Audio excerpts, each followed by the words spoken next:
Good morning, live from Pond College. It's the start of Aquatic Art Live, the Pond Advisor Invitational, here on YouTube every single morning for the rest of the week, 9:30. 12 o'clock we're going to do Meet the Artist, and 3 o'clock we're going to be doing Q&A.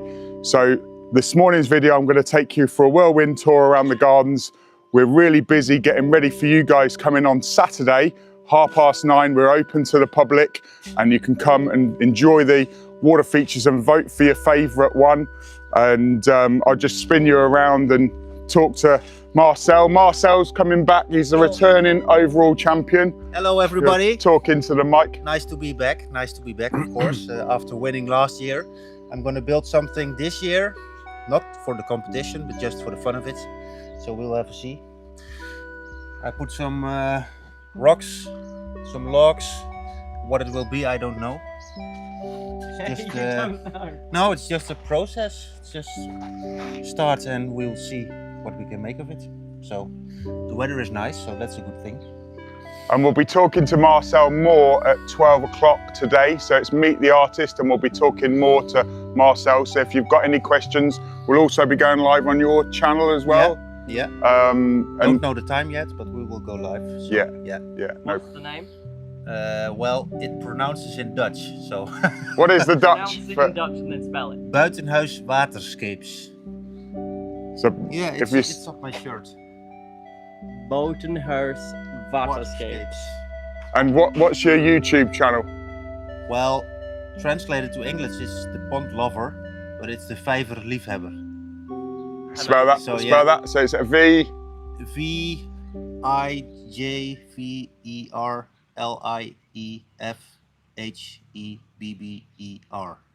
Mr. Lava. That's great. We'll link Marcel's channels and everything later. Yeah, we'll get. So come back at 12 o'clock if you want to Q&A with Marcel and see what's going on. So in this box here, we've got Luke.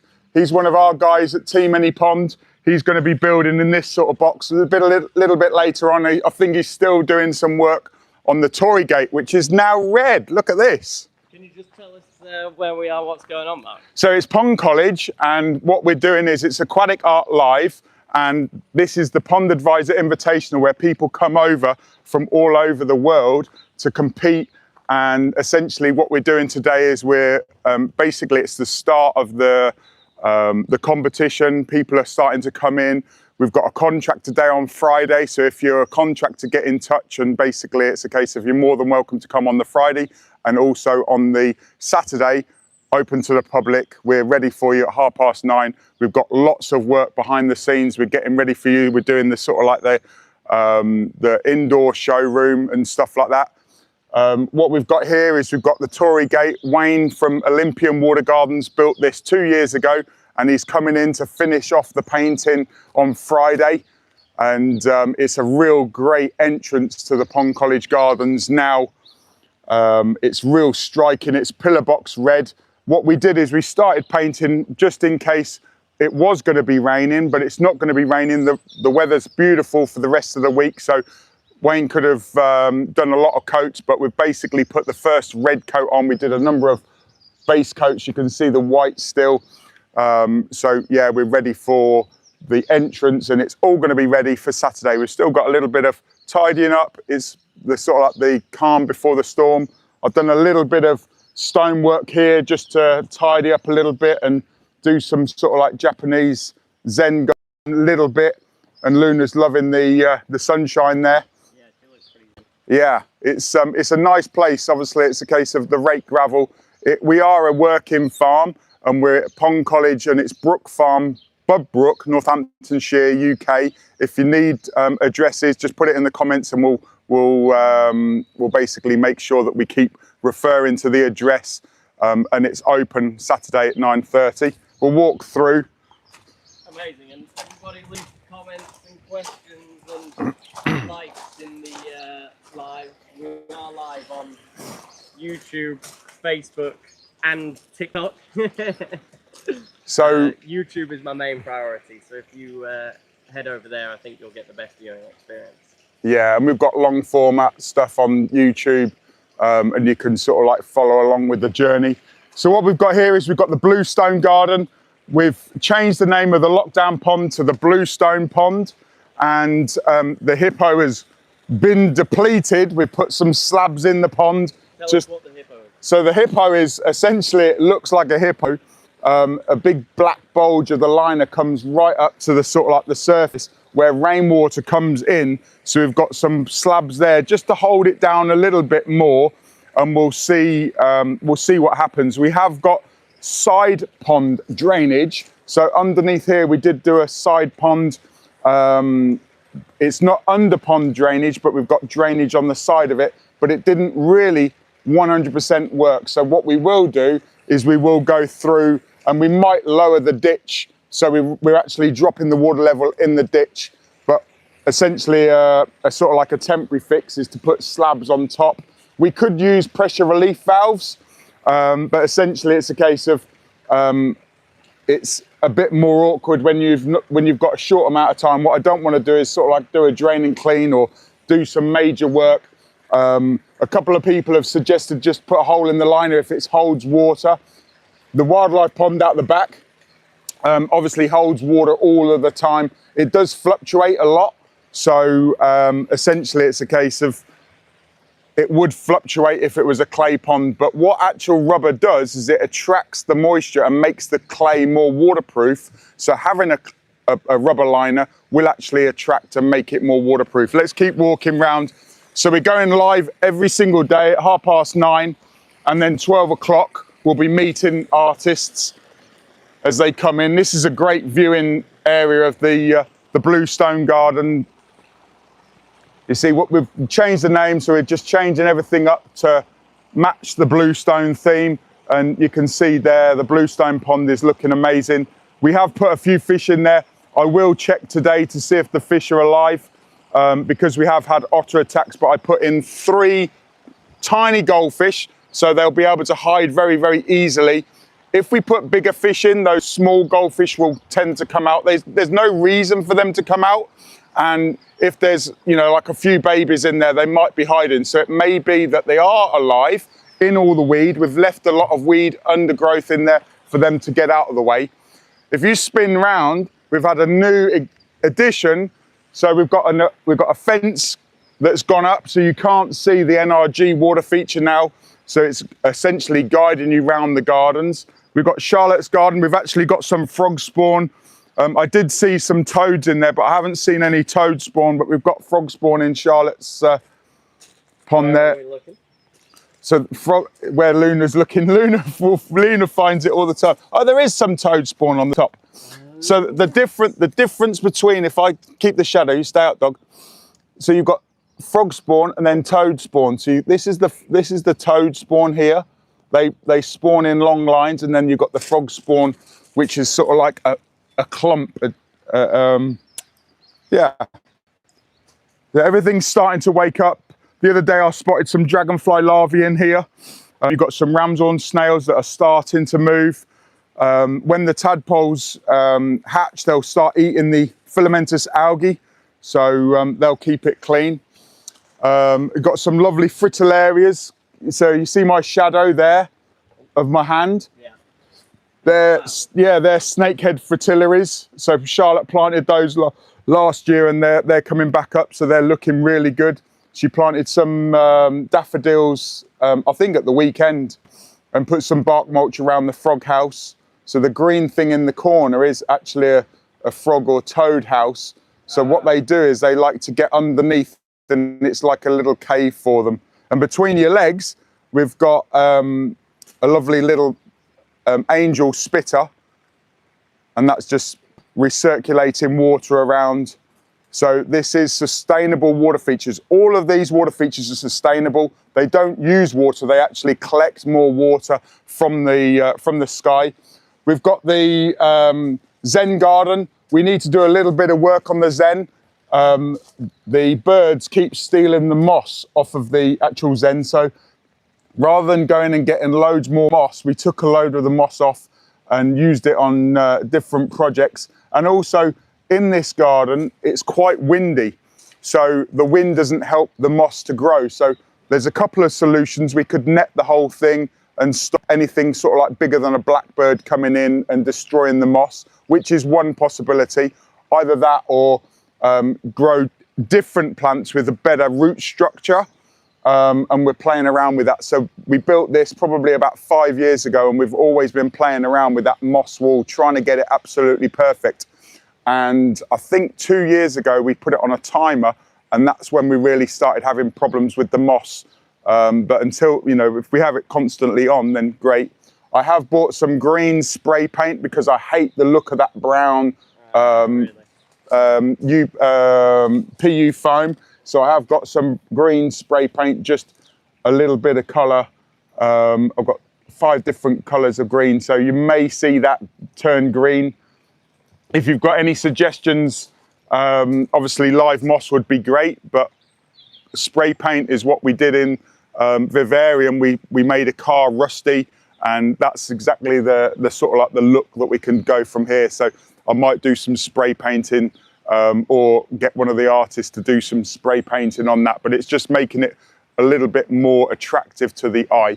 So that's the Zen garden, and there's some beautiful lights in there. So if you come on Thursday night at 6:30, the nighttime illumination, the whole of the garden is nighttime illumination. So come at 6:30 for live on YouTube and Facebook, and you'll see the nighttime illumination. All of these features look amazing at night. You've got Freddie's feature. He's actually moved to Australia now. So it's a lovely pondless waterfall. And I just love this fence that's blocking the view of the NRD, where it used to be open and you could see all of the features. Why I've paused here is I want to show you a sort of like something that I'm building. These slabs are basically temporary. What I'm going to be doing is I'm going to be putting the seats on those, but I've just put them down to weigh this down. What I've created here is a sort of like a wildlife habitat. So you can see the garden canes that I've cut up.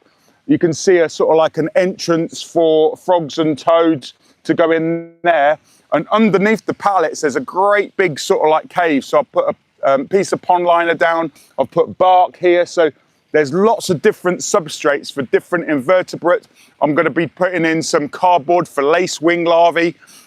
You know, at Pond College, we want to encourage the wildlife. We've got a stillwater wildlife pond behind. We've got a huge wildlife pond behind, which is a clay one. So all of the different sort of like, yeah, it was just literally when I was building it, I just thought, let's go. We've got the rock pool. And as you can see, we've got fresh bark mulch, so you're not going to get muddy coming down. Let's go and have a look at the NRG quickly. We're going to play around with that a little bit this week. It's going to look different. We're obviously going to remove the bucket and we're going to sort out the pipes, but it's looking good. As you know, essentially it's work in progress, and you see we've exposed. Introduce yourself. Yes, When did you I get will. started? Well, my name is Marcel Buitenhuis. I'm from the Netherlands, and I started my pond business in 2023, I think. Just because out of passion, and I saw all the stuff from Aquascape in America and of course Mark here in England.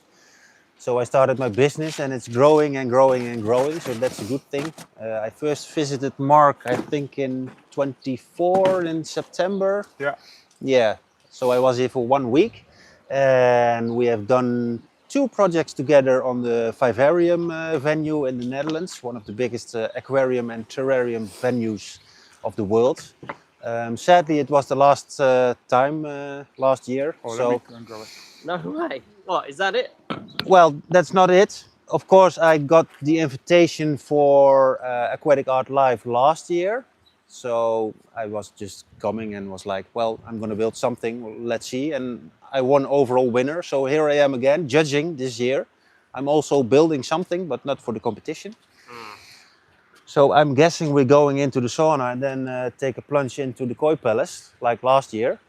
I already felt the water, and it's, I think, colder than last year, but we'll see. If the dog can manage, we can, so yeah. Yeah.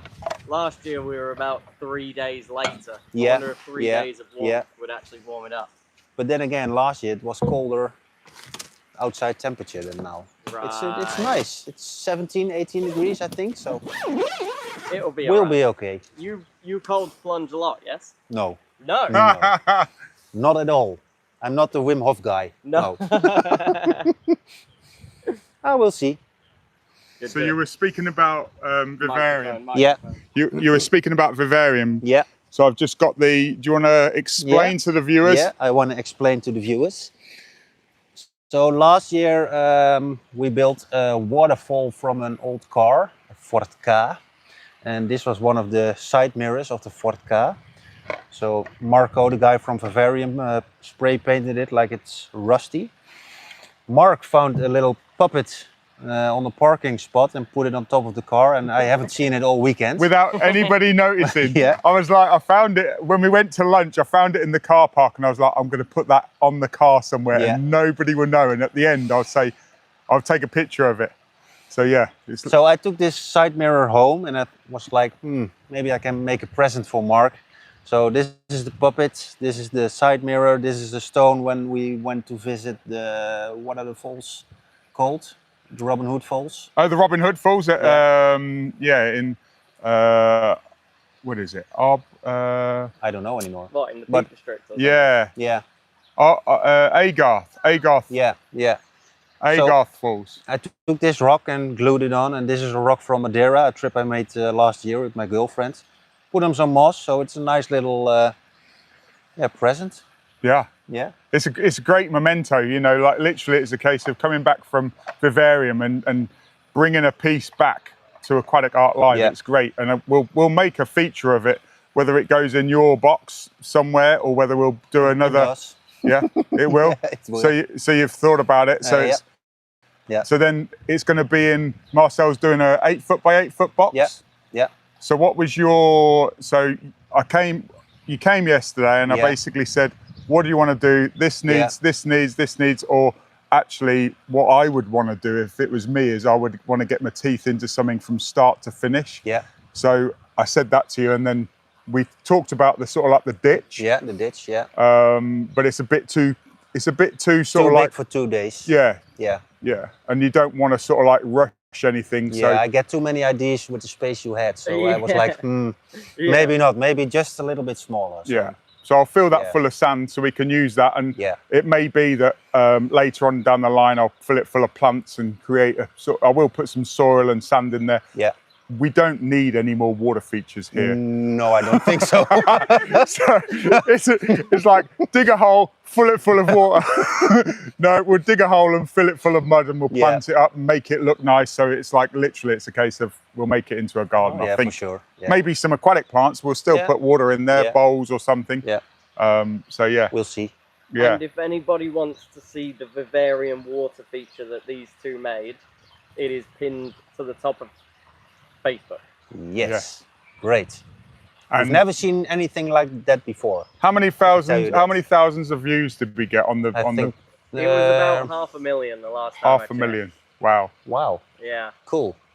just on Facebook. I think it also had more on others. On YouTube. Yeah, and- my own video on Facebook got, I think, 35,000. Yeah, Yeah. It is a very, very viral Yeah. water feature. and we smashed it. Yeah. Yeah. Literally. Literally. Yeah. Yeah, it was like a scene out of Jurassic Park. You know, it was Yeah, it literally a was, case of yeah. water coming out of everywhere. Yeah, it was just amazing, really. Yeah, awesome. Yeah. So also thanks to Marco for Yeah. giving us the opportunity to do a waterfall with a car. Yeah.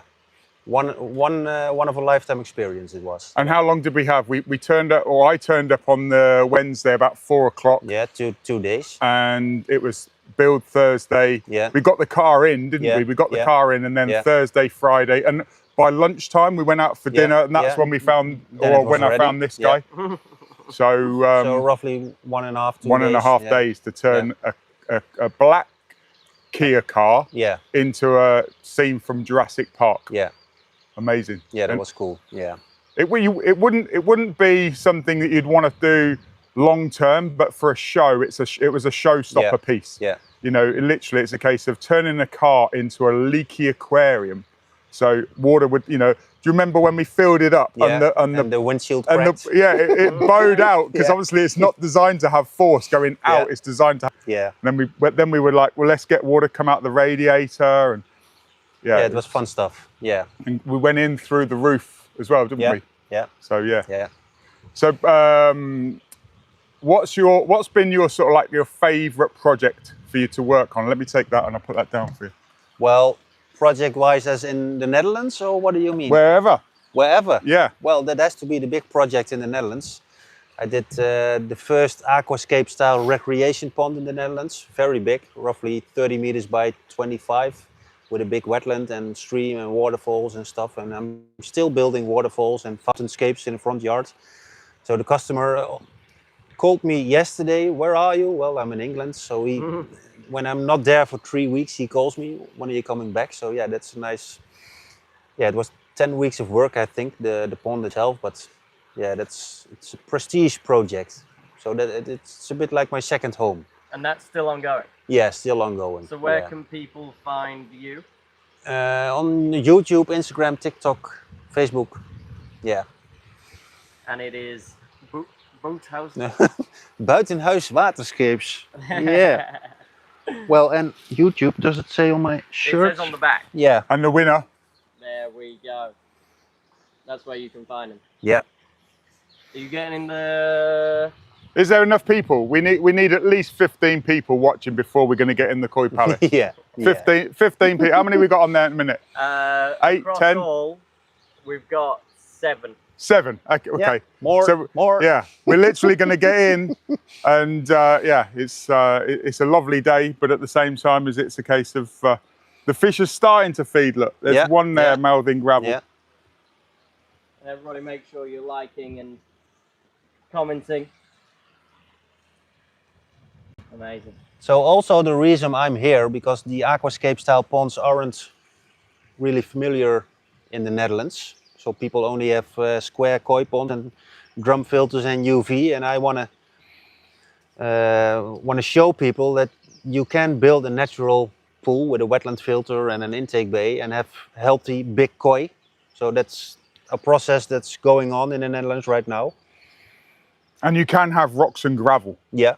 You know, it doesn't need to be a sterile system. It can be working with nature rather than against Mother Nature. It's all about the bacteria life in ponds, and people don't realize that. So when you put on a UV, everything that passes the UV light, it kills everything.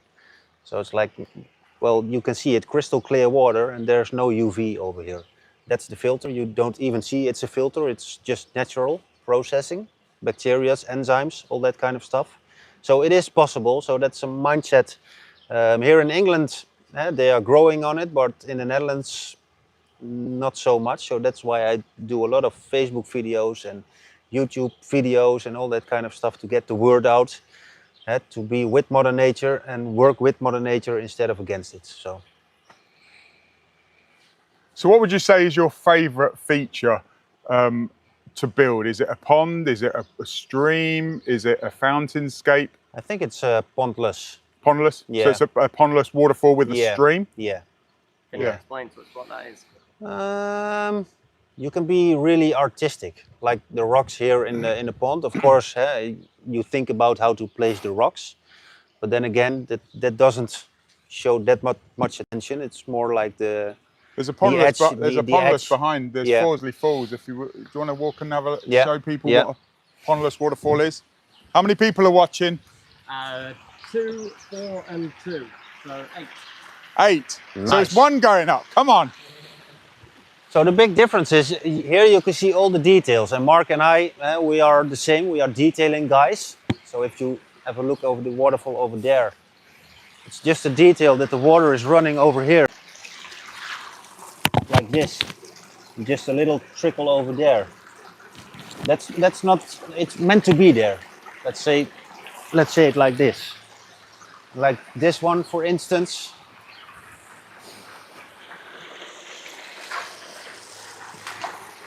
Like you have the waterfall here, here's a little grotto. This rock is placed right in front of it, but with sloped to this side, so you can play with the water, like it goes everywhere. And in a pond, it's like, yeah, it's pretty much still. So yeah, pond for fish and swimming and recreation, of course, is great. But to build things and be artistic in the best way, pondless waterfall for me is the most fun thing to do. Yeah.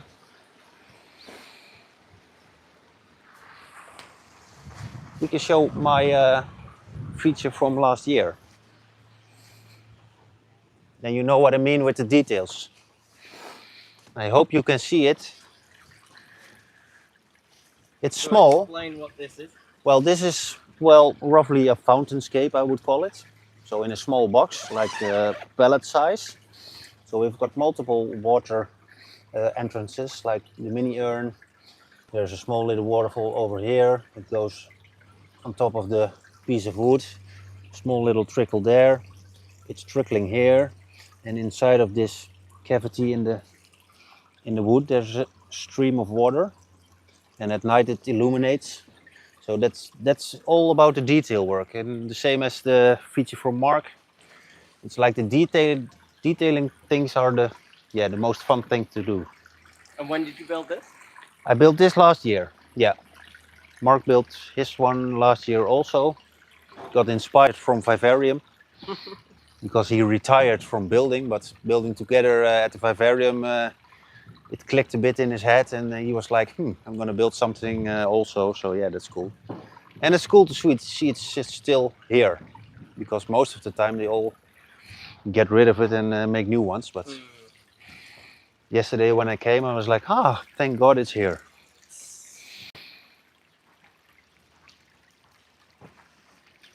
Amazing. I think Mark's warmed up. Yeah, I think so. Let's have a look.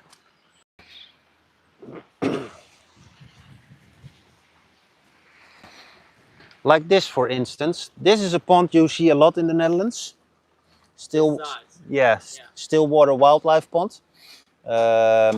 You can manage clear water with plants and stuff, but as you can see here, there's just a small little stream pumping water. And for nature, like this is heaven. Yeah, this was built Yeah. for frogs. Yeah, for frogs In and line. newts and yeah, all that kind of stuff. So There's not too much movement in the water. no, yeah. But then again, it helps to circulate the water a bit and stay crystal clear. Yeah. How many watching? We've got 4. 4? 4. Have we dropped off? Ah, bummer. Come on, let's get back up to 10, guys. We need 10 people to watch. We're going in the Koi Palace. What day is it? 19th, 18th of March? 18. The 18th. And the water temperature is 8 degrees. 8. And it's 40... No, it's 58 in the sauna now. Oh, that's nice. Yeah. Yeah. But you've got to keep your clothes on. Ah, bummer. Did you want to go in the sauna first? Yeah? Yeah. Just for a couple of minutes, maybe. Can I keep the mic on, Caleb? Yeah, keep Yeah? the mic on. I'll tell you if they... Fail. Woo! Nice. Here, sit on this front here.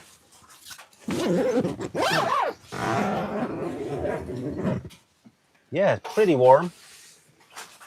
With clothes on. Can you hear us? Marcus says hello. Marcus? Oh, hey, from Marcus. Sweden. Yeah. Hello, buddy. You're used to this sauna lark. I think this sauna is from Sweden. Yeah, I think this company are based in Sweden. So nice. yeah. So just tell us what you're doing. So what we're doing is we're warming up because we're going to go into the Koi Palace, and the Koi Palace is 8 degrees C at the moment, so it's pretty chilly. It's not, like an ice plunge, like 4 degrees or 2 degrees. It's 8 degrees. There's a couple of fish that are starting to feed or mouth in the gravel, and they may come and ask for food. I'm not going to feed them today because it is 8 degrees. There's not a lot of fish that are mouthing the gravel, so yes, there's a few fish that are mouthing, but at the same time, it's not like the other Monday when literally loads of fish were mouthing. So yeah.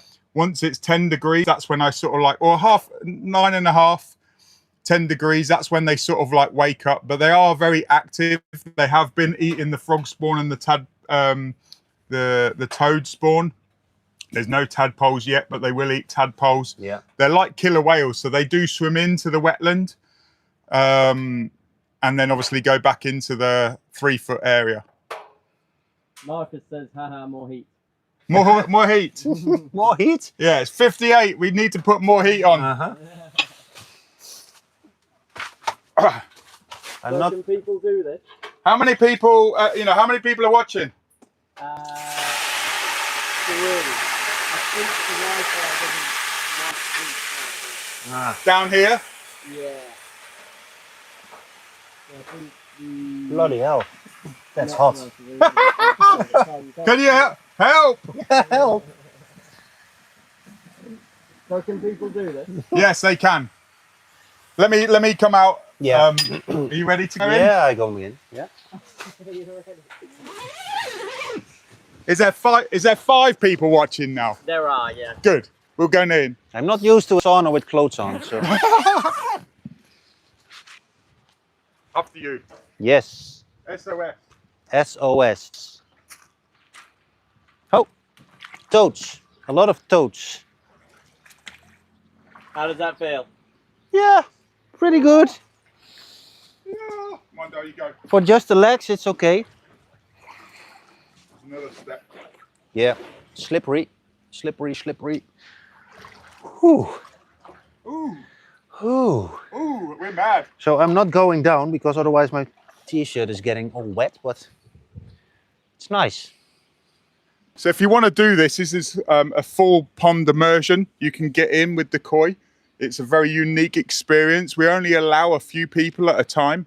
Normally it's about 3 people and myself that get in. It is the koi palace. This pond is designed for the fish. It's not designed for us to really do lots of swimming and dive in and stuff like that. It's not a swim pond. It's a rec pond. You can do what you want with it. Just be careful of the dog. Oh, she's kissing me. Yeah. What did we have on the menu last night? Uh, With the steaks? Not that we ate them, but Did you eat fish last night? just be careful. yeah, uh-huh. Crevette? Was it crevette? Crevette, yeah. Like Prawn. a shrimp. Shrimp. So yeah, it's literally a case of it's an experience where you can come and do. We've got the sauna. You can come and feed the fish. It is a exclusive, experience. Not many people allow people to even put their hands in the pond with koi because of the biosecurity. But at the same time, as you can see, all of these fish, they're very, very friendly fish. Yeah. And they're shy, so they stay away. So we don't go and chase the fish. It's all about, this is the koi palace. We're part of their ecosystem. We're not the ecosystem. And a lot of humanity think that they are the sort of like the ecosystem rather than part of it. And we're part of consciousness. So I wonder what these guys, one's Fizz is just looking at Marcel's bum. Uh-oh. You turn around, she swims off. But I can fart to scare them away. This fish here is coming up to 20 years old. The orange one? Yeah, older than the dog. The dog is 10, and the fish is double her age. How long are they supposed to live? 30 to 40 years, average. But there are fish that grow older and last longer. I didn't know they lived so long. Yeah. Charlotte says, when's Caleb getting in? Saturday at 3 o'clock. Yeah, he told us already. And what does Caleb say? Yeah, Saturday at 3 o'clock. Yeah. Okay. Absolutely. And what's the question to Charlotte, Caleb? Charlotte, when are you getting in? Where is she? She's up there. You can't call people out. You can, but you got to be. Is it? You got in last weekend. How funny. So also for my Dutch following, if you want to experience this, come to Pond College. It's a nice, well, you don't see this in the Netherlands also. So yeah, it's a nice experience to be with the fish, warm up in the sauna. And it's not too cold. It's okay. It's okay. How many people are watching? We'll do a head dunk if there's 20 people. No. Yeah, 20, No. 20 people. 20 people. No. 20 people. No. 5 more people. Yeah, keep it on 10. Marcel, if there's more than 10 people watching, he's going down. No. That's not Hey, what I the dog's meant. coming in. Hey! This way. Wow. Come. You good girl. What do you say? You enjoy the fish? Yeah, you're enjoying the fish as well, aren't you? You turn your courage dial up to come in. Doing this, swimming with koi's, Look. and even put a dog inside of a koi pond in the Netherlands. It's like all the koi boys are like, whoa, you can do it. Well, as you can see, they're all healthy, big boys. How many fish are in it?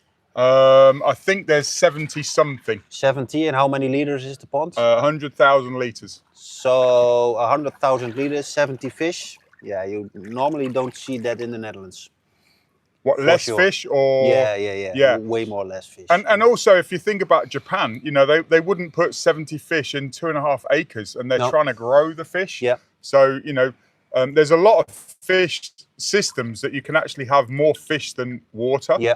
But it's got to be a trickle in. It's an open system, so you're constantly putting water in, and water is leaving.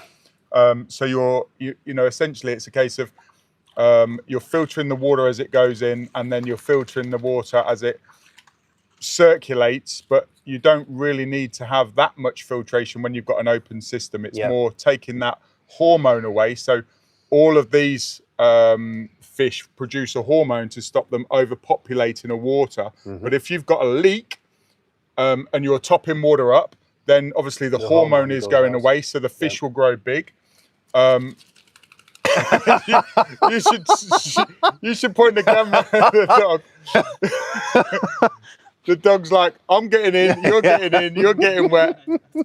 You stay there, dog. Wait, it's a good girl. Yeah, it's a good girl, isn't it? Yeah. You just want to come in and join the fun, don't you? Yeah. Good girl. So yeah, any questions? We're going to get out and go in and have a sauna in a minute. So at 3 o'clock, we're going to be doing Q&A. So if you've got is there any questions coming in from people? Is anybody saying where they're watching from? Not at the moment. Put it in the comment section. Where are you watching from? What do you want to see more of? Do you want us to shut up? Do you want us to do a head dunk? Marcel really wants to do a head dunk. No, I'm not. Nope. Oh. I never go underwater with my head. Never. No, never. You never go underwater with your head? No. What? Childhood trauma. Childhood trauma. Maybe we'll get over that this week. Nope. Yeah,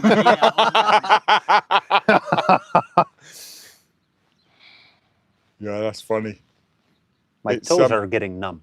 Yeah, nice. Yeah, any pond questions, water feature questions, questions about the koi? If you want to see us doing some aquatic art, then at 3 o'clock, Marcel will be back in his box doing some aquatic art. Have you explained to the viewers what you're doing in there? Nope. So at 3 o'clock, I can show you what Marcel's doing. We've also got Luke that's he's creating a mess at the moment. So you know, that's going to be a magic. You know, it's literally a case of performing magic in front of your eyes.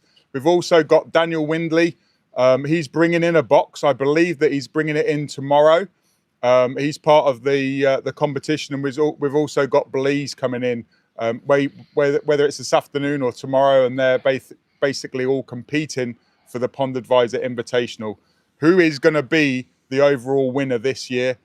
Who knows? If you want to decide, you want to tune in at 6:30 on Thursday, and that'll be the first time that you see the aquatic art boxes in full glory, and you'll also see the nighttime illumination, and this gardens come alive with all the different color changing lights, and it's just a different dimension at night, you know. So yeah, that's good stuff. Yeah, Thursday at 6:30. Tune in. We're going live again.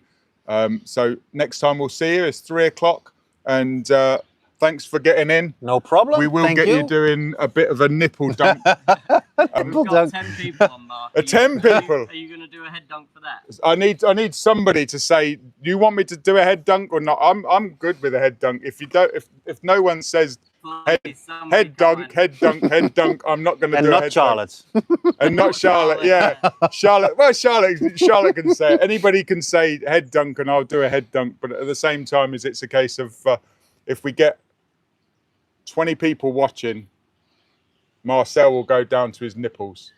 How's that? He's going to do a nipple dunk and I'll do a head dunk. I don't think anybody wants to No, do it. no. nobody wants to see me do it. So that's good. I'm out. Right, let's go. So we'll see you at 3 o'clock for Yes. Q&A. Thank you. Thank you, everybody. Cheers, Coley. Marcus says do it. You said it. Are we still live? We're still live, just on YouTube. Marcus said do it. Not with my meta glasses. No, no, no. Watch out, fish. Watch out, fish. I like to come down here because the fish are sort of like used to feeding down there. That's a nipple dunk. Oh. There's no fish. See you later. It's Mark, the Pond Advisor here, coming live to you from Pond College. And what I'm going to do today is I'm going to do questions and answers. I'm going to go live at 9 a.m, 12 p.m, or 12 noon, and then 3 o'clock for questions and answers every day this week. So you can ask me questions, ask me what you like. 3 o'clock, this is Q&A. We've got some questions, but if you want to type it in the comments section, if you want to let me know where you're coming, you know, like where you're viewing from, how you're viewing it, if you're watching it on a phone or watching it on a TV, or if you're watching it on replay, just put replay in the comments section and I will get back to you. All of the questions, whether it's today or whether it's tomorrow, overnight, we'll have a look at the questions that come in and I'll basically make sure that I answer the questions. So the first question is what is the Pond Advisor Invitational and what are the awards? And we've got the overall winner. It's like the Gold Cup or the World Cup. The World Cup. So this is for the overall winner. We've got best illumination.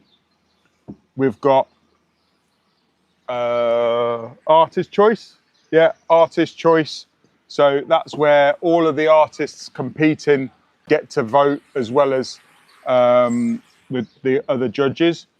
Then we've got People's Choice, which is an award for people that actually come to Pond College and actually put their vote in a box. So this is the People's Choice Award. And then we've also got Digital Choice. So this award is for you if you're not in the UK, if you're not able to come to Pond College, the Digital Choice Award. And I will let you know on Thursday at 6:30 how you can vote. And you've got 24 hours to vote for your Digital Choice Award. So there's 5 awards up for grabs, and this is the Pond Advisor Invitational. So I've personally invited these artists to come and create some aquatic art, and it's not really about the competition. Yes, there's awards to be won, but at the same time we don't need to raise the bar of aquatic art in the UK anymore, because there's so many aquatic artists up and down the country. We've got a whole network that can basically come and build in your garden and create some aquatic art for you. It's more celebrating the aquatic art. The best illumination, it's the real specific detail. It's not about illuminating your water feature, it's about what you do with the light and water. So if you want to get a flickering, you know, like moving light on the ceiling or on a tree, then it's best illumination, and that's what we look for. So Thursday at 6:30, that's when you can tune in. You'll see the aquatic art boxes, and also that's when you'll see the nighttime illumination. Yeah, so hello everybody, this is Caleb from behind the camera. Let us know if you've got questions to ask the Pond Advisor. Let us know how the quality looks. The quality's not good? You're blurry on my screen. I'm blurry. Yeah. On YouTube or? YouTube. If it's a little bit blurry, let us It could know. be the internet. Somebody's asking how many judges are there? There's 7 judges. So when somebody wins the Pond Advisor Invitational, they become an honorary judge. So we've got 4 UK judges this year. I'm one of the judges, so that's 5, and I'm based in the UK. Then we've also got 2 American judges this year. So there's 7 judges, and we've got 3 contestants for this year's Pond Advisor Invitational. I did limit it and make sure that you're, the artists were the right fit, and basically it's a case of seeing what they're doing. They're a little bit different. We've got one that's coming in that's not actually building on site. He'll assemble, but essentially Daniel from Brit Ponds, he's bringing a box tomorrow, so I'm really excited to see what he does.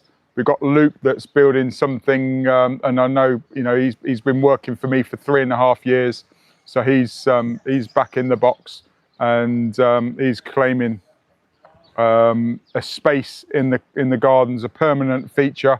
All of these features need to be finished at 5 o'clock on Thursday, and then they essentially run for 24 hours. If there's any water loss, if there's any pump noise, if it's untidy, if it doesn't sort of like pass a rain test, then that's all part of the sort of like the judging process. Are you going to be building anything? I'm always building stuff. I'm not actually entering the competition this year. Last year I did enter the competition, but I removed myself from overall choice. But I was up for People's Choice or Digital Choice or Artist Choice, and I won Artist Choice last year. So I'm not going to be building for the competition this year, but I'm doing multiple projects throughout the gardens.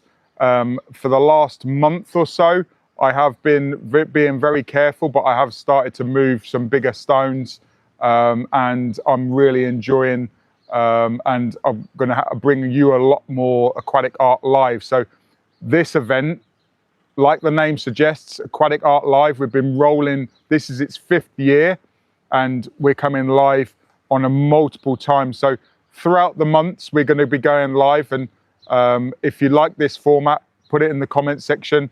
If you like watching stuff at home, on a TV, on the phone, listening to it in the van, so it's like a podcast, but it's not a podcast.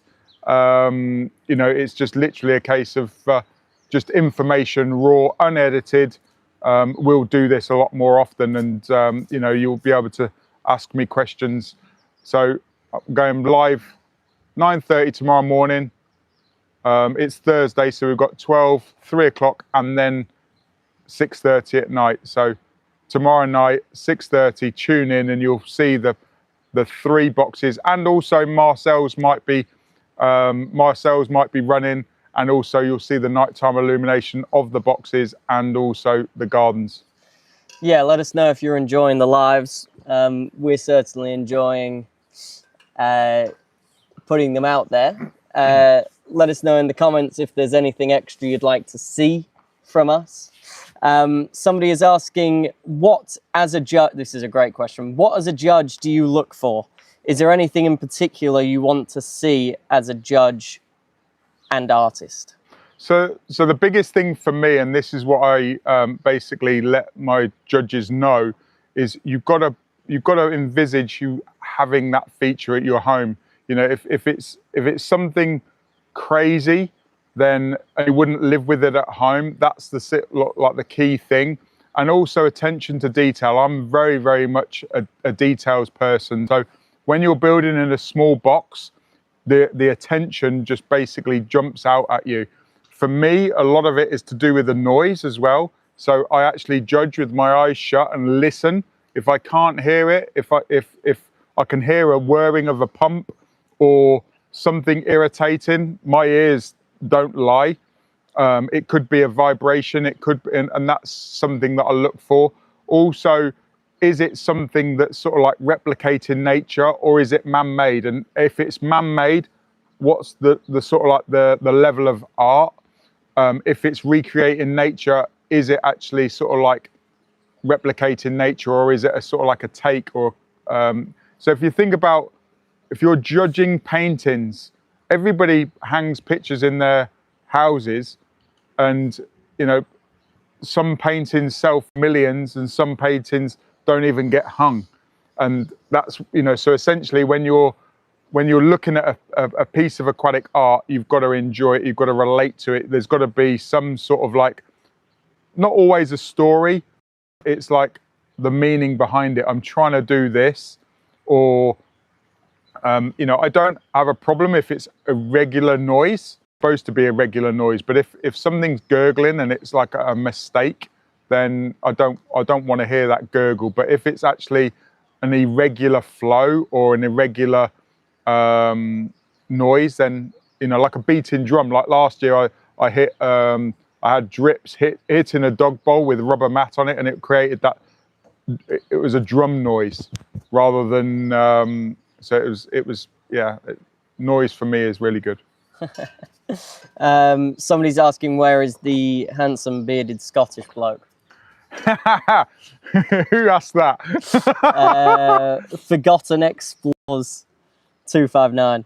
He's coming hopefully at the weekend. We were just sat having lunch around his feature that he built last year. Amazing feature. I'm adding some more weathered limestone. Hopefully he'll come. But literally he's one of the judges, so I'll send him the videos like I do with the guys in the US if he's not able to make it. But at the same time, hopefully he'll be able to make it at the weekend.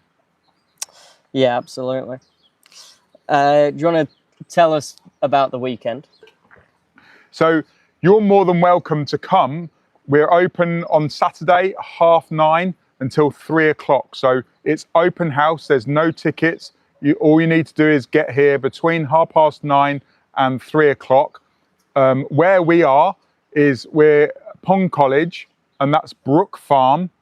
That's Budbrook, Northamptonshire, and the postcode is November 12, 8LQ. So it's Pond College and it's Brook Farm, NN12 8LQ. So you're more than welcome to come. If you're a contractor or a trade person, let us know in the comment section below.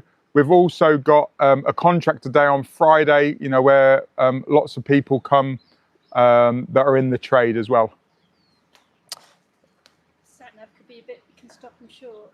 So Charlotte, do you want to come in and do you want to grab the mic? Here, I just hold that. I'm really sorry. Just crouch down next to Mark. Yeah. Maybe this side. And Sorry, don't push me in the koi palace. Don't push me, I'll fall in Just and make introduce everyone laugh. yourself. And give your number as well. Hello, So- hi, it's Charlotte here. We are funky to find if you come off the A5. The sat-nav will stop you short at the top of the hill on Cornhill. Once you turn off the A5, ignore your sat-nav. What you want to do is just head on down and look for the large electric pylon in the distance. Go down the hill. If it tells you to stop Cornhill Manor, Manor Farm, Home Farm, Cornhill Squash Courts, switch it off, carry on, and then there'll be signs at the end of the drive with arrows. And then we're a big black gate on the right hand side. You can actually see us from the road. As you start to decline the hill, if you look to your right, you'll see us, you'll see the farmhouse and the farm, and that's what you aim for. Any problems, give me a call. The number here, if you get a pen ready, is 07498 535 464. I repeat that, that's 07498 535 464. Give me a call and I'll help guide you in. But just as you turn off the A5, aim for the electric pylons. We are literally just before that. You're going to go down a hill and you'll find us absolutely fine. So hopefully that will help some of you to find us. If you come off the M1, you'll come through some villages. It finds us absolutely funky fine. Right, Oh. sorry about that, guys. It's just I know how difficult we've been to find in the past. So I hope that helps. Also, Thank you, Charlotte. Sorry to interrupt. no, don't worry. Also, another thing, we'll have the link in with Google Maps, and if you're putting Pond College into Google Maps, it should find us. But at the same time, if you put in garden water features, we should come up, and use the Google link, and then Apple Maps and Google Maps, it should find us with garden water features limited. Yeah, and there will be a sign that says Pond College. exactly. And also, when you come into the farm, you can see my my van. I've parked it right on, so then you know where to turn. Great question. What is the most underrated fish in a pond? Underrated. That's a really, really technical question. I would say it's not a common pond fish, but actually weather loach, or in America they're called dojo loach. And they're a very, very different character. They're a bottom scavenger. They sort of like go around in the mud. In the UK, tench is another common pond fish. You can get golden ones or green ones. I prefer the golden ones, but I prefer to stick with you know, koi or shabumpkins. Goldfish are great. Some people don't like the goldfish because like the common goldfish, because their feces is quite fine, and it's very, very hard to get out that feces. But at the same time, as I'm going really technical, goldfish is the hardest fish on the planet. So it may be, for some people, you know, what's the most underrated fish, and it's could be a goldfish.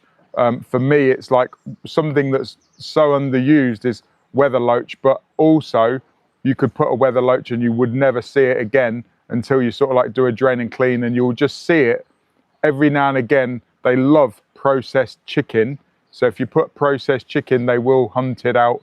And I found that out by accident feeding tadpoles, because tadpoles, once they grow legs, they start eating meat, and to stop them from eating each other, you put processed chicken in there, and the dojo or the weather loach went crazy for it. So I found that out by accident. So they love processed chicken. And if you break it up into small bits, not that I've got any, but it's just reminded me I've got some fish food. It'll be interesting. I'm going to put a little bit on to see if they come up. Wow. It is a little bit cool, but they are mouthing. There's a number of fish there. They're not going crazy like in the summer, but you can see that they're definitely looking for food.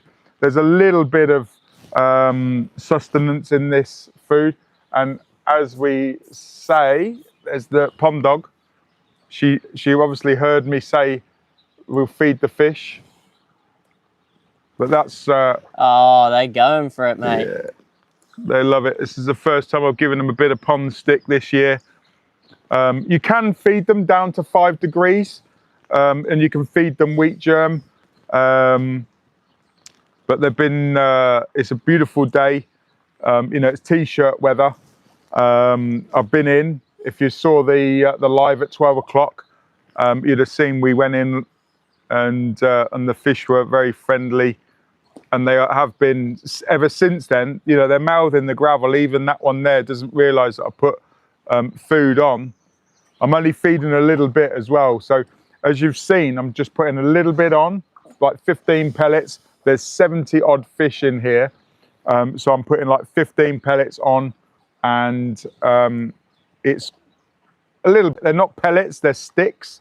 So literally it's a case of, you know, there's hardly anything in it. It's just like what tiny little Wotsits. You know, you could also feed Cheerios this time of the year, sugar puffs, or not sugar puffs as they're called. Are they called sugar puffs? Yeah, I suppose. Honey Yeah, monsters, or something exactly. like that. Yeah. Other brands are available. Not that I'm sponsored by sugar puffs. No, that would be fun, wouldn't it? It would be fun. But certainly it's a case of the fish are very active, and giving them a little bit. I saw one jumping out of the water earlier. Yep. What's that all about? It could be that, you know, this time of the year the fish wake up. When the fish wake up, that means the water's warming up. When the water warms up, parasites warm up. So they could be jumping for joy. They could be jumping to itch. You know, so let's say that you've got an itch. You know, we can scratch. If they're jumping, it depends on how they jump or how many times that they jump, but they haven't got arms they haven't got a way to itch, so they would flash on something. If it's like one or two that are jumping or flashing, it's perfectly normal, it's perfectly fine. There's parasites on parasites, and there's, you know, parasites on the fish, they're waking up. If they're all doing it, or more than 25% doing it at one time, then you might need to sort of like treat for the parasites. But this time of the year, parasites are active, same as the fish. They wake up, the parasites wake up, and the parasites are looking for food, and it might irritate the skin a little bit on the fish, and that's why they sort of like try and rub them off. When I get in there, and you know, when I'm looking at the fish, you know, like real close up, I am looking for sort of like fish louse, argillus in the winter. So it's sort of like a disc, and they live on the skin, and they're sort of like hard places. So on the fish, by where the fin meets the body, they'll get in there. So it's very hard for the fish to get rid of the argillus. I've only had sort of like one or two infestations of argillus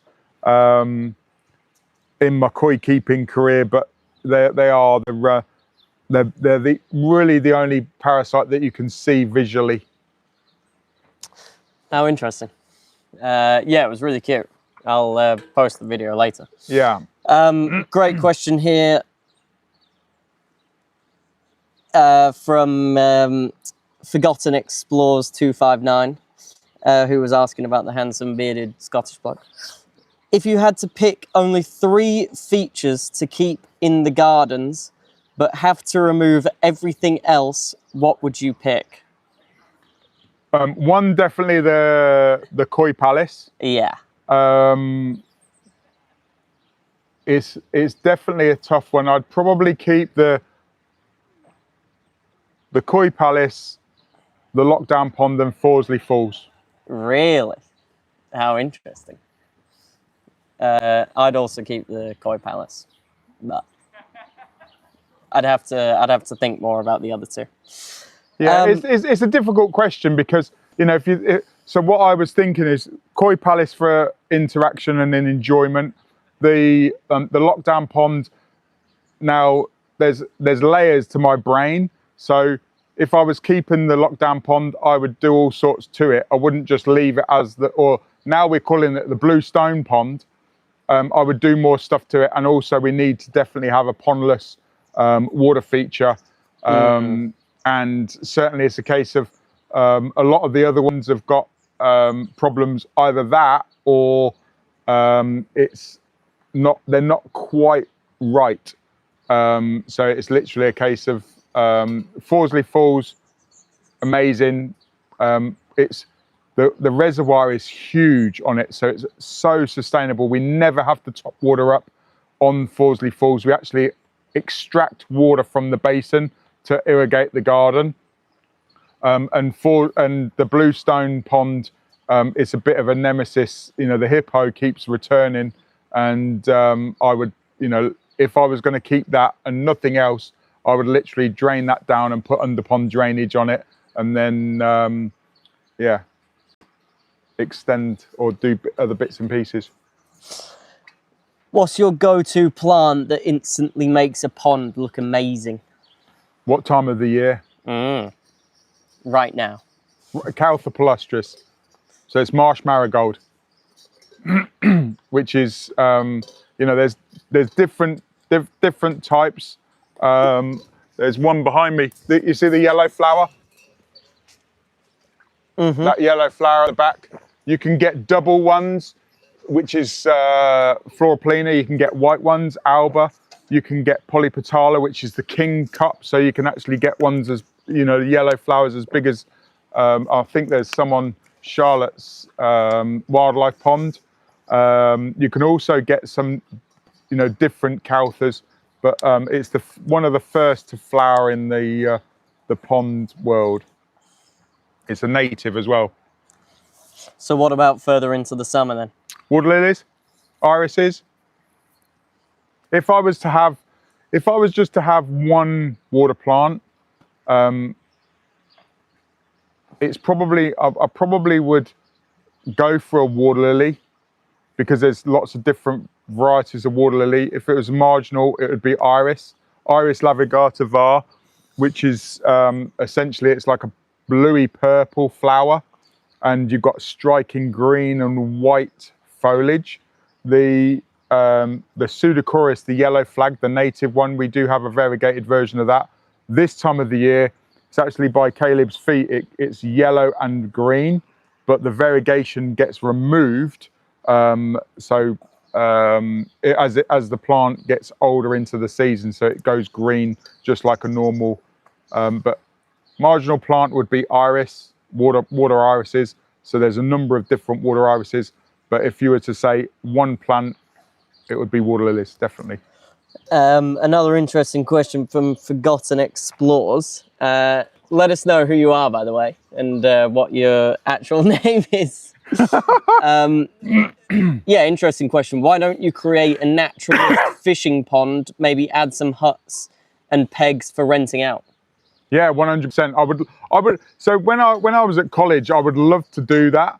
But at the same time, it's a case of it's really hard to have the space, and also from a commercial project, I think I would prefer to take on a mature pond and then do it up rather than creating a new one, because it takes so long to build any character. Right. But yeah, I'd love to run lakes. I've run lakes in the past. You know, I was head bailiff for 9 lakes and a river beat back in early 2000s. The head bailiff? What, you... Or fishery officer. Right. You told off people for taking fish. Collecting money. So I would go round and collect the day ticket money for anglers to fish. I am thinking, again, along the sustainable, I've always thought about indoor fishing. Not that this is a multi-million-pound project, but I would love to be able to control the environment. But what I really love, when I went to New Zealand, I returned back to a kid, and we were fishing for crayfish with little bits of steak. So there was no hooks involved. The crayfish could let go of the steak at any time, but they didn't. So you could basically have a bamboo cane, bit of a fishing line with a swivel on the end and a bit of steak wrapped on the end. And I would love to create sort of like a crayfish fishing pool for kids here. And I'm a big kid. Wow. So, you know, I love playing around, and you can imagine all of these kids fishing around this pool. It was fairly big, and there was bridges and all sorts of stuff.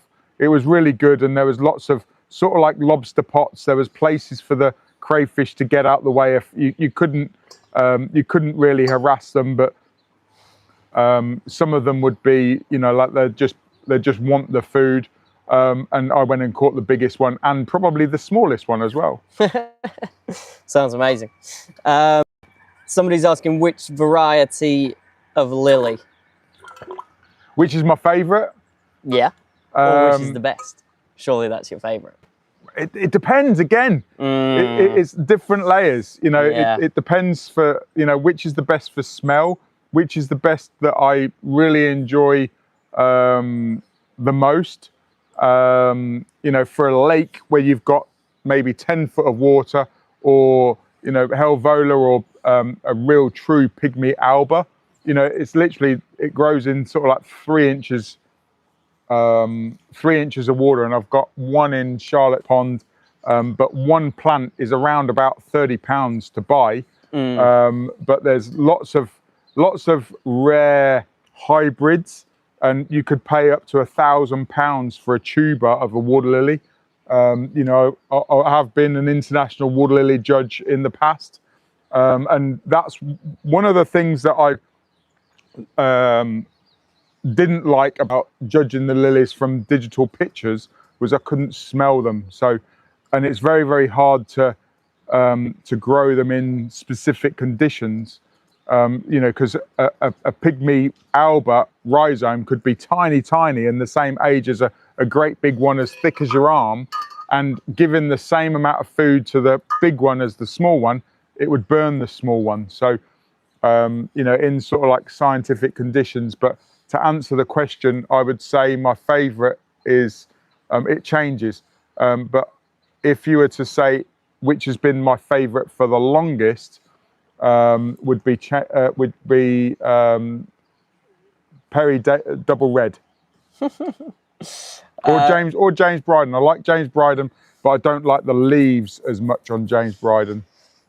Controversial question. What's the most overused feature in pond builds right now? Overused feature. Overused feature. I would say bare liner, ugly pumps on the bottom. Bare liner, ugly pumps on the bottom. Yeah, What do mean by that? you can't see any pumps in this pond.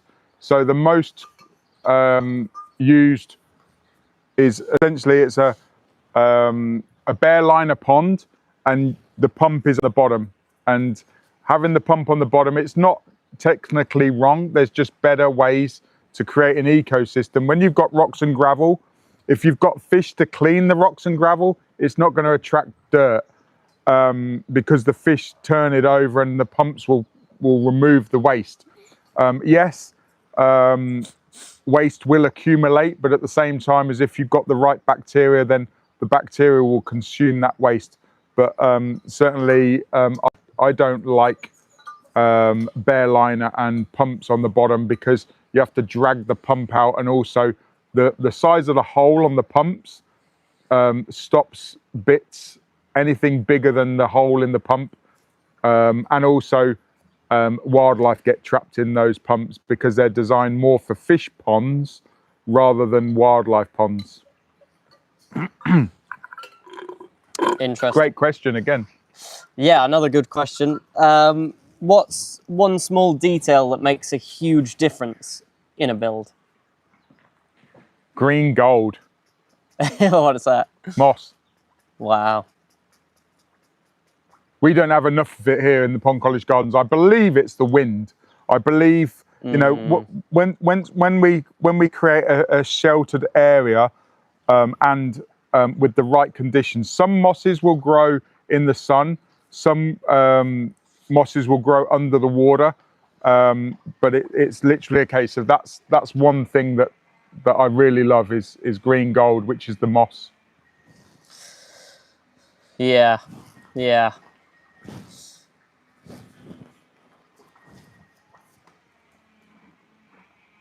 Another good question. What's the hardest part of building a high-end water feature?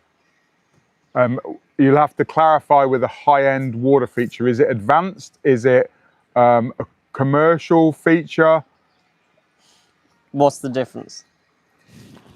I can't remember what I said. I know commercial water feature, but what did I say? Advanced. Advanced. So advanced could be technical.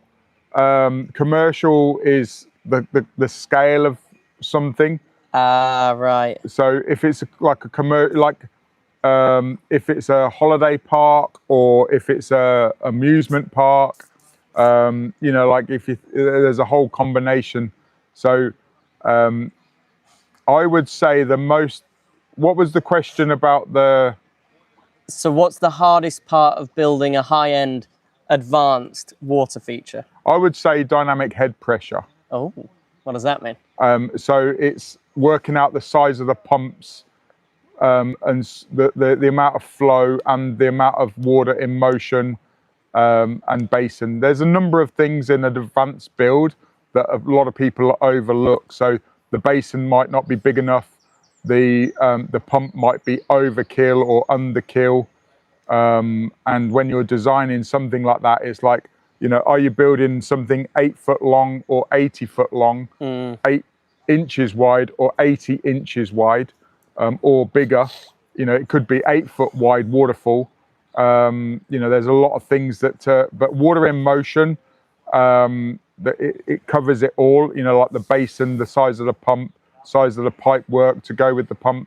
There's a lot of things, but, you know, certainly we're here to help you. We're here to support you. We can educate what you need, so we can actually sort of like do a prescription what you actually need for your feature, and then we can supply the goods. If you're doing more of a commercial feature, it may be that we don't supply the commercial pumps, so then we would recommend, you know, commercial pumps and stuff, and point you in the right direction for that. So you know, certainly it's a case of a lot of our features are modular, so you can scale them up. So you could have a koi palace that's 5 acres, and that's huge. Yeah. You could have a koi palace that's 5 meters by 3 meters, which is the smallest that I would recommend for koi long term. You know, you can keep small koi in smaller containers or smaller ponds, but not long term. How deep is a frog pond? 12 inches. You know, the European frogs, then, you know, 12 inches, 30 centimeters is what I would recommend. Frogs love that shallow water. They don't need to hibernate in the actual pond. Some male frogs will hibernate under the ice, but the females and some males will hibernate elsewhere. So you don't need to have a pond that will accommodate hibernating frogs all year round. Fish, you need 18 inches or, because essentially then you've got a little bit more thermocline or a little bit of space. So the thermocline is where water's most dense, and when water's most dense is 4 degrees. So in the summer you'll have warmer water above the thermocline, and in the winter you'll have colder water above the thermocline. And the thermocline, depending on flow, it can vary. In a lake, for instance, with wind action, could be 8 foot deep. On a hot summer's day, it could be a lot deeper. But as soon as it hits 4 degrees, that's the thermocline. It doesn't get any colder, it stays at 4 degrees.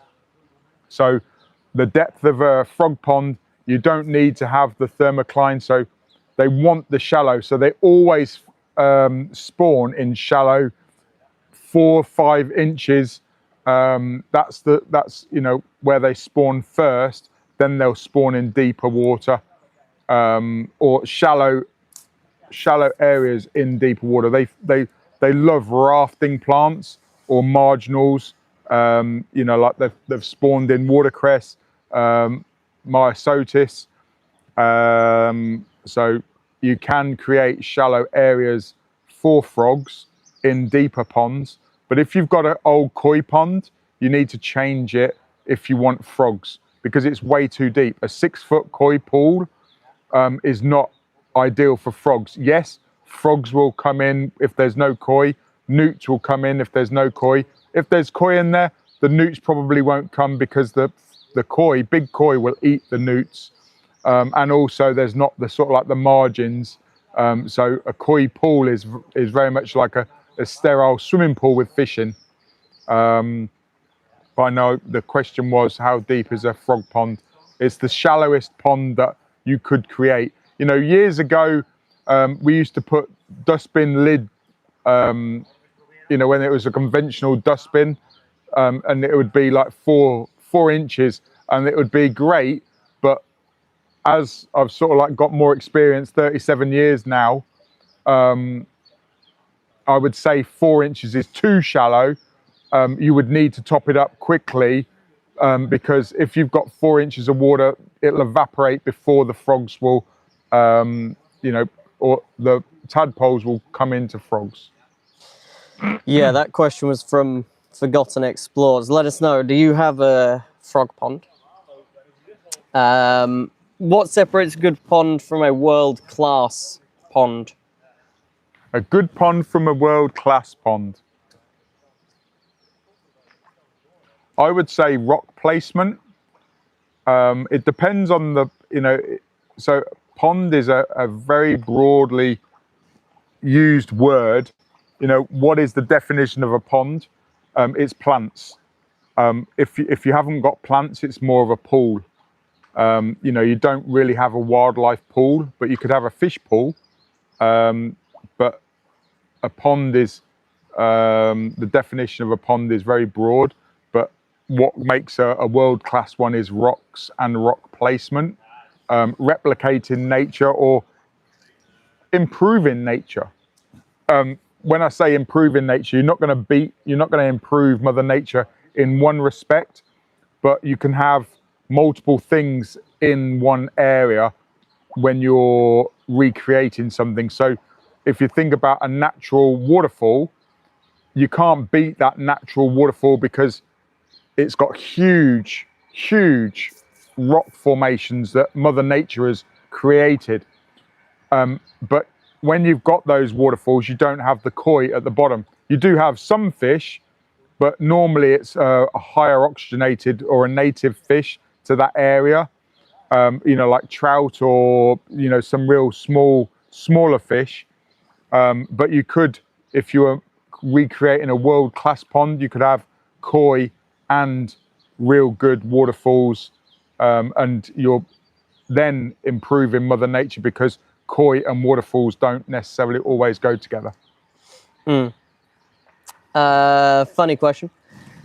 How competitive does it get between the aquatic artists? It does get competitive, and people will get stressed as well. I didn't create the competition to to cause sort of like rift. So number of different years it has got competitive, and people say that they don't want to win, but they secretly do. But at the same time, it's a case of, yes, there's nothing else out there. So that's why I came up with the competition. So yes, it is a competition. Yes, there are prizes to be won. And yes, it's an invitational. It's not open to everybody. So, certainly it's a case of how competitive it gets.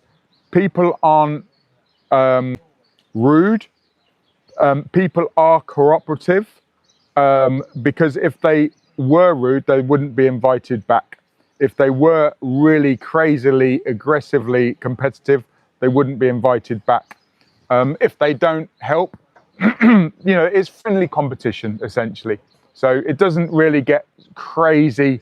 All the artists admire other artists. It's just like if you think about, if you were drawing pencil drawings, you're not competing against someone else that's doing pencil drawings. You want to raise them up. You want to teach them different techniques.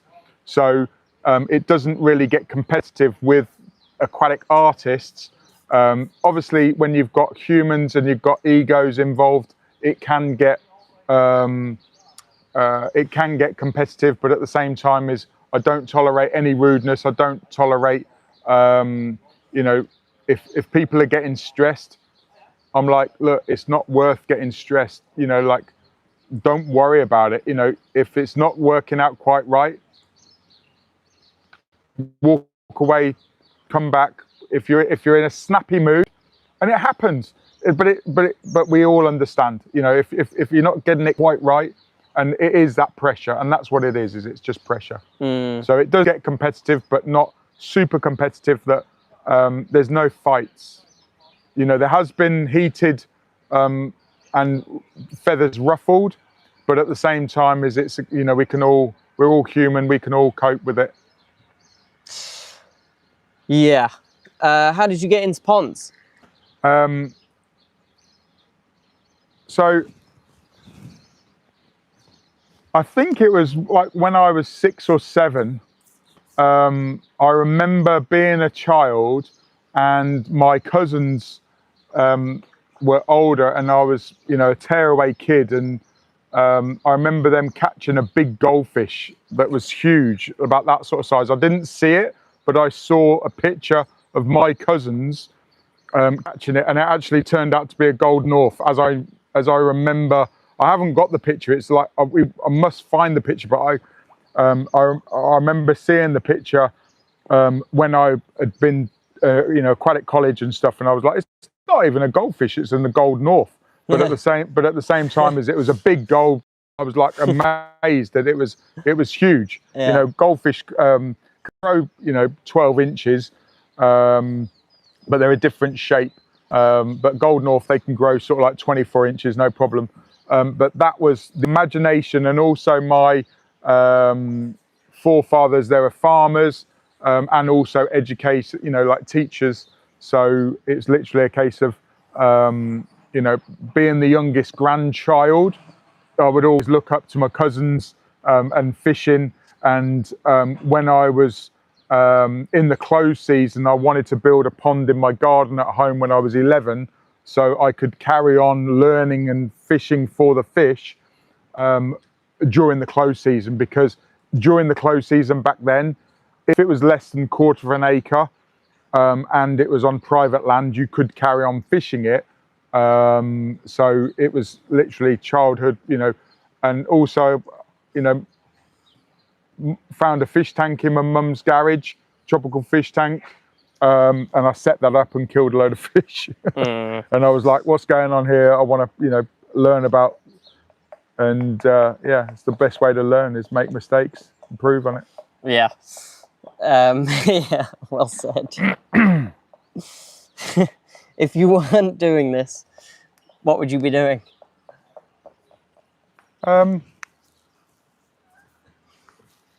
If I wasn't doing Pond College, you know, and it's sort of almost like I feel like I'm Willy Wonka of water features. So it would be a creative outlet of some description. It depends on the industry. I can go through phases. I can go through seasons. You know, like in the past, I've grown water plants. I've managed fisheries. It would definitely be something to do with fresh water. If fresh water wasn't allowed to be involved, then it would be probably salt water. If any water wasn't allowed, then it would probably be plants. And that's got water in. Forgotten Explorers has put a joke in, but I'm not going to read it out loud because I think I won't be allowed to say one of the words. But I'll read it to Mark later. I just want you to know I'm not ignoring you. What's been your proudest build ever?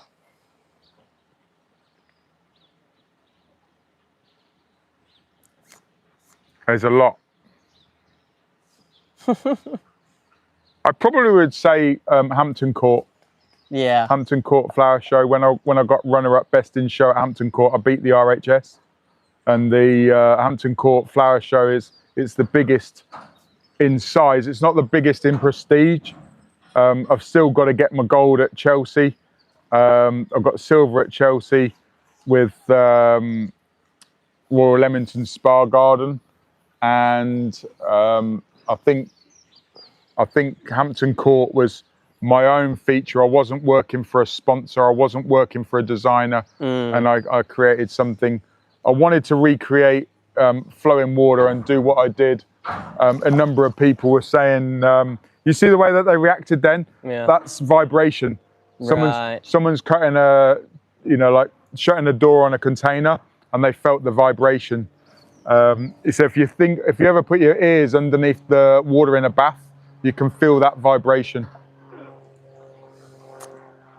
Right, we've been on for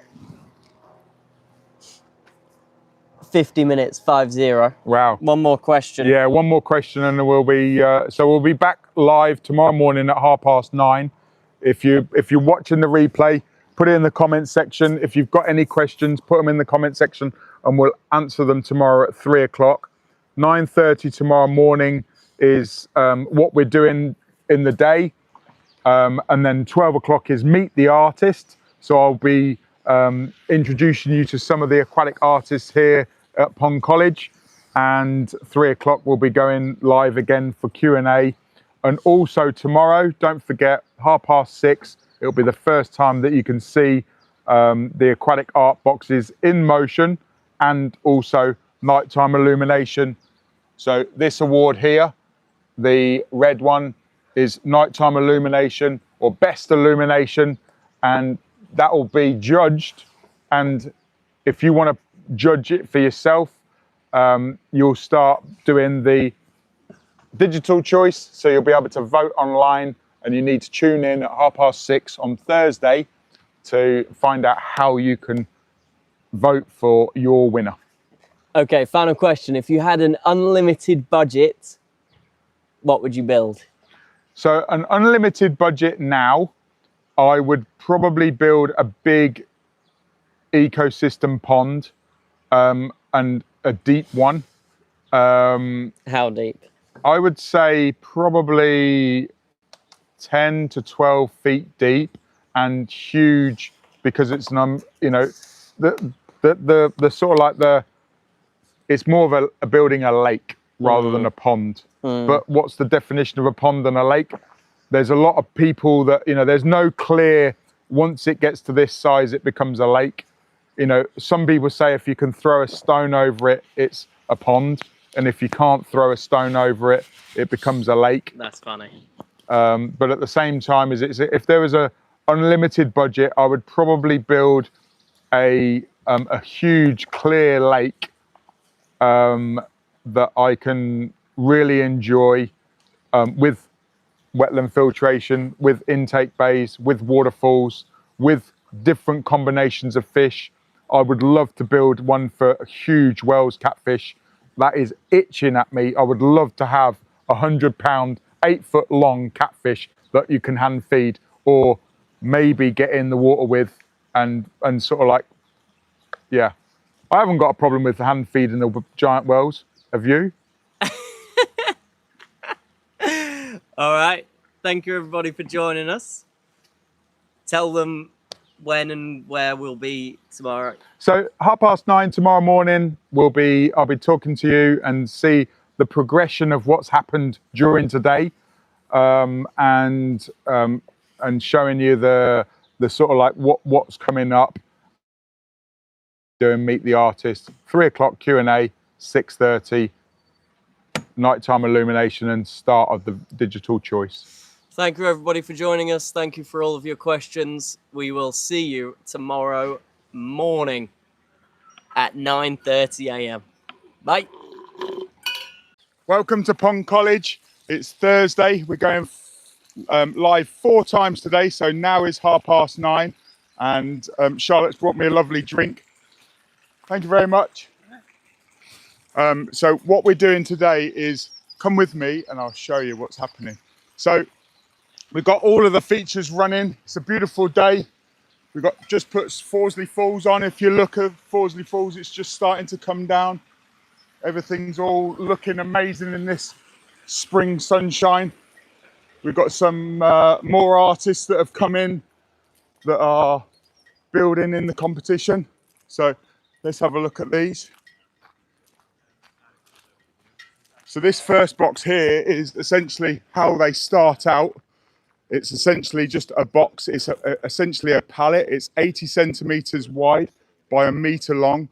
And you can see Luke started yesterday. So there's a little bit more work gone in there. Also, Marcel is working in the 8-foot by 8-foot box. So there's essentially lots of aquatic art going on in the gardens today. At 5 o'clock today, the hammer hits and the tool's down. Everything needs to be tied, and you can tune in at 6:30 to vote for digital choice. And also you'll see the nighttime illuminations. The gardens will basically come real live, and it's magical. When the lights come on, it changes the mood. Let's go over to last year. So we've got a couple of features from last year. We've got Sam's water feature that's still up and running. It's a very simple design, and what he tried to do is he tried to create a sort of like a bit of a homage to Wales, and you can see the dragon underneath there. And last year he had a little bit of a fogger, and it's very simplistic. All of the plants in here are edible apart from the moss. But you probably give it a go. But essentially you've got blueberries, you've got thyme, you've got oregano. I think there's a strawberry, and there's also sage. And then also this was the overall win last year. Marcel came over from Holland. He's not competing this year. He's going to be a judge, but he's actually doing aquatic art in the 8-foot by 8-foot box. Wave, Marcel. Wave. So this is Marcel's box from last year. and this was the overall winner. And literally there's so much attention to detail. You can see that Marcel's got a background in vivariums and terrariums and all sorts of stuff like that. So just look at that linear flow in the different areas, and the light is catching that. What I've done this year is I've moved these boxes into a sort of like a permanent location. It's in the shade. You can see we're morning sun. What I want to do is cover this area because we've got a problem with birds stealing the moss. There's lots of different types of moss on this one. If you look at the different plants, there's saxifrages, there's even a little bulb that's come up, which is another type of fritillaria. Yesterday we saw the snakehead fritillaria. Well, that's a different species and it's a little bit rarer, and they've popped up, and Marcel was like, oh, they came back up, and it's good. It's amazing on how plants, amaze people. It's like you plant them in one place and they move to where they want to be. And then this one here is my homage. I won Artist Choice last year, and this is the homage to New Zealand. Me and Charlotte went to New Zealand for Charlotte's birthday, and I came back with lots of stones. And what I recreated here was irregular flow. So there is actually a siphon that you can hear gurgle, and it actually creates more of a flow on the waterfall at the bottom. And essentially it's a case of you get sort of like a tidal wave. You could do it with solenoid valves, but essentially it's a case of, this is what aquatic art is. You can go really elaborate with bits of wood and everything else like that, or literally it's a case of, you see all the different types of stone as well. So I found these stones in Auckland Botanical Gardens, and what they are is they're basically, people paint them and then hide them in the gardens for people to find. And I'm a big kid, so I actually found that one first, and it was actually in the top of a sort of like a shed, and I just saw that turquoise colour, and I was like, look at that, that's so cool.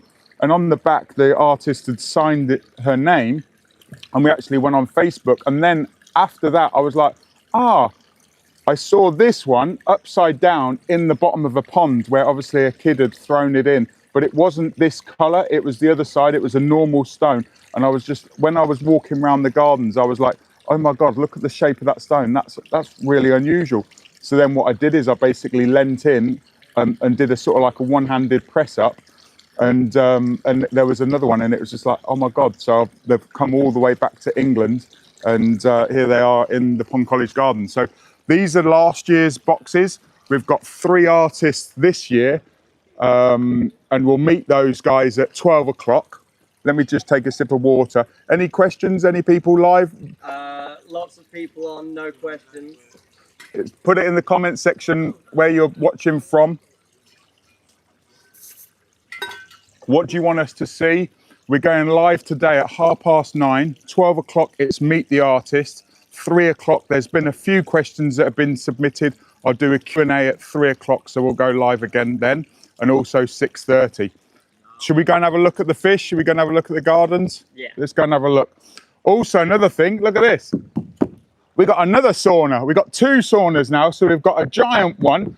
Neil's come in and basically lent this one to us because we've got an event on and we're going to have more people. So I've moved my bench in here. But come in here. Isn't this cool?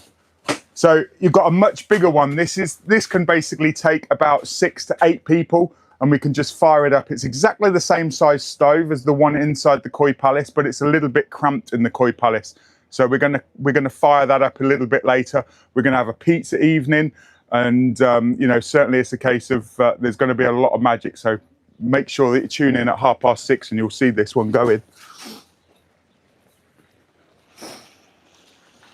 So I've switched the bowls on in the Koi Palace. So there's fountain bowls in there.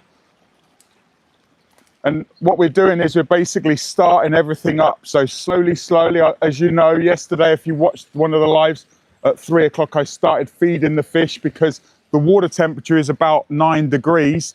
The air temperature at the moment is, oh wow, it's 19 degrees look, in that sun. 19 degrees? 19.1, look at that. I don't believe it.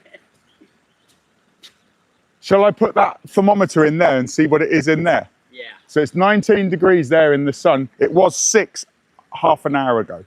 So it's, yeah, 19 now. Shall I put it in there and see what temperature it is? Yeah. Does it go in then? It can do.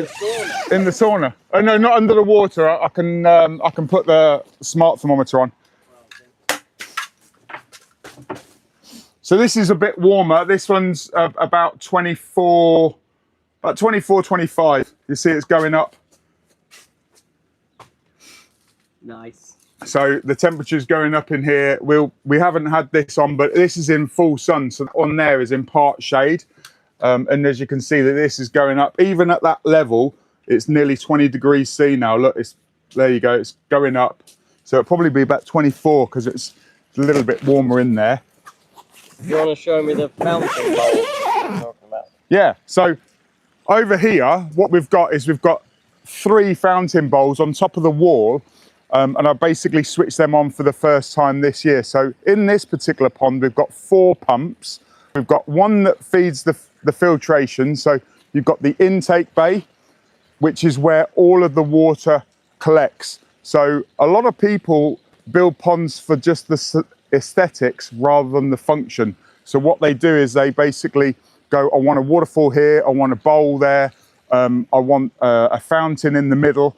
And what they don't realise is the ponds need to work with Mother Nature. And if you're pulling water from all over the place, then it doesn't know where to flow. And everything has a flow. If you think about a river, it's all going the same way. It might eddy around, it might do it, but it all goes down to the sea. So what you need to do in a pond scenario, if you want to work with Mother Nature, is draw from one area. So we've got 4 pumps in there. One's feeding the filtration system where Luna is at the moment. She's frog hunting or toad hunting. But essentially this is the filtration system. So we've not got any black boxes. We've not got any sort of like drum filters on this particular one. We're working with Mother Nature. Yes, this is a very big filtration system compared to the size of the pond. And that's one of the downfalls, is you need a bigger filtration.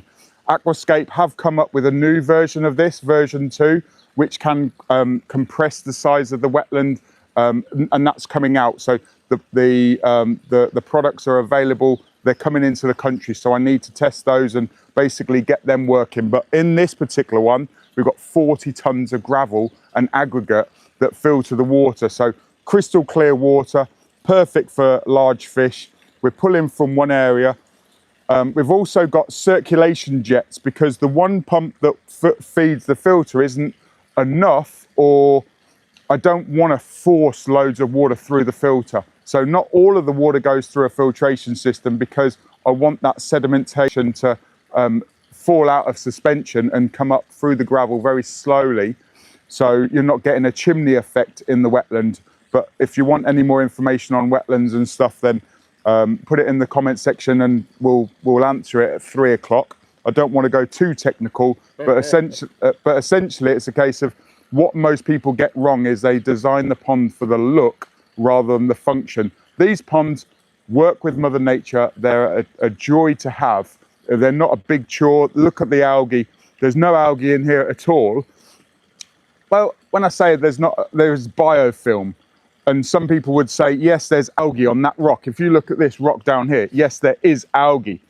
But it's sort of like, I would say 20 mil, 2 centimeters max, and the fish graze on it. So essentially it's a case of, if I see the fish mouthing and eating that algae, I know that the water temperature is warm enough for them for food.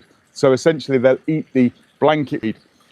If we didn't have these fish in here, it would turn into an algae forest, because essentially it's a case of they're eating the algae. They're like cows. They're eating the grass. They're eating the algae.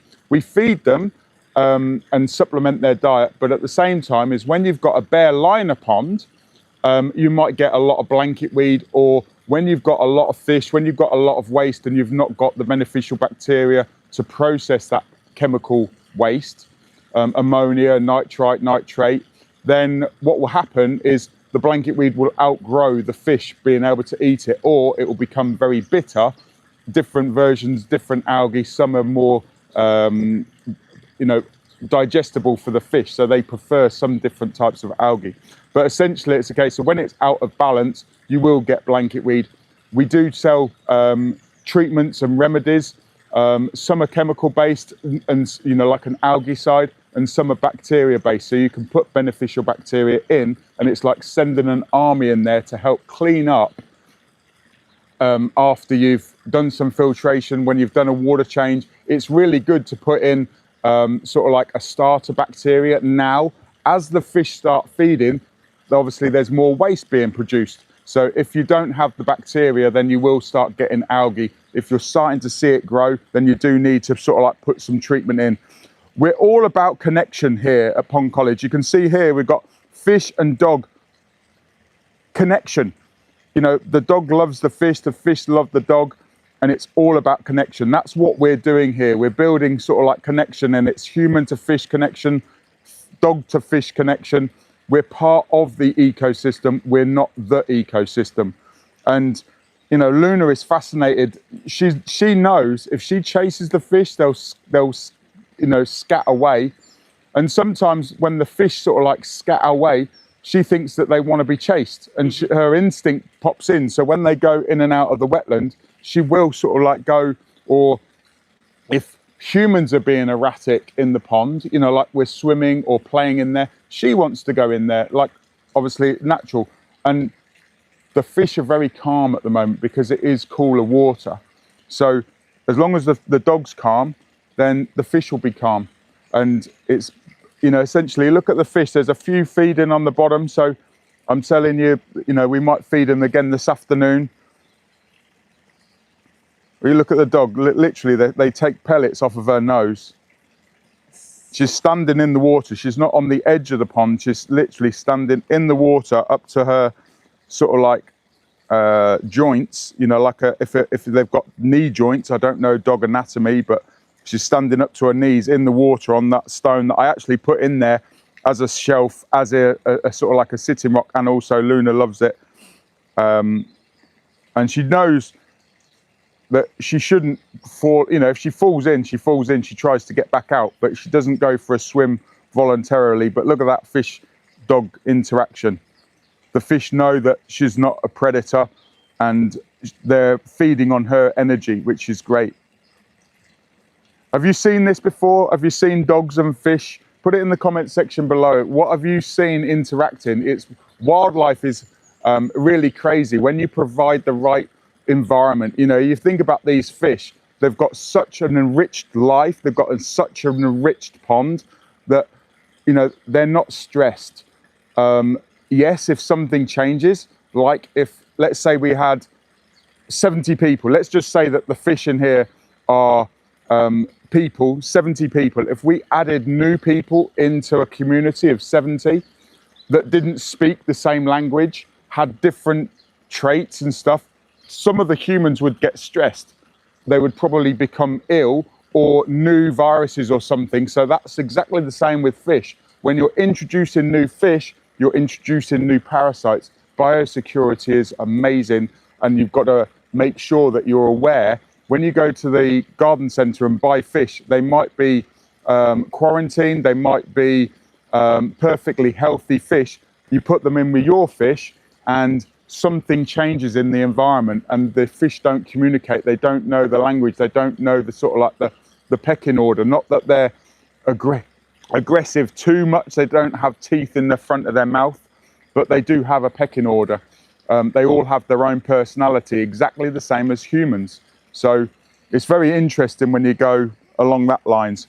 But I'll be talking more about the real technical stuff. If you've got technical questions, put it in the comment section below and I'll answer them at 3 o'clock. So 12 o'clock, we're going to meet the artist. This is basically what's going on today. So what's essentially happening at Pond College today is we've got the Pond Advisor Invitational. It's the last day. We've got 2 artists that are building here in the Pond College Gardens, and we've also got 1 artist, Daniel from Britpond. He's actually bringing the box today, and I hope that he brings it in time. I hope he can get it in the van. It's going to be heavy. So there's different challenges when you're bringing something off-site. I've done it multiple times for show gardens. You've got different challenges. When you're in transit, hopefully, you know, there won't be traffic. Hopefully there won't be sort of like an emergency stop where all of a sudden, you know, there may be some issues with moving a box, but essentially it's not impossible. And I'm really excited to see what I'm really excited to see what all of the guys are doing. So Blaise, he's a new contractor. He's starting up. He is a very good and experienced house builder. And he's built a number of water features, and he's been waterfall walking with me in the past. He's got the right energy, and I invited him to come, and he's just starting up, and he's doing more water features. So we'll talk to him at 12 o'clock, and I'm really excited to see what he does. He said he's done some work last weekend in a sort of like an area, and he's drilled some rocks and stuff, so that'll be really good. I'm really super excited about Luke. That'll be really interesting. He keeps it away from me, as in what he's going to do, because he doesn't want me to sway on him what I would do, what I wouldn't do. I asked him yesterday, how are you getting on? And it says it needs a tweak. And I said, a little tweak or a big tweak? And he said, a big tweak, but there's nothing major wrong. And then I asked him this morning, how long do you need? Because obviously he's my right-hand man. He does a lot of the work here in the Pond College Gardens. He was like, do you need me to do anything? And I'm like, yeah, we need you. It's the event's happening. We do need you to do stuff, but I don't want you to half do what I want you to do. I want you to concentrate on the box. How long do you think it will be? And he said about 4 to 6 hours. So we might have water running at 12 o'clock, and he still may be tweaking. But I said to him, you know, concentrate on the build, and I'll set up everything for people coming. So you're more than welcome. Anybody is welcome at Saturday at 9:30. We're here at Pond College in Northamptonshire.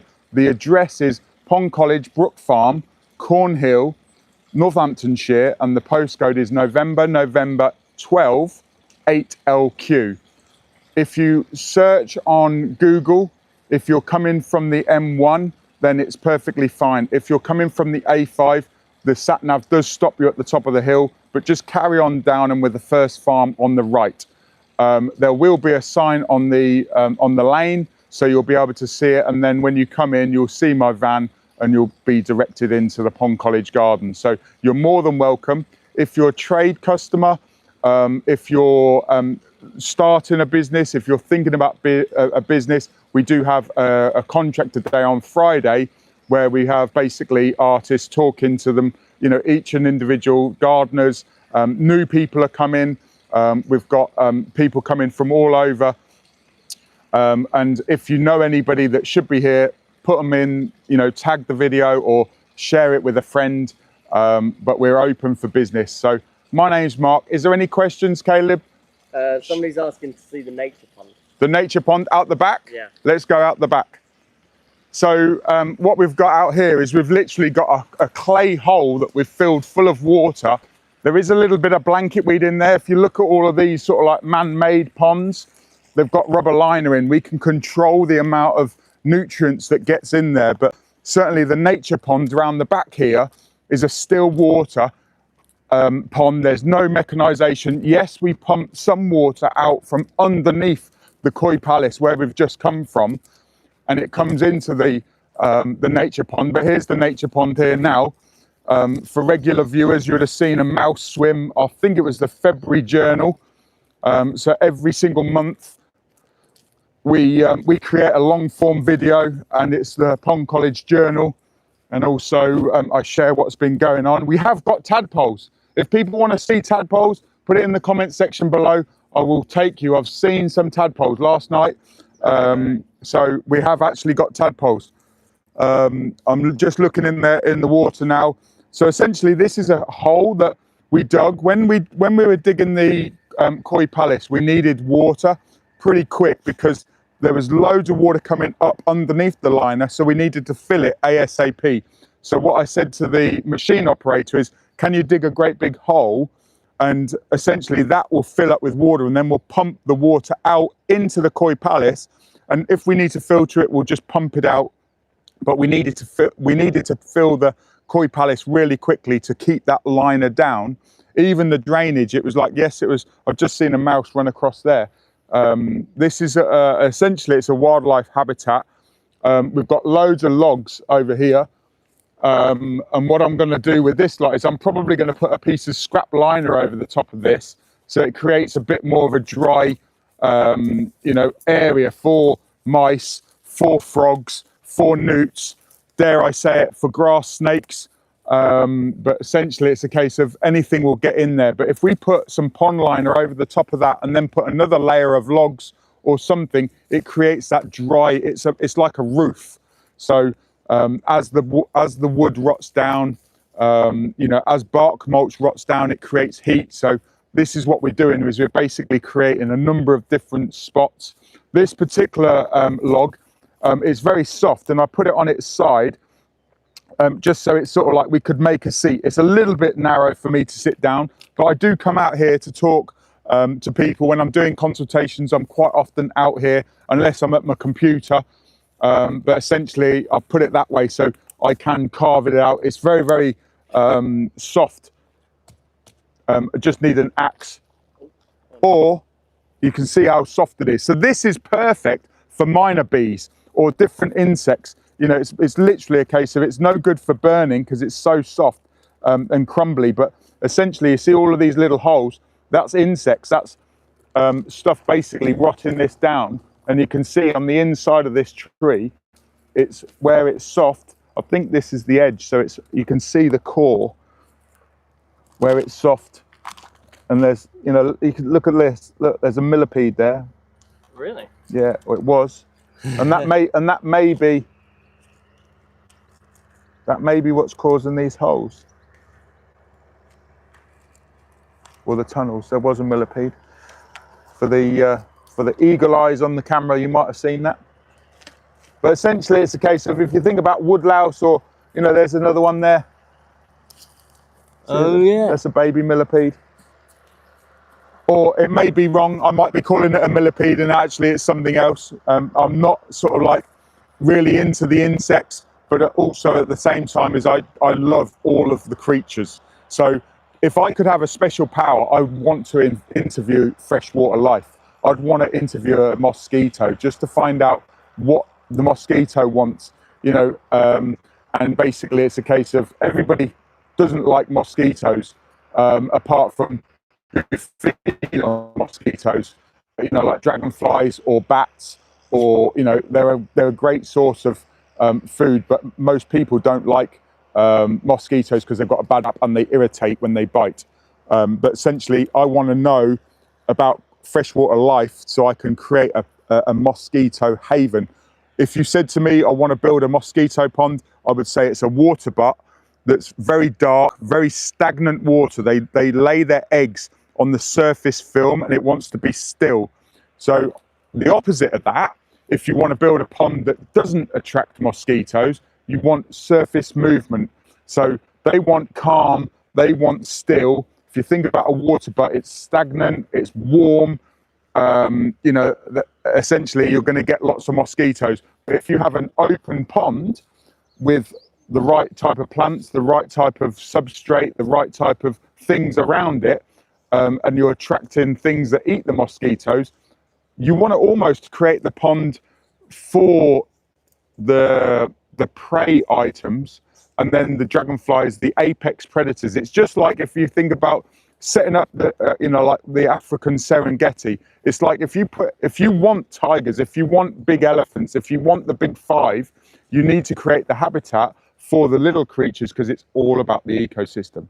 You can't just send a load of tigers or something and expect them to be happy. They need to have the you know, like the prey items. You know, it's for enrichment, for, you know, they need lots of space. The artists. So what I'm going to do is I'm going to pass the microphone to each artist to introduce themselves, where they come from, and what their company name is. So I'll start with Daniel.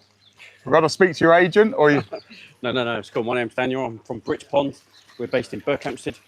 Did you hear that? Coming up here now for, I have now 5, 6 years, 7 years, something like that. And obviously supporting Mark and Charlotte with what they do. It's all good fun, so we're loving it. Where's your box? My box is in the back of my van. He's hiding it. You have to wait. So it's going to be an exclusive at 3 o'clock. We'll have a sneak peek. Where's Luke? You want to introduce yourself? Yeah, hold the mic. I'm not holding it for you. Hello, I'm Luke. I work for Mark at Any Ponds in Northamptonshire. How long have you been doing it? 5 years, I think now. 4 or 5 years. Yeah. Going to talk us through your feature? Yeah, so last year I did sort of like a miniature scale sort of feature. So I'm doing a similar sort of thing this year.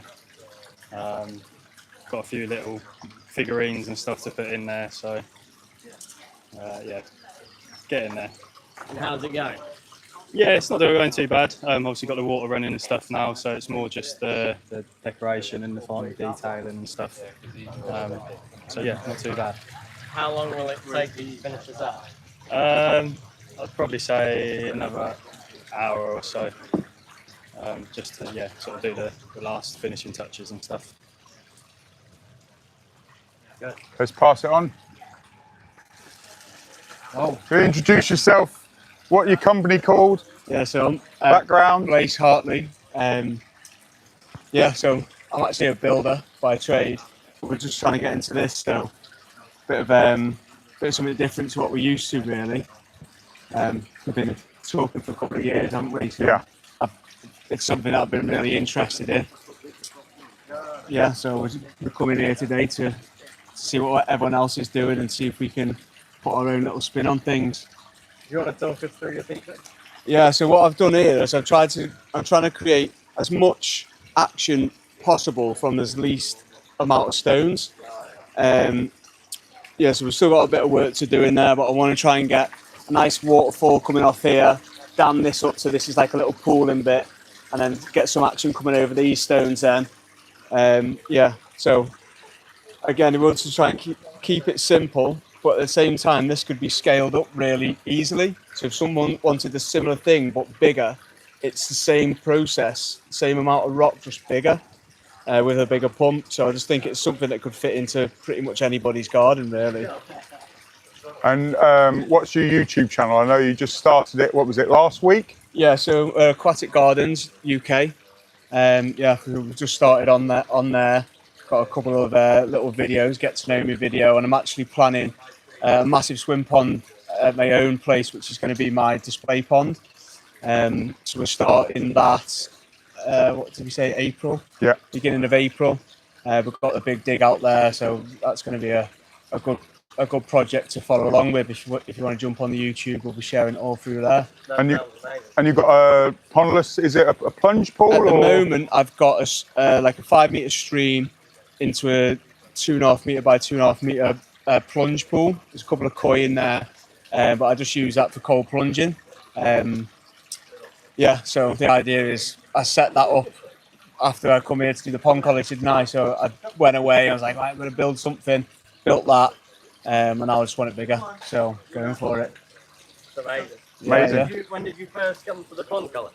It's been about 2 years ago now, isn't it? Yeah, and we went waterfall walking, didn't we? Yeah, I remember going waterfall walking in Wales. That was good fun. Yeah, a couple of days down there. Yeah. Yeah, it was good. Good. And Amazing. how big's your swim pond going to be? So the whole pond area is going to be about 9 meters by 7 meters plus the stream. So a big one really. You know what I mean? We've got a lot of big boulders coming in. Yeah, it's going to be fun. Fish and There'll be fish in there, a lot of fish in there, a lot of planting. I've just had the last YouTube video there. Is a trip for us going out to the garden centres and picking all the planting and the trees that are going to come in. So we're going to get as much wildlife in it as possible. Make sure it's accessible for everything. wow, that's amazing. Good one. Should we go and speak to the Dutch team?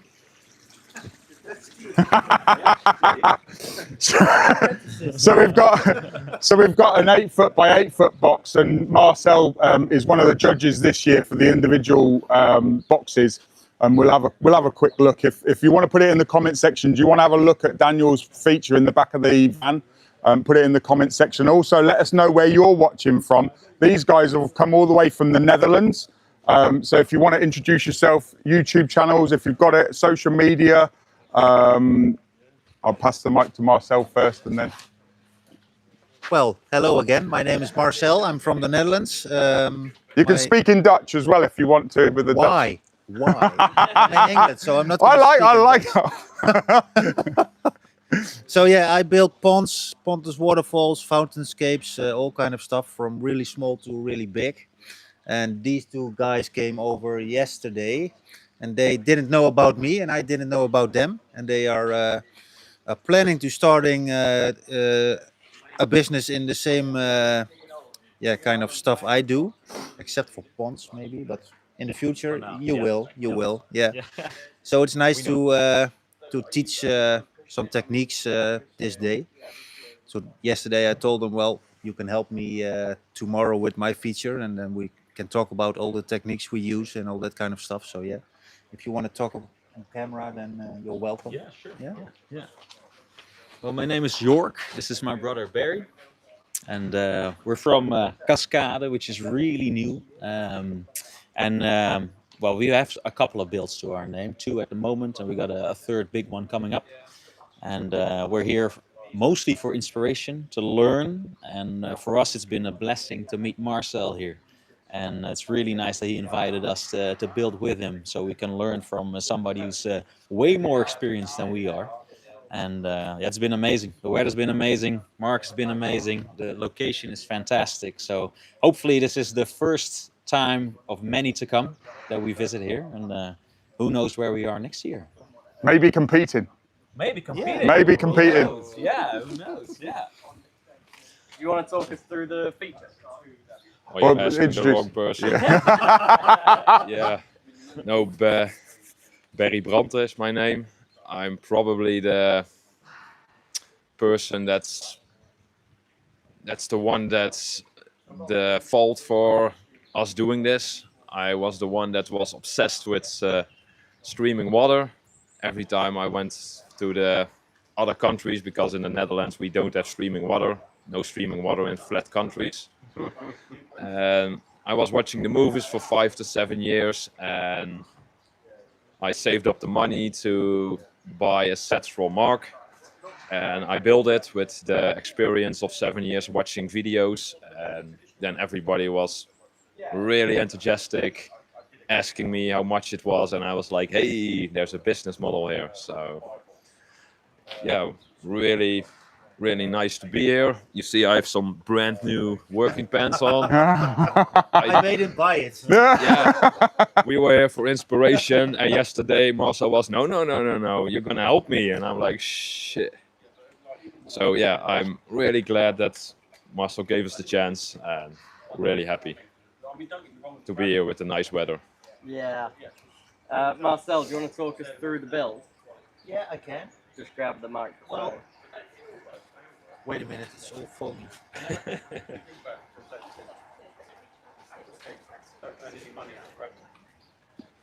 So I was planning to do the ditch at the back of this, but it's too big for 2 days. So I talked to Mark, and I was like, well, we do 8 by 8. And then it's collecting materials with no imagination at all. Like, well, what am I going to do? I don't know. I had one plan, but that didn't work out. It could work out if I had more time, but whatever. The plan now is we did a couple of test runs, and now we're foaming it all up again because it's not running exactly how we want it. But there's a couple of small waterfalls, small puddles. I cut a sphere in half over there. So there's a horse tail waterfall coming out of it. We just foamed up this piece of wood with a piece of pipe in it, so there's coming water inside of this piece of wood. So yeah, that's what we're doing now. So if it runs like the way we want it to run, then we can go to action to bring it a bit to life with moss and maybe some plants and all that kind of stuff. And yeah, I hope it's ready this afternoon, and we will see tomorrow. Have you had running water yet? Yeah. But it's not quite running the way we would like it because it loses a lot of water behind the rock. So we all foamed it up now. So we have to wait for the foam to cure. And then we do another test run, and then we'll see if it runs like we want it to. So How long do you have to wait? with this kind of weather, 20 minutes, 25 minutes, it's plenty enough. So, And also, you're not under a time pressure where the individual boxes, Yeah. they need to finish at 5 o'clock today. So it's Yeah. tools down. So then you can have a look at the boxes at 6:30, and essentially it's a case of Marcel's just building this just as aquatic art. It's celebrating aquatic art. It's not about the competition. It's about aquatic art live, and that's why we're coming to you live on YouTube. If you've got any questions for these guys, put it in the comments section below. And if you're watching from an international country, put it in the comment section below. You know, it's like this is aquatic art live, and we're coming live to you in your living room or in the van. If you're a contractor, get in touch. If you need any help whatsoever, we're here to support you.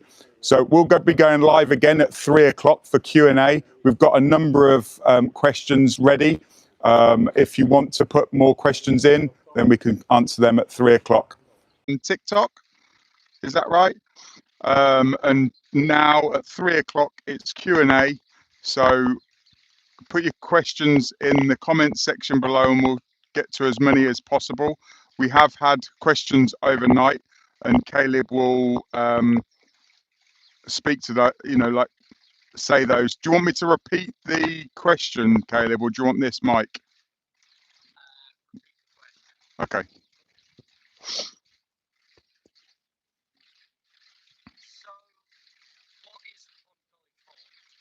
So Pond College 4 is essentially hands-on in real-world pond building experience, education, inspiration, and also we supply the products. So essentially we can prescribe what kit you need, and we want to support people building ponds and water features the right way rather than the wrong way.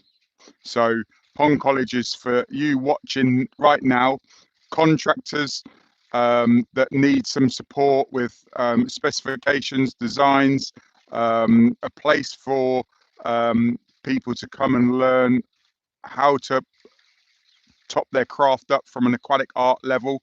The higher you go, the more advanced it goes and the more technical you can go. So Pond College is here to support you, really, you know, learning while having fun in a real world scenario. So, you know, we're not in a sort of like a warehouse seaming liner. We can seam line it in the gardens, in the production gardens at the back.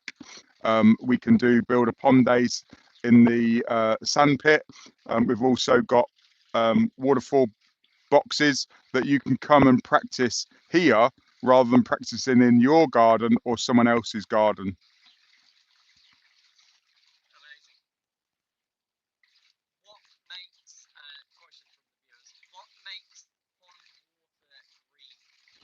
So the question is, what makes pond water green? It's nutrients. Essentially, there's nutrients in the water, and if there's an abundance of nutrients and no bacteria removing that nutrients or sort of like chemical waste, then the algae is Mother Nature's way of removing that waste, because then microorganisms and invertebrates will actually consume that algae. So it's the start of the sort of like the ecosystem. If you've got lots of nutrients from uneaten fish food, if you've got lots of nutrients from leaves, if you've got lots of nutrients, you know, garden soil has a lot of nutrients in it. So if you put your pond plants in garden soil, then you're going to have a nutrient spike. If you put too heavily fertilized compost in the pond, you're going to get a nutrient spike. If you put gravel in there, even the fish breathing creates nutrients in a form of ammonia, and essentially it's a case of that's what causes green water. So if you've got fish, if you've got aquatic life, if you've got leaves or even dust in the air, wind-blown debris, pollen, it all creates nutrients, and that's what makes ponds go green. If you've got a sterile system and you haven't got rocks and gravel, and you haven't got beneficial bacteria, you do need a UV clarifier, which is chemical filtration. And what that does is it takes the single cell algae, which is green water. Filamentous algae is blanket weed, so it's like long lines rather than single dots in the sort of like the water. So green water is single cell algae. Where was I going with that? I was trying to explain single cell algae. That was funny. It's funny, I get dragonfly moments and squirrel moments. I get distracted very easily. But hopefully that's enough of an answer what causes green water. Oh yeah, it was UVs. So what a UV does is it clumps the bits together, so it'll either sink or a filtration system will take it out. In an ecosystem pond, you do not want a UV clarifier because it's taking out and it's sterilizing anything that's in the water that's passing through the UV. It will kill anything with enough contact time. You know, UV is a sterilization. You can get sterilizers and also clarifiers, and we're talking about UV clarifiers clumping single cell algae so it sinks to the bottom of the pond or into filtration that needs to then be removed. In an ecosystem pond, you don't want that because the free swimming beneficial bacteria are actually eating and helping with the algae. So it's part of the system. So it's counterproductive to have a UV chemical filtration on an ecosystem pond. And as you can see, there's no chemical filtration going on in here. We add beneficial bacteria. We add, you know, fish healthcare products. So we do have to put sometimes chemicals in if there's a parasite influx but that's really when you're introducing new fish. We haven't had any parasite problems. Yes, there's parasites in there and there's parasites on the parasites, but the fish are relaxed. We're not introducing new fish. We will be removing some of the fish out of the koi palace, but algae is, you need a UV clarifier in a bare liner pool with a pump on the bottom. In an ecosystem pond, you don't need any filtration, chemical filtration. So there's more beneficial bacteria in an ecosystem pond, and there's a lot more biological activity. So if you think about a clean sheet of rubber or concrete or fiberglass, anything like that, that's one surface. If you think about the surface on gravel, then you've got lots and lots of surface. If you've got surface on filter media, and plastic filter media contains a different biological beneficial bacteria as hard surfaces. So if you've got stones, if you've got gravel, all of that is surface area, and that's absolutely going for, they want the food, they want that constant food. So as long as you're not putting in, or the pond's not consuming more waste, you know, like if you dump a load of leaves in there, if you dump a load of trout pellets in there, if you dump a load of waste in there, it's going to go green because the beneficial bacteria can't build up to it. If you trickle it in, little leaves, little bits of trout pellets or fish food, and the reason why I say trout pellets is it's very high in oil. A lot of koi guys, they can't use oily pellets because they're using drum filters, and the drum filters get blocked up. So in an ecosystem pond, we can pretty much feed anything. You know, I even feed them all sorts of stuff just to see what they like. You know, they like the variation. Yes, some of the stuff that I feed the koi I wouldn't eat, but you know, at the same time as I'm a human, they're fish. You know, I wouldn't eat a worm or a maggot where these guys do.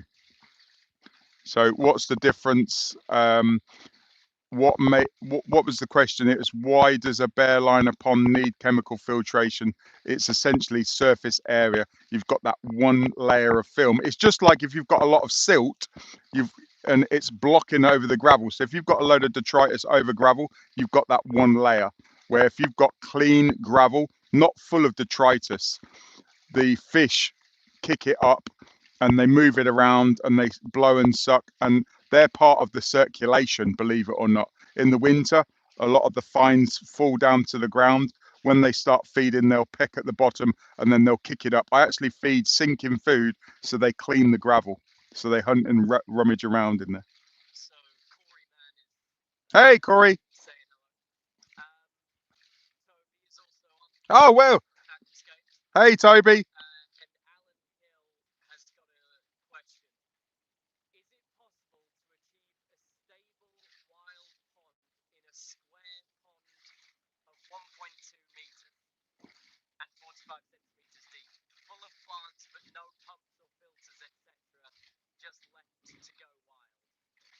So a stable, is it possible to achieve a stable pond 1 meter 20 by 45 centimeters full of plants, no pumps, no electric? Yes, because that is a sort of like a plant pond. If you've got plants only, 100% the plants will filter that. It's essentially, yes, it's a stagnant body, but it's a still water wildlife pond. If you're adding fish, if you want to feed the fish, then you need the filtration. If you don't want to feed the fish, you can have a few fish and the plants will provide the oxygen for the fish, and the fish will eat the weeds and the algae and stuff. So it's all about creating that ecosystem. But if you want to feed the fish, you're adding waste. If you don't want to remove mechanical waste with a net, because if you haven't got a filter, you become the mechanical filter. You need to remove bits by hand. But it is quite possible. We've got sort of like vats with no filtration apart from duckweed, believe it or not. Yes, I manage it. Yes, I put in aeration, like a air bubbler for the fish. I put the duckweed on because the fish eat the duckweed. So yes, you can have a stable body of water with plants only, and it's called a plant only pond. If you want to add a few fish there, then they become working goldfish. In that size pond, I wouldn't put anything else apart from common goldfish or schbumpkins.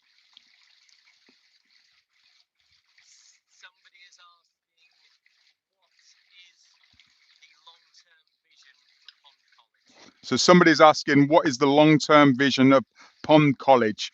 So the long-term vision of Pond College is creating an area for the UK pond builders and internationals to come and basically be inspired. It's a sort of like a pond building hub, if you like. Whether you're in the trade, whether you're DIY, we're here to support you build ponds the right way. And essentially, it's a case of the vision is we just keep going. We're not about masses. We're about more connection. So we want to look after you. We want to connect. It's like fish to human connection, fish to dog connection. I don't know where the dog is, but she's behind me. Whether you can see her or not, she's watching the toads. But essentially, it's creating a safe space for you to learn, whether it's making mistakes, whether it's a case of seaming liner, whether it's rock placement. From a contractor point of view, we're here to support you with the projects, advanced projects if you're starting up. Also, we do, my first international best-selling book was Pond Passion to Profit. That was designed for solopreneurs. So the future of Pond College is to just carry on going and creating a safe place and a beautiful environment. It's build it and they will come. I may feed the fish I'll feed the fish. I've got some little pond sticks. They have been mouthing. I haven't fed them so far this morning, but I will feed them just literally a little bit of floating stick. Yesterday was the first time I fed them, but they are looking for food. They're coming straight up. So yeah, I won't put a lot on, but essentially it's a case of it's just a little bit just to keep them going and also interact with the fish a little bit. When I'm feeding the fish, it's a real good sign, and it's a real good behavior monitoring them. You know, a couple of them are sort of like sulking a little bit, not when they're feeding like this, but when they're resting, they will just sit on the bottom of the pond. And it's just literally a case of when you bring them up to the surface, you can see them, you can check them for damage, you can check them for all sorts of stuff. So I like to give them a little bit of food. I'm probably going to give them some peas or something tomorrow, more of a sinking food. But I've got some pond sticks. Last week we gave them a little bit of sweet corn. The water temperature is getting, it's a beautiful day, so they're asking. I haven't fed Tazzy the turtle yet, and I haven't, or the toads and the frogs haven't eaten. They've got other things on their mind at the moment still with spawning.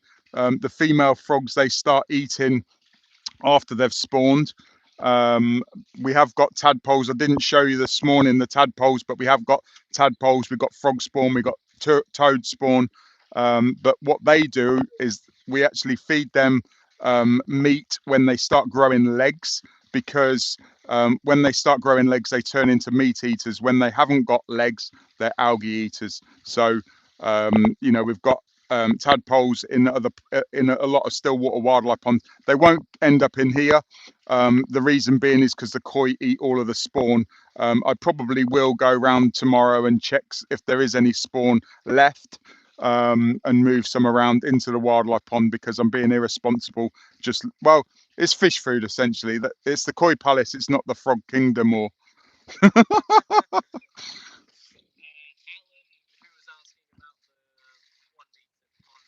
Yeah.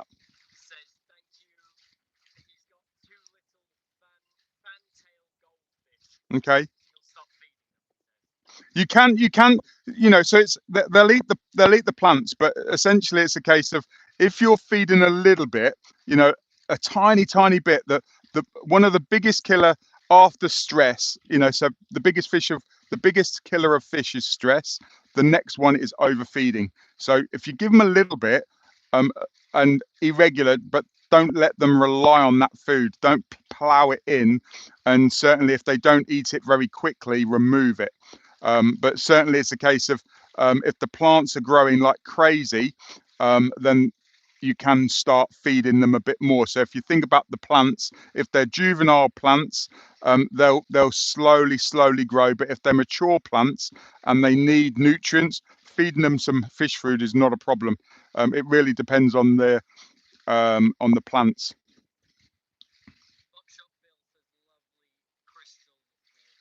Thank you.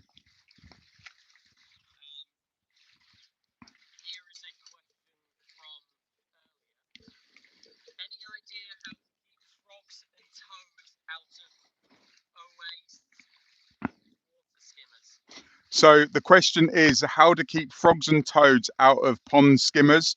And the one that they've asked me about is the brand called Awazi.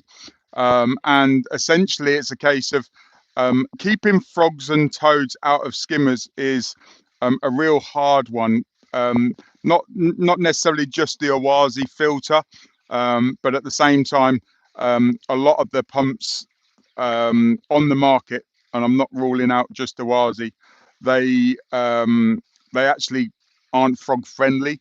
But at the same time, so a skimmer isn't really frog friendly, but the frogs love to go in the skimmers because they sit on the basket. They crawl. Essentially it's a cave, which is what you're creating. So how to keep them out of the skimmer? Then some people can put a fine mesh, not a real fine, just to stop the frogs from going in. So it's sort of like chicken wire, like an inch mesh to stop the frogs from going in there, and also securing the lid down. They will go underneath and they will burrow, and it's sort of like it's a job to keep the frogs out of skimmers. But it's literally a case of, so if you think about the aquascape skimmer, there is metallic pads in there, and you can cut more metallic pads. So the best way to make a skimmer frog safe, so you're not killing the frogs, you know, the frogs will go in there. You basically cut more metallic pads or put more filter media in there, and the frogs will sit on top of it. They just want to be undercover in damp shade, rather than you know, being exposed to pond pumps in the bottom of a pond or in an aggressive skimmer. Go into the Awazi skimmer. There's a number of different ones on the market. The floating ones are probably the safest, but frogs will still get in there. Same as all of the, like the swimming pool skimmers and stuff. The frogs will get in the baskets, and it's making the suction less, so downgrading the pump, but that could affect water quality and everything else. So if you're enjoying the frogs and it's keeping them out from their safety point of view, then build an intake bay, which is essentially the safest way to filter a wildlife pond is an intake bay or a skim cove. You create a bigger area, so it's not like a vacuum sucking aggressively. If you imagine a log flume or a wild rapids at a water park, humans go down there. The pumps involved in that are huge. They just have fine grids, so if somebody hits a grid, they're not going to get sucked to it, where the frogs do. So you need to create a bigger area, so if a frog walks over it, they're not going to get trapped in there. A lot of the pumps, they come with filter cages, but the problem is when you get leaves, you know, if you have a pump in the bottom of a pond, the leaves get covered the pump, and then it sucks really from one little area, and that's when the frogs get caught up in them, and it's horrible if you're a frog lover to pull frogs from a pump.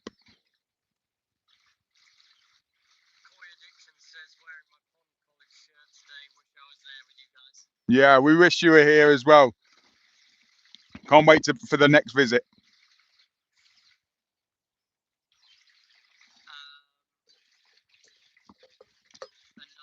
So Koi Addiction, if people didn't hear, so Koi Addiction said, wearing the Pond College t-shirt and wish I was there. So I'm repeating what Caleb's saying, because I know we've had an issue with some of the platforms. And it's like, yeah, we'll wait for you next time. Can't wait.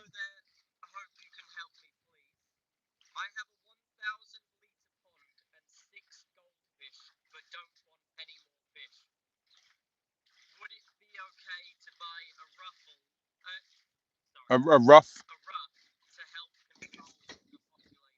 So the question is hello there, I have a one square meter pond, 1,000 litre pond, which is a square meter. It's a cubic meter of water. Got a few goldfish but doesn't want any more. Is it okay to buy a rough or introduce a rough to stop overpopulating? It really depends on where the rough comes from. Rough is like a perch for, you know, it's like a native fish. I remember catching them as a kid. I haven't seen them for a long time, but certainly it's a case of, depends on where you're bringing them in from. If it's a safe, biosecure place, then yes, you could add a rough, you could add perch, you could add or remove the goldfish. When you've got a number of goldfish, you can tell which is the female. You could remove the female, or you could remove the males. You know, when they're chasing each other, the male chases the female. Also, the male gets lumps on its gill. So essentially, you could remove the same sex, or keep the same sex, so you're not actually having them breed. They aren't going to self-fertilize, so they do need a male and female. But yes, it is okay if you've got sustainable rough source. But at the same time, I probably wouldn't. I would probably go down the route of letting them grow, and if there is a number of males to one female, then yeah, they're gonna breed. They will stay small though, so they will, if you've not got a leak, you know, they produce a hormone to stop them overpopulating the water, and Mother Nature will step in, you know, which is cruel sometimes. But at the same time, Mother Nature is cruel. If you've got too many fish in a square meter, then, you know, certainly it's a case of yeah, I would keep a few, and I would either keep all males or all females to stop overpopulating.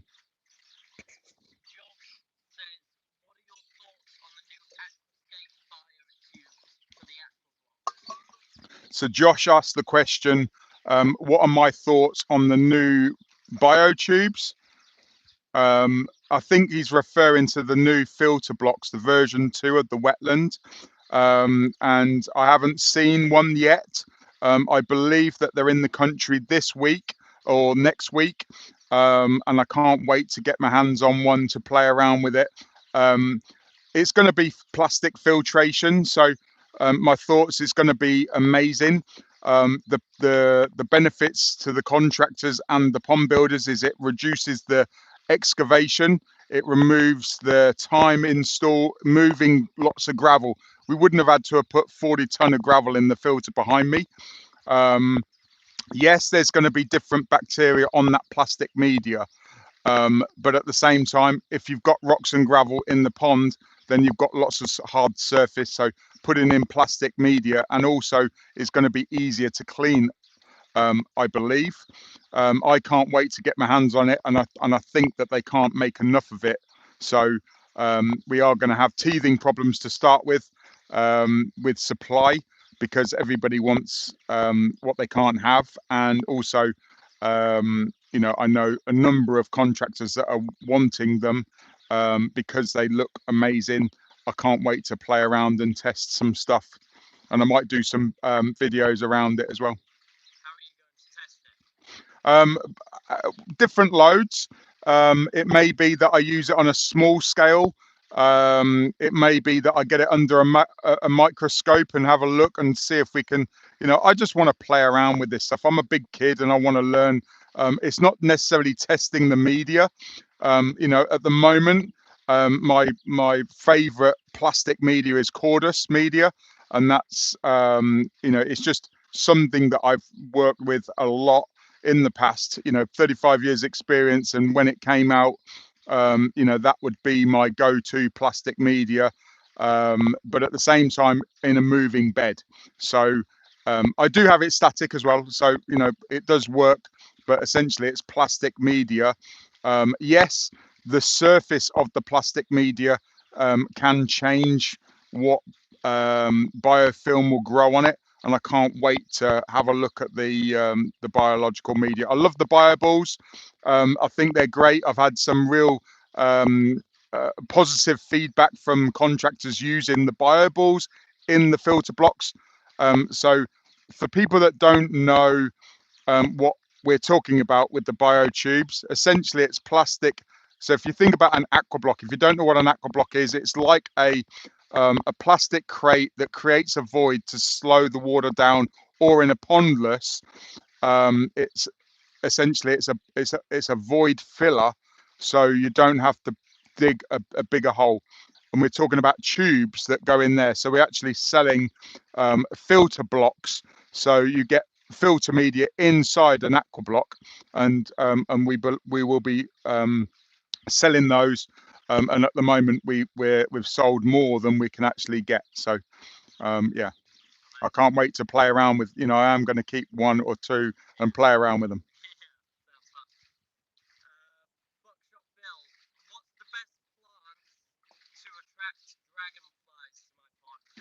Buckshot bill, is it?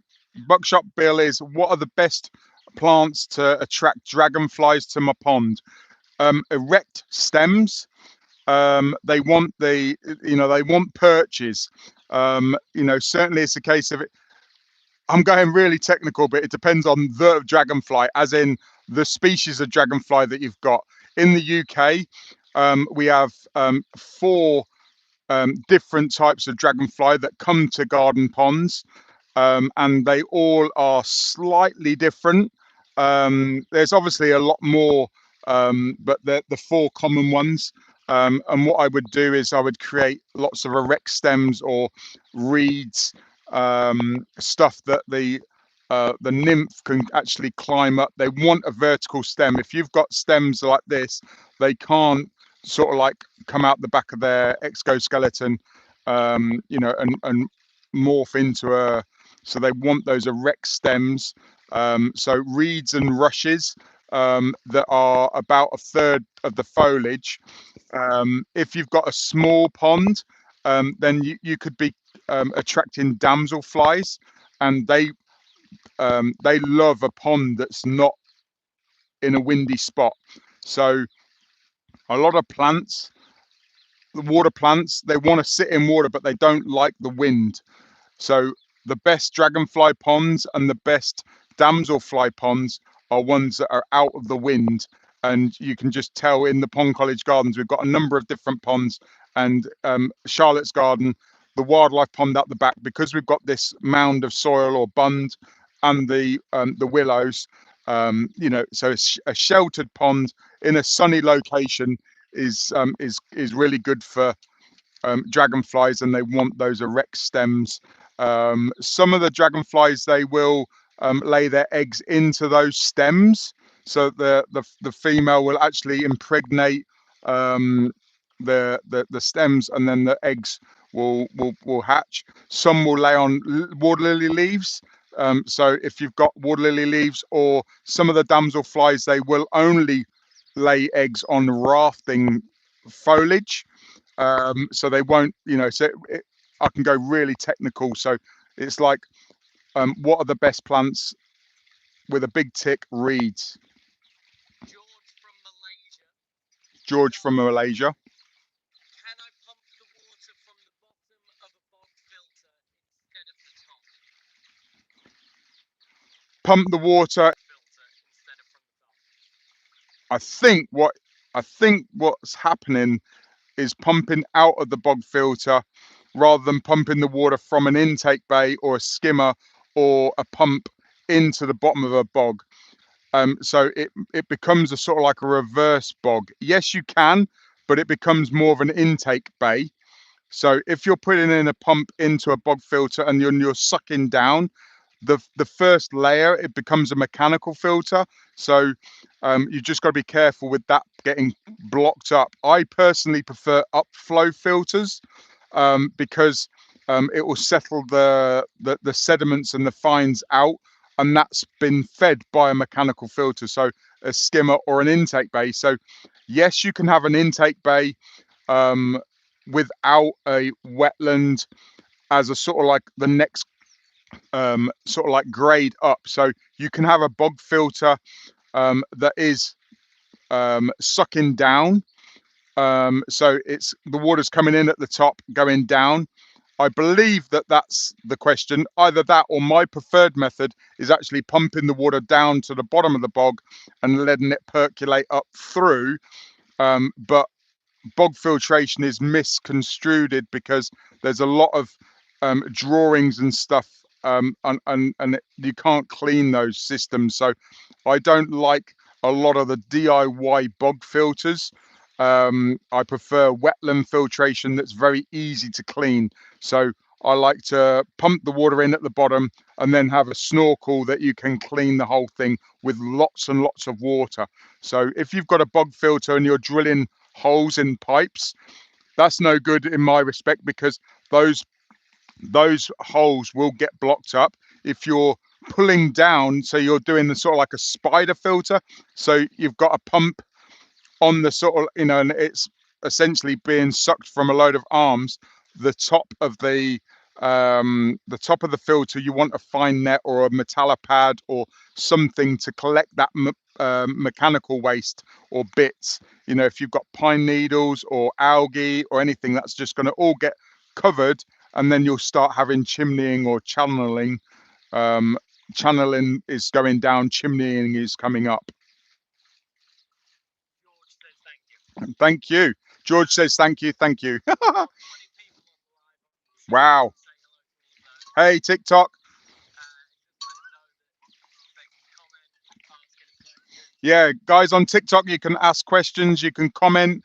At 6:30 tonight, we'll be going live again, and you'll see the nighttime illuminations in the gardens, and it becomes a magical place. And that goes for Facebook and YouTube as well. So tonight at 6:30, hopefully you can hear me well. We are sorting out mics. We're playing around with different things, so hopefully you can hear me well. But I'm going to do a lot more of this stuff. If you ask me questions, I'll turn up for you live. And if you have got any questions and you're watching it on the replay, just let me know that you're on a replay and you've got this question, and I'll answer it tomorrow at 3 o'clock or Saturday at 3 o'clock. So Corey Man asks, what is your take on UV lights? Should they be used all the time? So UV lights, we spoke about the UV lights earlier on in this video. Should they be on all the time? It really depends on what you're trying to do. If you're clumping algae, you do want it on a long time. It's the contact time. I have had a few people that don't really have too much nutrients. Whether they need a UV is questionable because they've got huge biological filters. They have it on 12 hours. But if you've got a fish pool with no real sort of like rocks and gravel and any surface area, so to speak, then you do need to have your UV on all the time. So the question is, do you need your UV on all the time, or how often would you have it on?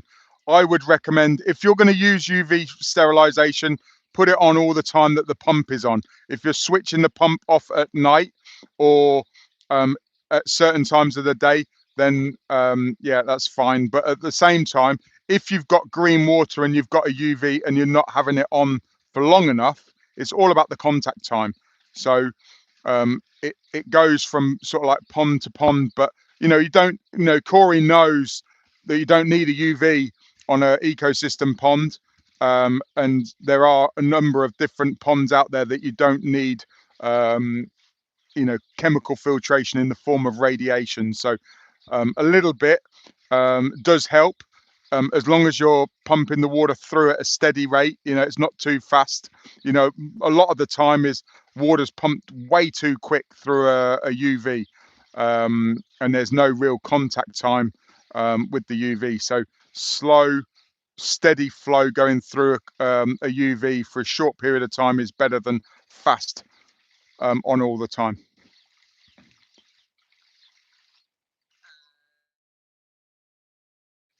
Question from Jason. Hi.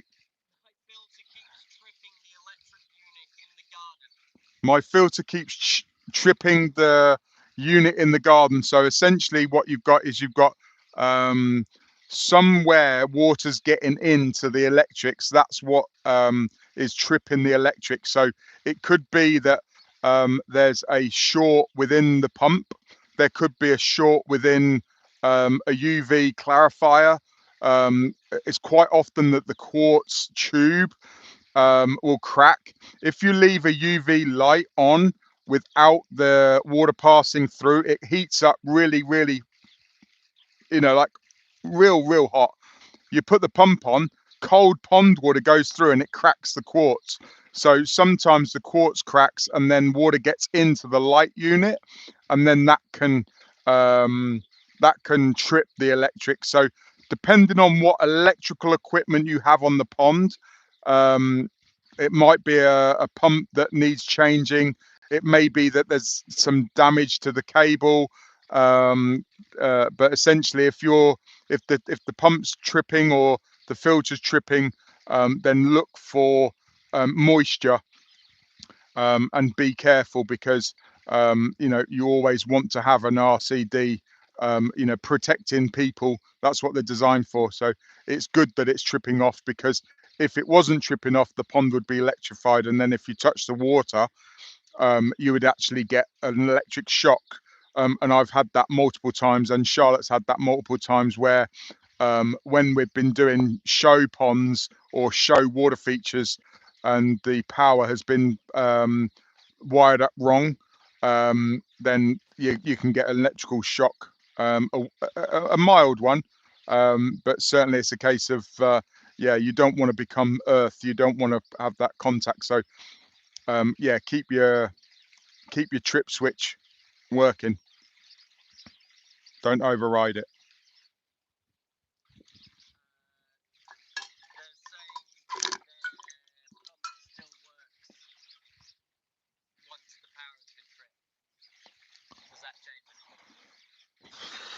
The pump still works when the power has been tripped. So it sounds like the power's being cut off to one circuit, but the pump, maybe it does for a short period of time, and it's a false conception, if that's a word, but you understand what I'm saying.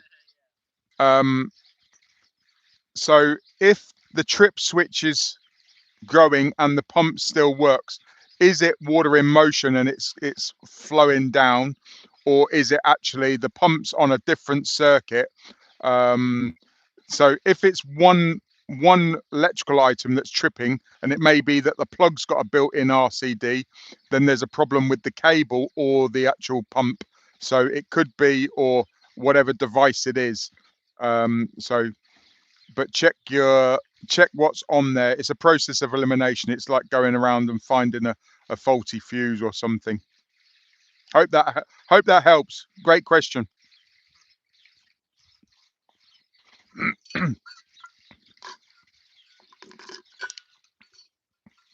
So you can while Caleb's reading some more questions and stuff. So we're going live tomorrow morning at 9:30, tonight 6:30. So if you want to have a look at the aquatic art boxes, we've got three. We've got three amazing artists. They're all unique. I've seen all three in sort of like progression, and I've seen one finished. So you know, I'm really excited to bring this to you at 6:30 tonight, and also we'll judge. Digital choice will be open at 6:30 tonight, and I'll tell you how you can go out and judge and do the voting online. It will be open all day tomorrow, so you know, you'll be able to vote. You don't have to tune in at 6:30. You know, don't cancel any family appointments or anything to watch. You know, you can watch it on replay. You can come in and you know, I appreciate your time. You know, it's all about resources. You know, time, energy, and money. You might not have to give me money, but giving me your time is more than enough. But certainly, you know, I get a lot of energy from the questions, and also the ripples that come back to me.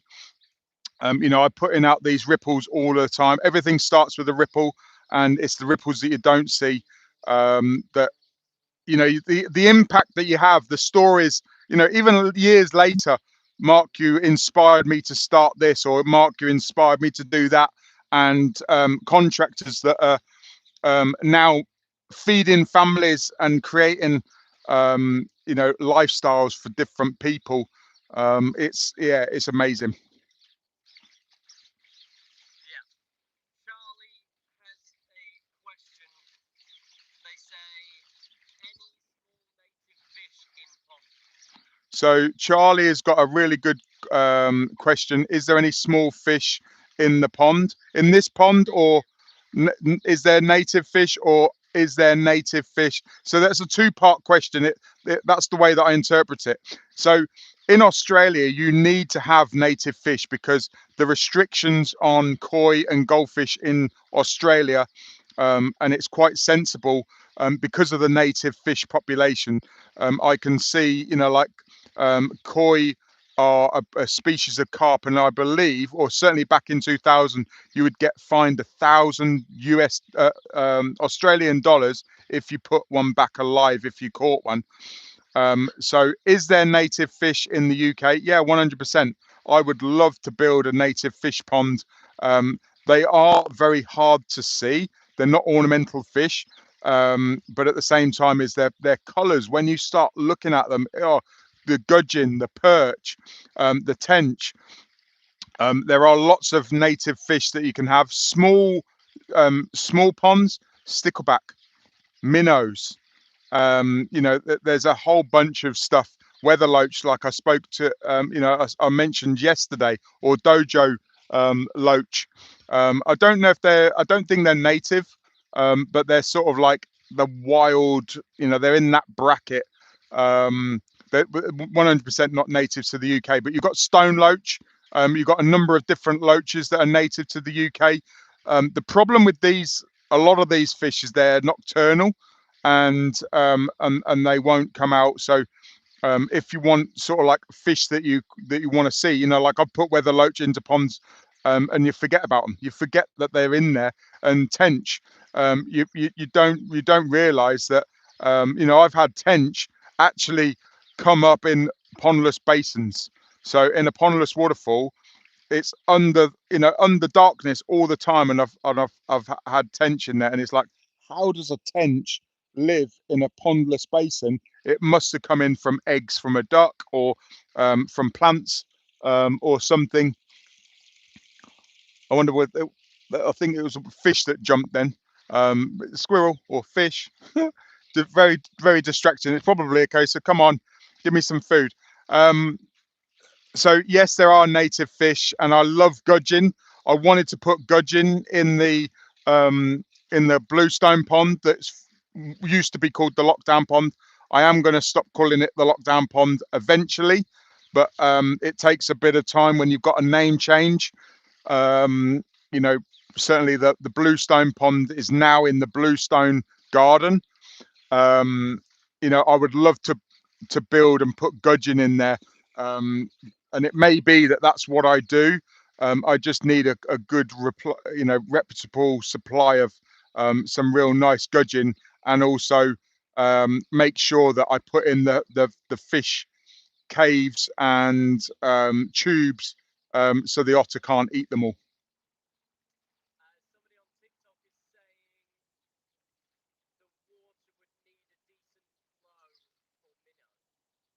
It would need a lot of oxygen.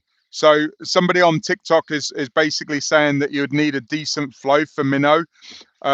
They are quite an oxygen hungry fish.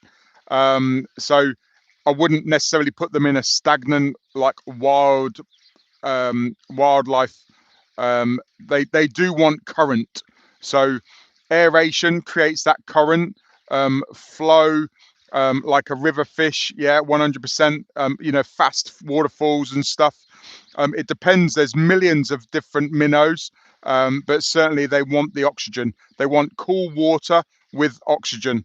So certainly it's a case of, there's a number of different minnows that you can actually get, not native, but I've seen them in rice bowls and stuff with rice fish and stuff. But it depends on where you are in the world, depending on what minnows and what are native to your area.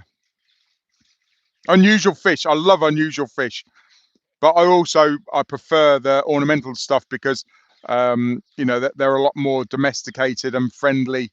It's like, if you think about wild cats, they're or wolf dogs.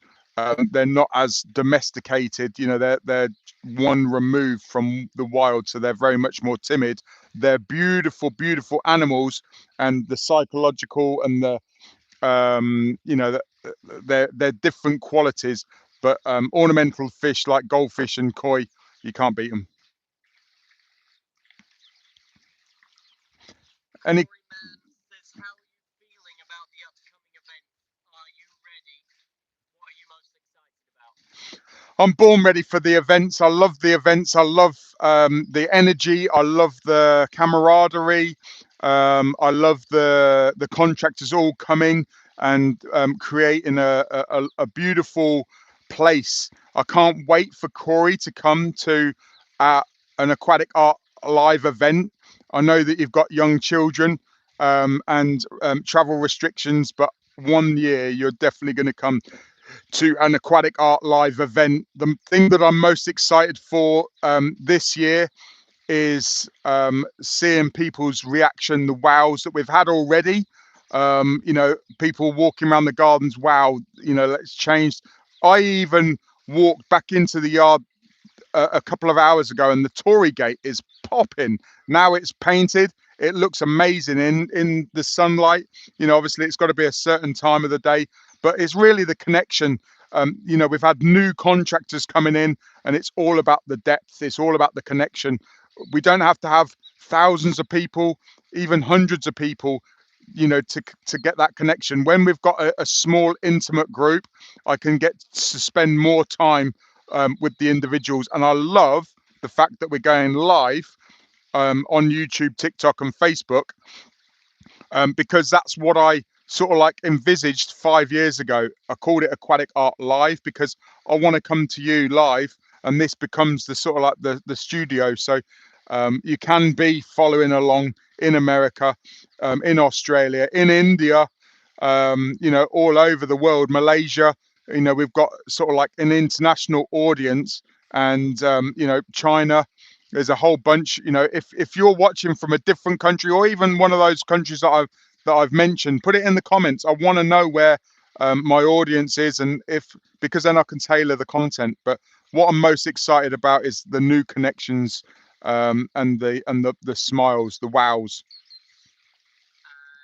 The person with the comment about the minnows says exactly lovely setup you've got there. Thank you very much. The person with the minnow needs aeration or movement. Thank you very much. And all comments. I'm not, you know, a lot of the time, you know, I add stuff to it. It's just like I'm talking. I don't know people's history, background, you know, experiences, and you know, and I love the interaction. And it's something that I obviously missed.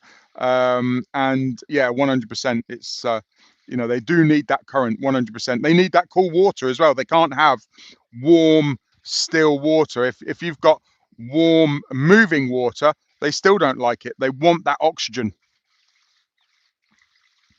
Even the koi, they love the currents. You can keep them in sort of like an area, or if in a big pond, you get sort of like stiller areas. You know, they go up and they sort of like sunbathe because the water's warmer. Then they'll go into but they love the flow. It's like a treadmill. So you know, certainly it's a case of they want that flow, and minnows just love it. They love that gravel moving around, and I love the sort of like the creating ecosystems or biotopes, and creating a minnow pond. Oh wow, what an opportunity. I would do an eco stream instead of an eco pond. I would do an eco stream for minnows. If someone only listened to one piece of advice before building a pond, what should it be? If somebody could only listen to one piece of advice before building a pond, what would it be? It's think about the filtration, think about the maintenance. What do you want to do long term? Do you want to be hands off? Do you want to be hands on? You know, think about the maintenance and make sure that you buy the correct equipment to support that. So the one piece of advice I would give someone before building a pond is understand the maintenance. If you build the right pond, it's less maintenance than a lawn. If you build the wrong pond, it's way more maintenance than a lawn. Oh geez. Yeah, it's, you know, it's a headache. You know, I've built some stupid ponds in the past, but it's all about learning. You know, I still you know, that there's so many things. There's pros and cons to it all, but certainly think about the maintenance. If you want to be hands off, yes, you can have fish that you don't need to feed. I call them working goldfish. They work for a living, and certainly they'll eat the daphnia. They'll eat the daphnia. They'll eat the mosquitoes. They will provide you with that transaction of putting in there. If you don't have fish, then you can have mosquitoes. Like I said earlier on in one of the lives, you know, sometimes people say you've got to have a pump to stop mosquitoes. No, you don't. You just need a lot of predators. You need bats. You need dragonflies. You need you know, build the build the ecosystem, not a mosquito infested stagnant pool. A lot of the mosquitoes in a lot of the areas where there's mosquitoes are actually from puddles, believe it or not, rather than garden ponds. So building a garden pond in your garden with lots of plants and lots of you know, habitat. So it's essentially create a habitat pond rather than a puddle, or a rainwater harvesting system that's oxygenated and moving rather than a stagnant water butt. If you said to me, I want to breed mosquitoes because of feeding my goldfish, it's rainwater harvesting, a rain barrel with a lid, allow the mosquitoes to go in there, nice, dark, cool, stagnant, real good surface tension.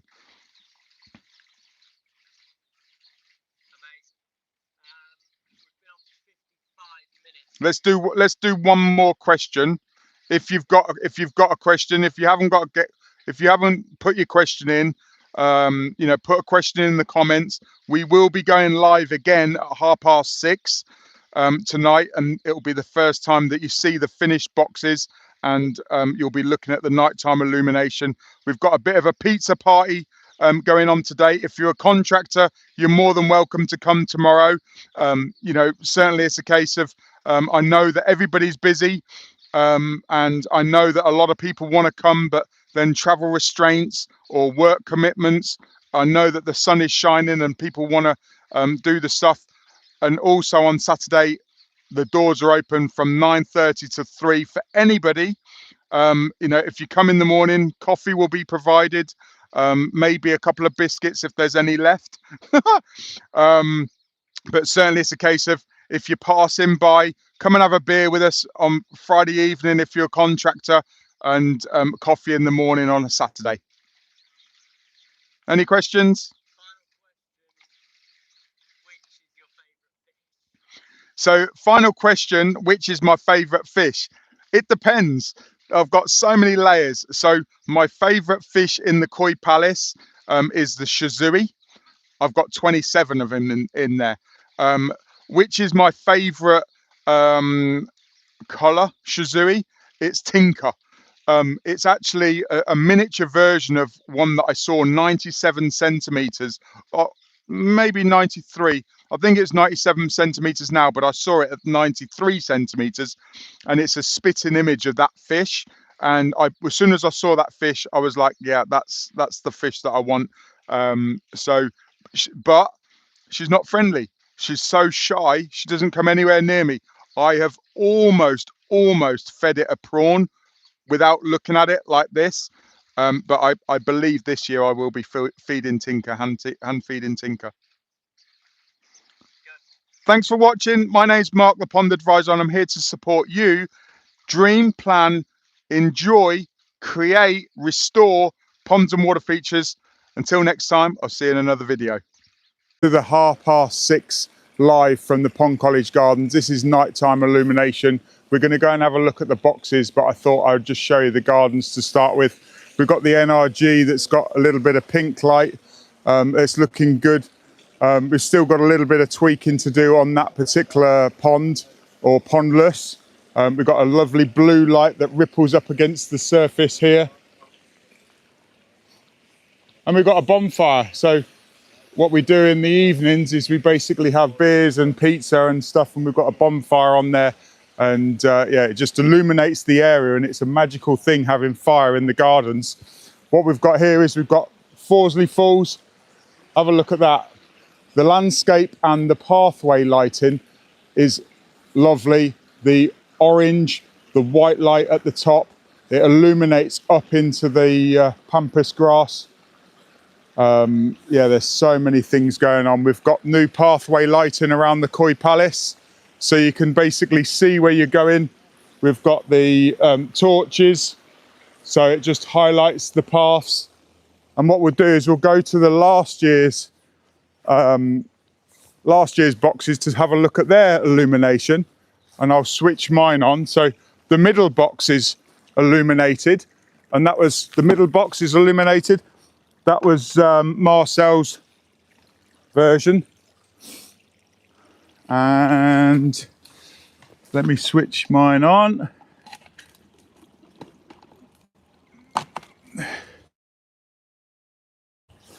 Go. And there's mine. I like to have mine orange. So I've got the color changing lights on here.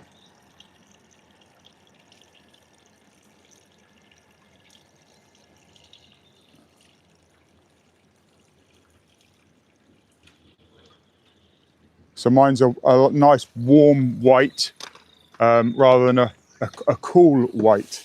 But essentially you've got a number of different things. So what you should be looking for with the actual invitational boxes is no beaming headlight. So you should be able to walk all the way around and not see any of the sort of like the spotlights. It's like being blinded with full beam.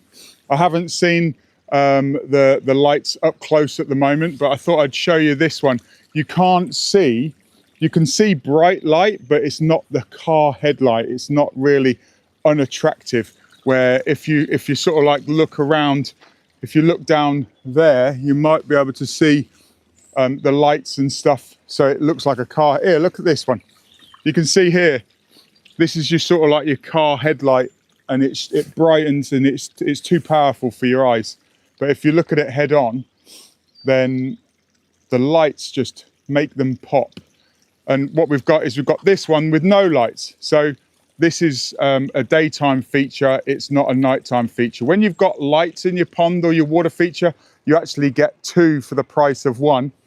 Let's go and have a look now at the 2026 individual boxes and the nighttime illumination. Straight away I can see the bubbling rocks of flickering against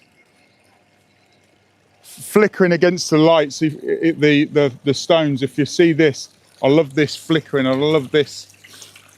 There's no direct headlight shining up at you, because it's the lights are set in deep water or 2 inches of water. So the lights are bubbling up through the water, and that basically masks that car headlight.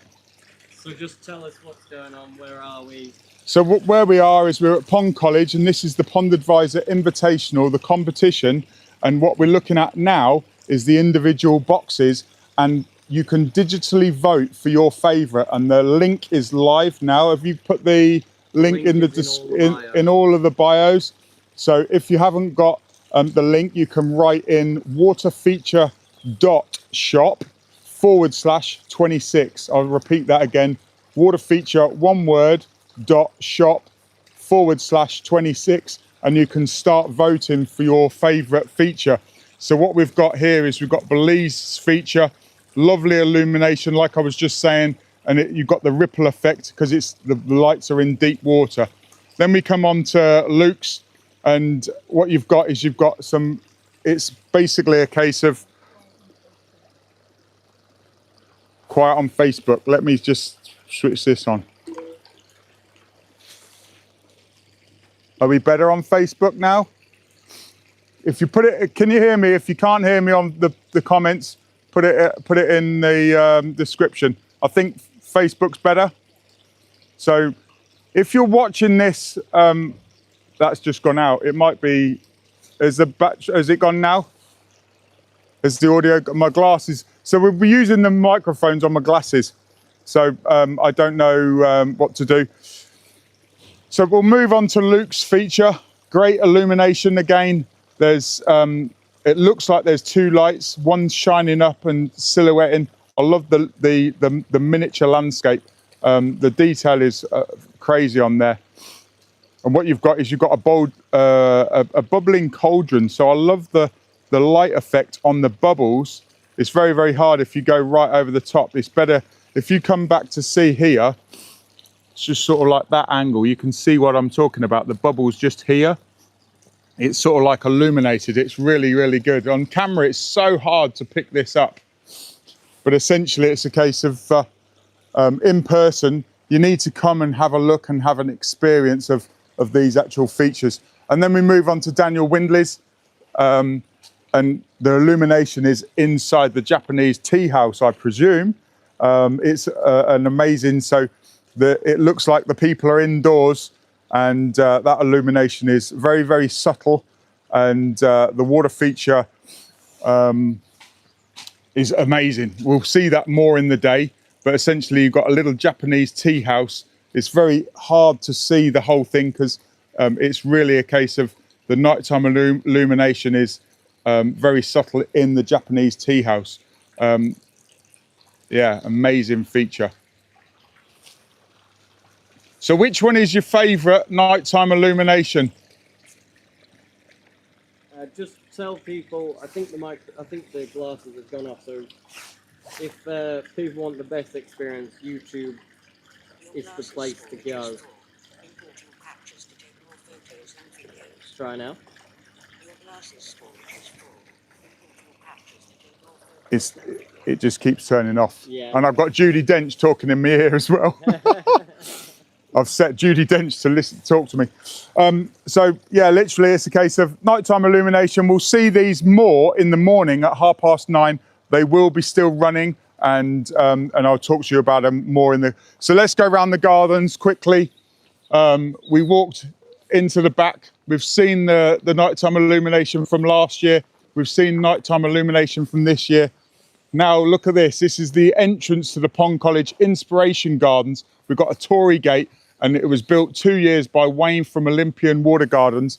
And essentially it's a case of, it's lovely now that it's a bright red. We are going to paint the top a little bit more black, but as we walk through, it's a lovely sort of like evening stroll through the flames. And again, the sort of like the lights, nothing should be glaring at you. If you turn round and look behind me, you see the spotlight on the building. It's like that's bright. It's right in your face. It's like your car headlight. A lot of these lights are very subtle, and the flickering flames create the movement. We've got pathway lighting so you can walk around and go up and down the steps. We've got under pond lighting, and as you can see, the waves, the plants are moving in the flow, in the current, and you can see it just lights that up. It's magical. What we've got here is we've got lights actually sat in rubber boots. So the rubber boots actually funnel. It's like a rubber cylinder, and it just basically takes that car headlight away. So you can either hide the light underneath the water in a bubbling white water, so then you don't get that that bright car headlight, or you put them in sort of like tubes or tunnels, and that's why you're not getting the car headlight effect there. So as we move round, we've got some colour changing lights on the Gracefalls. We've got white and we've got purple, and what I've done today is I've put some dragonflies on here. So you've got some different dragonflies made out of titanium and copper. They're beautiful features, and it's a different feeling at night. And you can see the different lights. Again, you can see the bubbles, you can see the reflection, you can see the moving water. It's amazing what it does. We've got a little bit of landscape lighting, just uplighting that pampas. We've got a little bit of the splash going on there on the bird bath. We've got the light up in the tree. If you look at the conifer, the light in the top bowl is flickering away. So the water movement distorts the light. So using water and light together, you get that ripple effect up on the foliage. And also you can direct it up onto a geyser fountain. And there's just different techniques, different lights.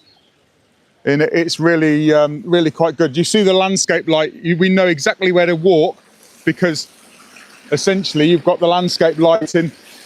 Having a look, this is the stepping stones across Forsley Falls.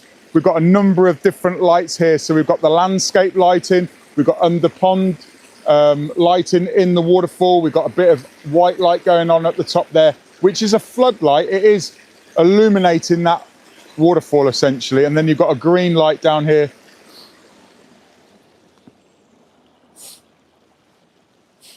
And if we go to the fish pond, the fish look slightly different when you've got colour changing lights. We haven't got that many lights in the Koi Palace, but there's a number of different different sort of like ways that we hide the lights. So in here, you've got a light that's actually inside the wall. And what it is there's a 100 mil drainage pipe that goes through the wall, and the light is basically dropped down the top, and then it illuminates the bottom. And then you've got a spotlight here that just illuminates the fish subtly. And it's designed from when you're in the sauna, you can see the fish at night, and they just take on a different, keep going that way, that's it. They take on a different perspective with that little light.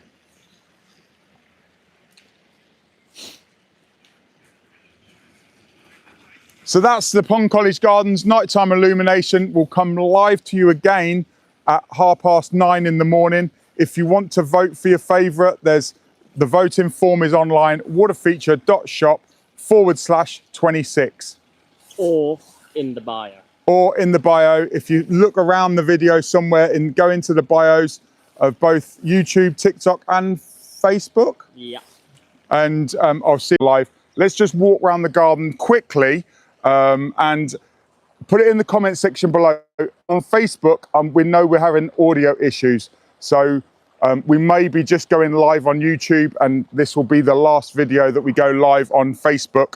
But certainly YouTube fans, you'll be fine, because we're going to prioritize YouTube over Facebook, because I'm using 3 mics and we're having problems. So first world problems, but we're going live, hey. So everything's looking good. As you can see, all of the different sort of like the features is all finished now. You've got the bird bath, which is looking really good. So what birds want is they want the shallow water, and you know, they want that still, so they can have bird baths in there.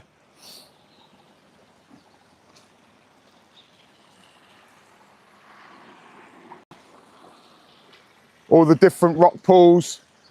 The NRG, I've done a little bit of playing around with it. I've taken the bucket off, I've removed or put a log over the top there, and as you can see, we've got a waterfall coming down. So we've got loads of water coming on the left hand side, on the right hand side, the damp cave. Put it in the comment section below. Where are you watching from? If you're watching the replay, put a replay and any questions.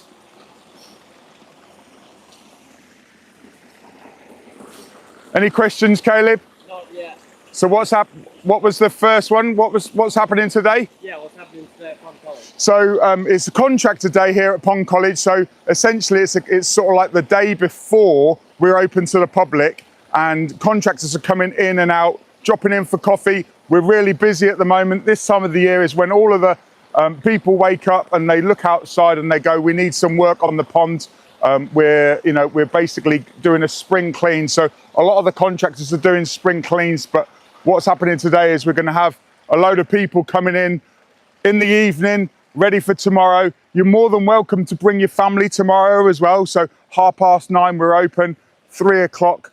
So 9:30 to 3 o'clock, that's tomorrow, and you can bring your family and come and experience the gardens. Certainly the fish are awake. Let's wait for a few more people. Someone's dropped their train tickets. We've got people coming in from all over the place. We've got people coming in from international. We've got people coming up from all over the place. So certainly it's a case of let's have a look at the fish. The fish are awake. They know now that we're thinking about feeding them, but not gonna feed them this morning. How's the audio on Facebook?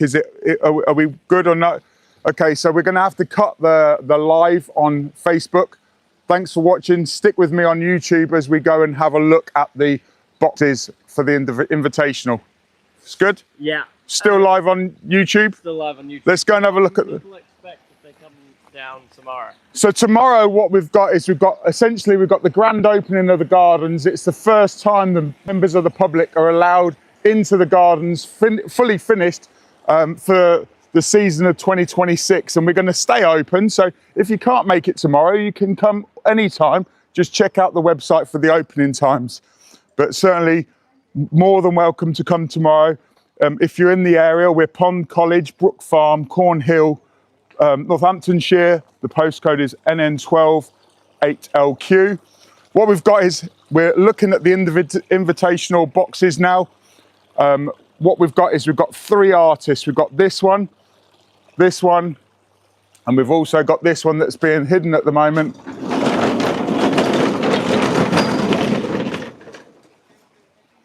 So what we've got is we've got the Digital Choice trophy is live now, and what I'll do is I'll go and show you the trophies, and then I will come back to the boxes and we'll talk about the different boxes. So all of these prizes here, there's 5 awards. We've got Digital Choice, which you can be part of today and also early morning tomorrow. We've got Best Illumination, which is essentially what happens with the light. We've also got Artist Choice, so the artists vote for each individual one. We've got People's Choice, so if you're coming today as a contractor or tomorrow as a member of the public, you get to drop a green button into the box of your choice.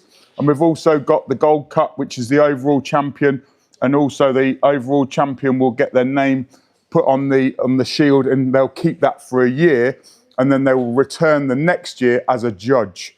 So we've got 5 awards. So what we want to concentrate on with this live is the Digital Choice Award.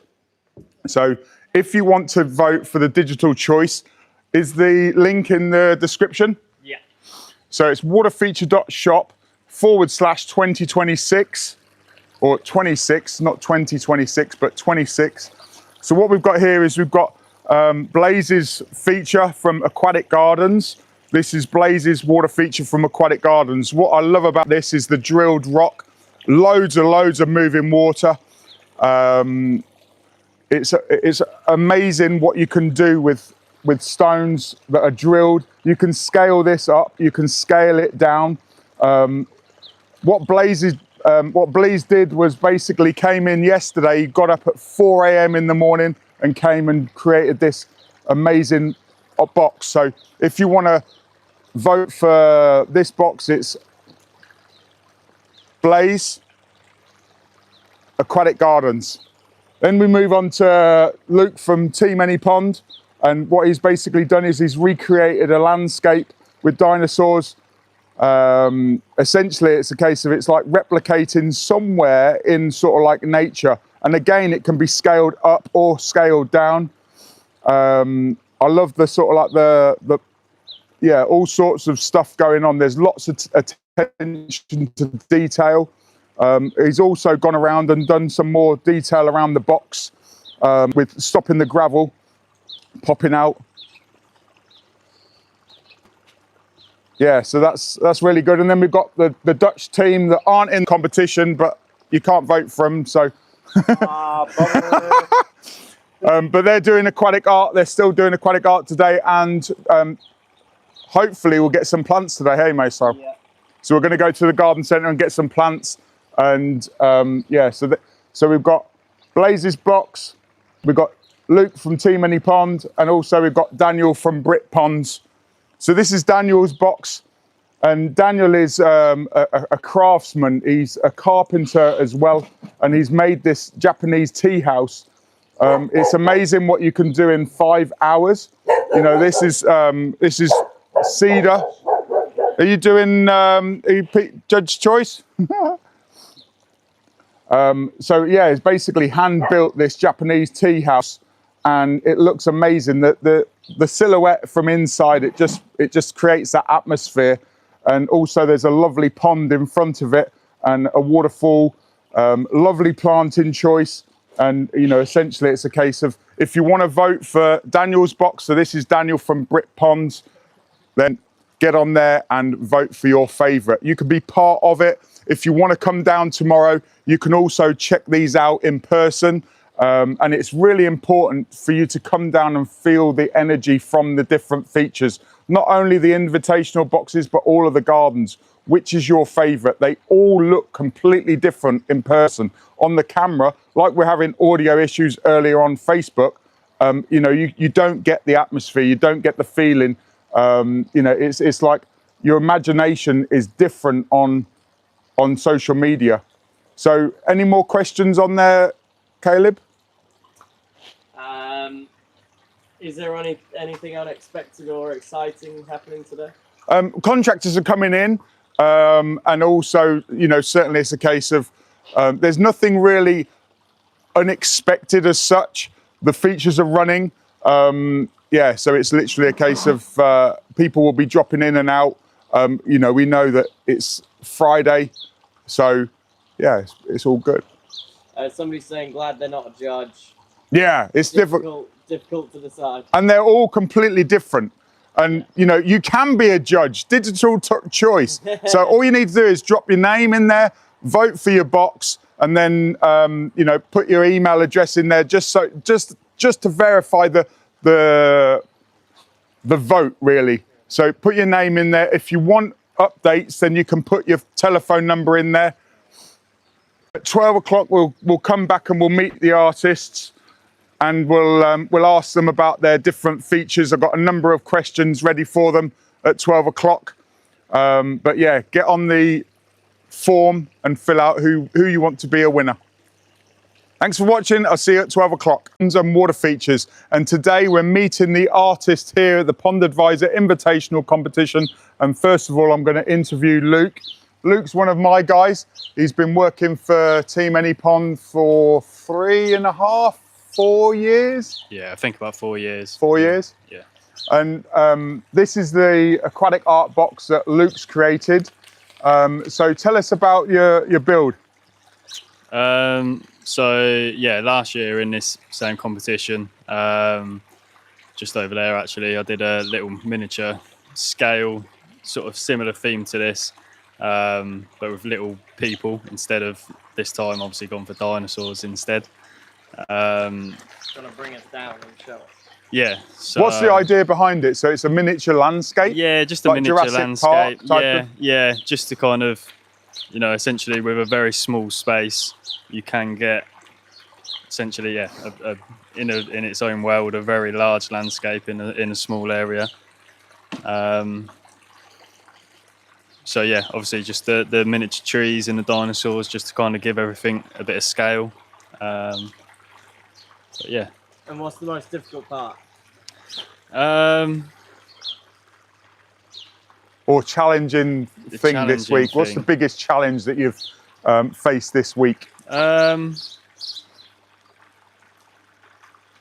Probably the rock placement, I think.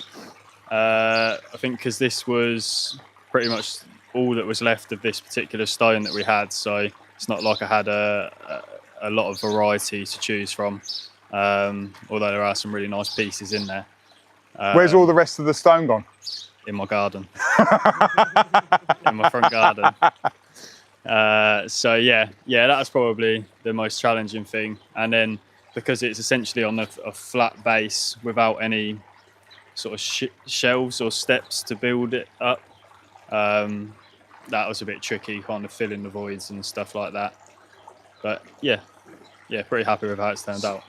So what is the part that you're most proud of?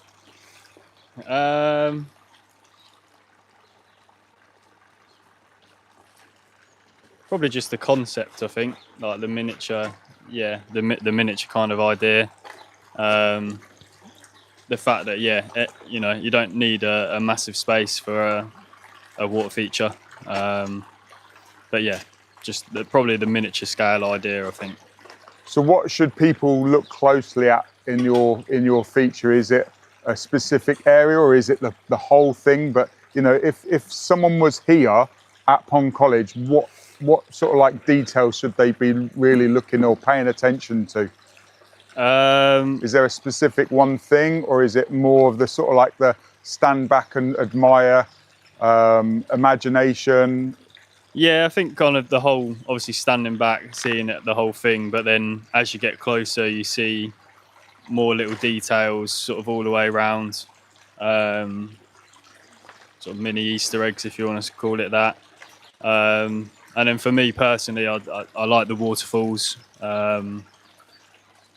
Yeah, kind of the natural, using the natural bits in the stone to give a good flow. So let's talk about that. How does water movement play a role in what you've created? So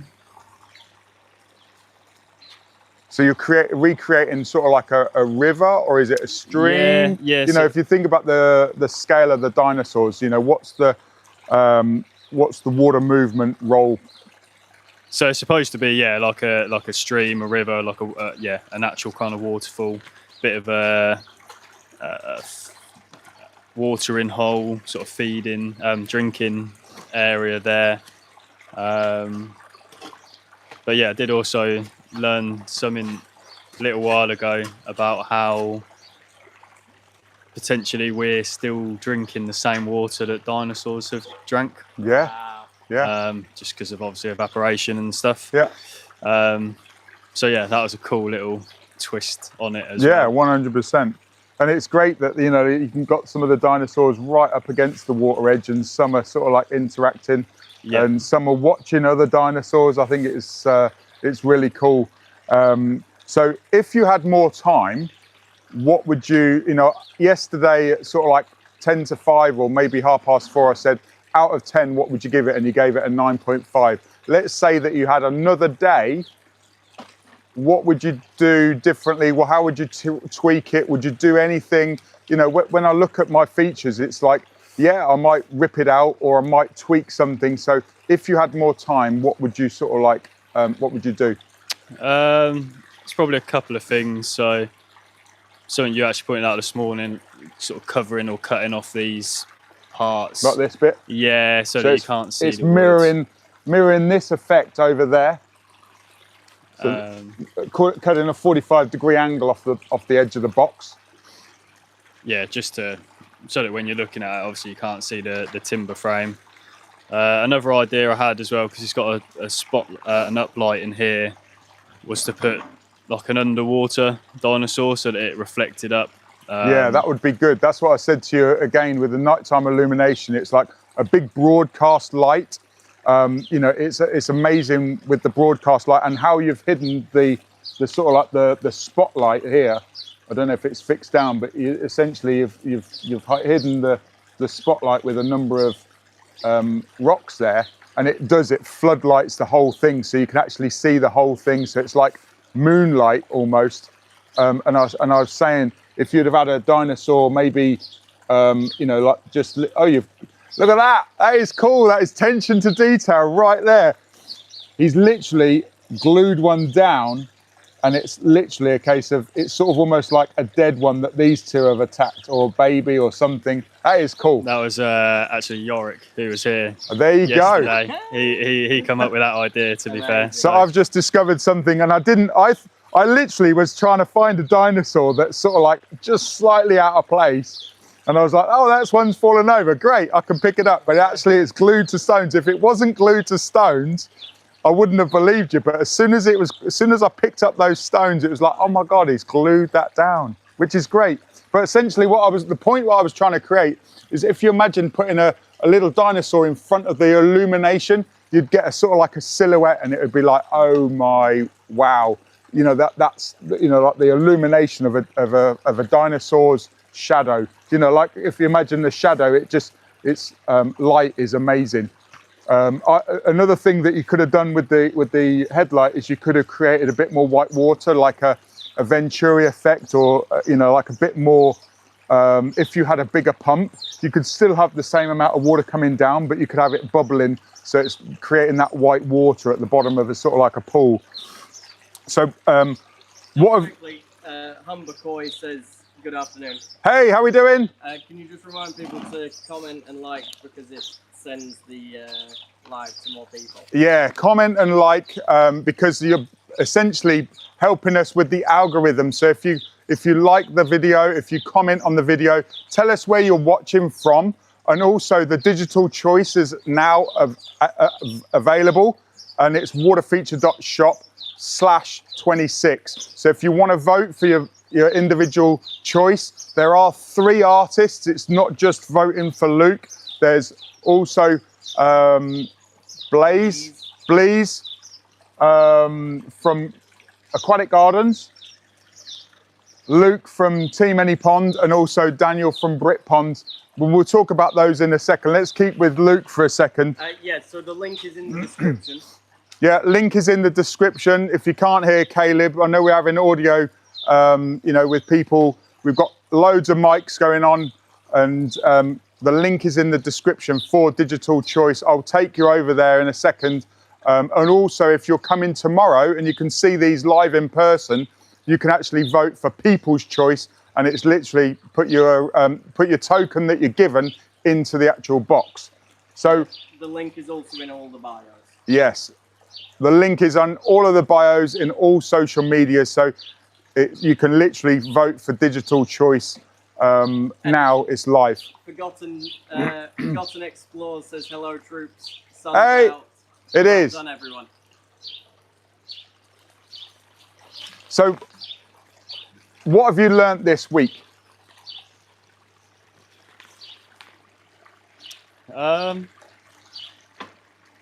Whether it's from other artists, whether it's from within, whether it's from a combination of things. It's not necessarily. What would you say is your key takeaway? What would you say you've learned? I think probably just always at this event we have, you know, good people come in, all different sort of backgrounds and experiences. But I think someone always has, you know, that piece of gold, that little nugget of information that other people might not have thought of. So yeah, I think there's always something to, you know, learn every day and pick up on. Yeah. So it's the network, it's the people coming. Yeah, probably, and just feeding from them as much as possible. So going off the back of that, what have you enjoyed the most this week? Or build up, because obviously you've been heavily involved in the whole of the build up of the gardens as well as individual boxes. The weather? Yeah, the weather's good for a change. Yeah.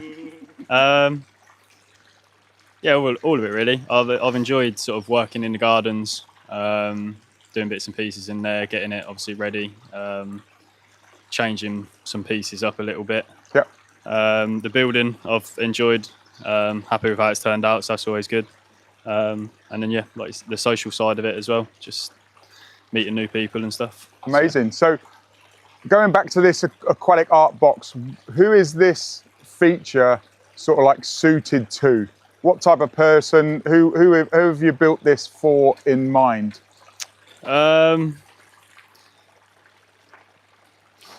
Say people that don't have a lot of space. Yeah. So I mean, I suppose really it could go indoors essentially. You know. Yeah. You probably have to tidy up the sides and stuff to make it look a bit nicer, but. Or you could do it in a patio pond or anything, and that's maybe like something that we do in the future. Yeah. Yeah, and then obviously the dinosaurs and stuff for children and stuff like that is a bit more entertaining. But yeah, probably just for people with not much space to build a water feature in. Amazing. Let's go over to Marcel. Thank you very much, Luke. Thank you. Well done. If you want to vote for Luke, put it in the Digital Choice. Marcel. Hello, everybody. Again and again. Again and again. So, what do you want to know? So, we've just gone to the garden centre and we've just bankrupted you. Literally, yeah. It was like almost 200 quid for a couple of plants, and I was like, oh, jaw dropping. But oh well, whatever. Once in a lifetime experience again. So, yeah, it's coming to life now with the plants. I finished edge work this morning, so an hour ago roughly. So now I'm planting it all up, and then it really comes to life. So that's a good thing to see. So just put some mulch around it. So if you get in there and have a look at this feature while Marcel's talking. So tell us about this feature, Marcel. What's the details? What are the sort of what's the idea behind it? I know that. Well, detail-wise, it's a lot of details. Idea-wise, I didn't have any clue what to do when I came over on Tuesday. So I just picked up some materials, and I started with this piece of stone over here. That was the first one I put in, and then it's all just imagination. So I wanted to create a feature with a lot of water movement going from left to right, up and down, and behind rocks and behind stumps. So we have a little trickle of water that's coming from the stump. Then there's a little waterfall going through a stump. Then there's a stump where the water, if you stand in front of it, you can see it literally by the bubbles. It's like shooting out of the side and then swirls its way back to the basin. And then on top there's a little pool where the main waterfalls are. So just not your typical frame rock spillway rock. I like to do something different every time I build something. So yeah, it's more of a deeper sound. So that's a good thing about this feature. I don't think you can hear it, but all the different features are all making different sounds. So that's a really cool thing, I think. Even if you see here, that's a little sheet waterfall. It's like real calm, and then over there on top, it's like rumbling. And even a small spillway where it spills into some kind of a bowl inside of a piece of wood. Put some moss in it, so it's completely different sound. So that's what I'm aiming for. Detail-wise, for instance, like this log I put over here. There's a small little puddle. It's going to the side over here. So I intentionally put this log the same height as this one, so it would create a small little puddle. That's a nice touch also for the birds, because birds don't love fast moving water. They want slow moving water. So almost all of the feature is really fast moving. So that's a small little puddle where they can drink or have a good swim or whatever. So yeah, that's a bit of my imagination on picture here. What's been the biggest challenge this week? The biggest challenge. Well, let's think. Oh yeah, I had the idea with the spillway bowl. It's a sphere, or it was a sphere. So I cut it in half, and I wanted it to be elevated like this. Water coming out of the top and water coming out from there, but I just didn't have the time to figure out how to make it sturdy. So that was the thing. I was like, after maybe 45 minutes playing with it, I was like, no, don't waste any more time. Keep it simple. But you could theoretically do that with acrylic tube. Oh, really? Or a quartz tube. Yeah. It's just with the time frame and everything. Yeah. What I love is the bubbles coming up there. You know, explain to the viewers how you've created that. It's sort of almost like a fizzy drink, a carbonated drink. There's so much detail. Yeah, well, I didn't intentionally but there's a three-way splitter at the back, and one of the ball valves on the splitter is just leaking a little bit. So leaking a little bit of air or sucking in. Yeah, so it's a sucking Venturi in air. effect. So you only see the bubbles in that one. I think it just adds it. Yeah, it's cool. It's huge. Just a little bit more movement. Yeah. And you can see that it's like fizzing and popping irregularly. Yeah. And you've obviously got the foam that, you know, like the protein at the moment. Yeah. It's sort of like, you know, it's showing the flow. Yeah. So the foam you can see here, almost with every water feature, especially when you add moss, you will have this foaming. So after a couple of days this will clear, and it will be crystal clear water, of course. This, on the other hand, it's called white water. That's because of all the movement over there. So it's cool to see how the white water moves. It's like going down there, coming from there, and then swirls around this piece of rock, swirls around that piece of log, and then it's coming down here. So that's all detail work. And the linear flow just on the side there, people look at the detail. It's sort of like, so what part would you say are you the most proud of at the moment? I know it's not finished. Yeah. What is the bit that you're most proud of? I think all the movement on top, where the water is just gorging, and the small little horsetail coming down with the small trickles coming down from the piece of wood. So the piece of wood was hollowed out. So I sunk the spillway bowl in it instead of putting it on top of it. Because you don't see things put on top in nature. So always work in layers instead of doing, for instance, this. You don't see this in nature. It's like you don't want to see this edge. So always use layering. That's one of the most important things in detail work in building water features, I think. And what would you say is the thing that you've enjoyed the most building at Pond College again this week? Again, meeting all the guys again, or at least the guys who are here again. So And some new people. Yeah, meeting new people, and of course meeting the Dutch guys. They came over on Wednesday, and I was like, huh? I hear a Dutch accent, like myself. So yeah, that was cool. They didn't know about me, and I didn't know about them. So yeah, it was a cool thing. So yesterday we did some stuff together. So I got the layout, like the design and technical stuff, and I showed them some techniques like bib liners and making small little wetland areas inside of the liner where you can put marginal plants and all that kind of stuff. So yeah, that was for them really helpful, and for me really nice to teach them. So yeah. What have you learnt this week in yourself or outside? You know, what would you say has been the sort of like the teaching moment for yourself? Well, first of all, I need to get more into the woods and get some stumps back home. Yeah, that's for sure. And it's the first time I built something on this scale. I've built way smaller, like last year, and I've built way more bigger, but on a scale like, what is it, 8 foot by 8 foot? 8 foot by 8 so foot, roughly 2.4, 2.5 by 2.5. 2.5 by 2.5 for our Dutch viewers. And you've got 370 litres of water in the basin. Yeah. So you know it's essentially it's 100 US gallons. Yeah. And you know you can see how much water is in motion. There's loads of water in motion. Loads of water in motion. Yeah. What is the pump? 12,000 litres an hour? Yeah, roughly 12,000, I think. Yeah. So who would you say this feature is most suited for? Well, for example, I have a garden at home. It's like a post stamp. It's like 5.5 by 7.5, something like that.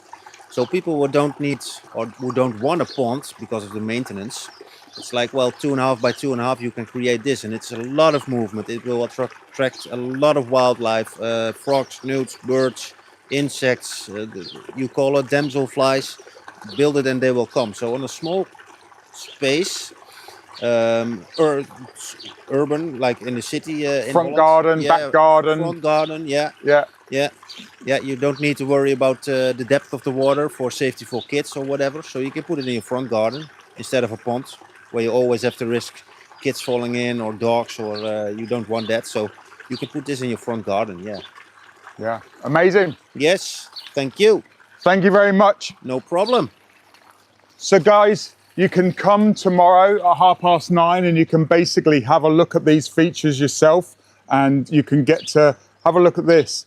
You can get to pick essentially which one you want to place. If you come, you basically get a button, and then you can vote for which one that you particularly want. I thought you were going to put it in. No. So I can do a people's choice, as well as we've got the overall champion. So going back to the individual boxes, we've got, this is the digital choice. So the link is in the bio. The link is all over the place. It's waterfeature.shop/26, and you can put your name and you can vote for digital choice. So the Pond Advisor Invitational 2026 Digital Choice Award. If you're coming and you get a green button, then we can vote for People's Choice, which is only for people that come to Pond College. We're open from 9:30 tomorrow morning. We've also got Artist Choice, so all of the artists will be able to vote for their favourite. They can't vote for themselves. We've also got Best Illumination. The judges vote for Best Illumination, and we've got about 7 judges. We've actually got international judges. We've got judges from previous winners of the competition. I will send them videos, and we'll decide later tonight who's won the overall prize and also Best Illumination. So my name's Mark, the Pond Advisor, and I'm here to support you. Dream, plan, joy, restore, create ponds and water features. Until next time, we'll see you in another video. I've got your name right for a change. It's so hard to Blaze, that's it. I have to remember it. I always say Belize, but it's Blaze. It is. Blaze in the place. How did you say it earlier? So song. yeah. So let's talk about your feature. So essentially, what we're doing is we're basically talking about the feature. So the first question is, tell me about the build and what was the idea behind it. Obviously, you said some stuff earlier on in the week, but if you just repeat for the viewers that are looking to place their digital vote. The plan for the build was to get as much water movement over the least amount of rocks possible in a small area. Like this is a very small area and it can fit into anyone's garden really. So yeah, I wanted to try and create enough depth and action across the whole bay, but then with a lot of water. So we've gone for the elevation here, depth with a little one at the back, and then a lot of action at the front. So here we've got a nice little waterfall in here and a good bit of flow of water coming out. 2 drops with a hidden light, so there's plenty going on, and we've only really got 5 main rocks. So the plan was to get, like I said, a lot of going on in a small bay, and be able to then say to people, this can be put in any size garden and potentially scaled up. What would you say inspired the design? Well, I just like things to look as natural as possible. To try and recreate nature as much as you can, and a habitat for bringing wildlife in.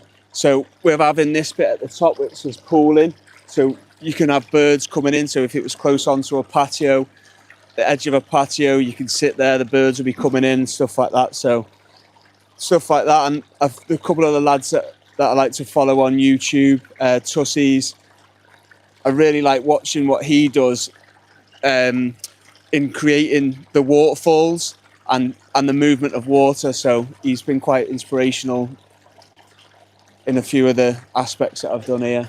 What's been your biggest challenge this week or yesterday? You came in, you got up at 4 a.m. yesterday? So timing a little bit. So I pre-drilled these last weekend myself at home. So I kind of had a bit of a setup.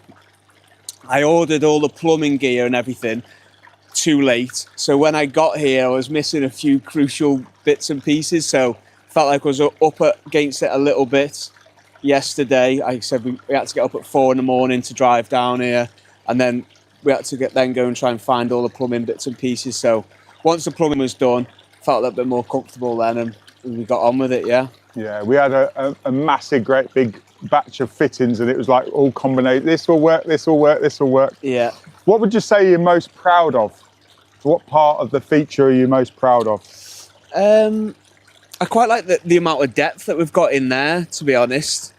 I wasn't expecting to have that as cavernous. So that's quite good. And then I really like how this is running over. You can see how much this was nearly dead, this moss, and it's been running, not even 24 hours. And this you can see the green and everything coming back in there.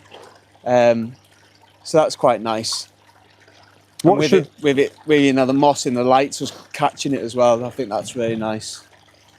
What should people pay most attention to? Is it that, or is it something else? You know, what makes this, you've said a number of things about the depth.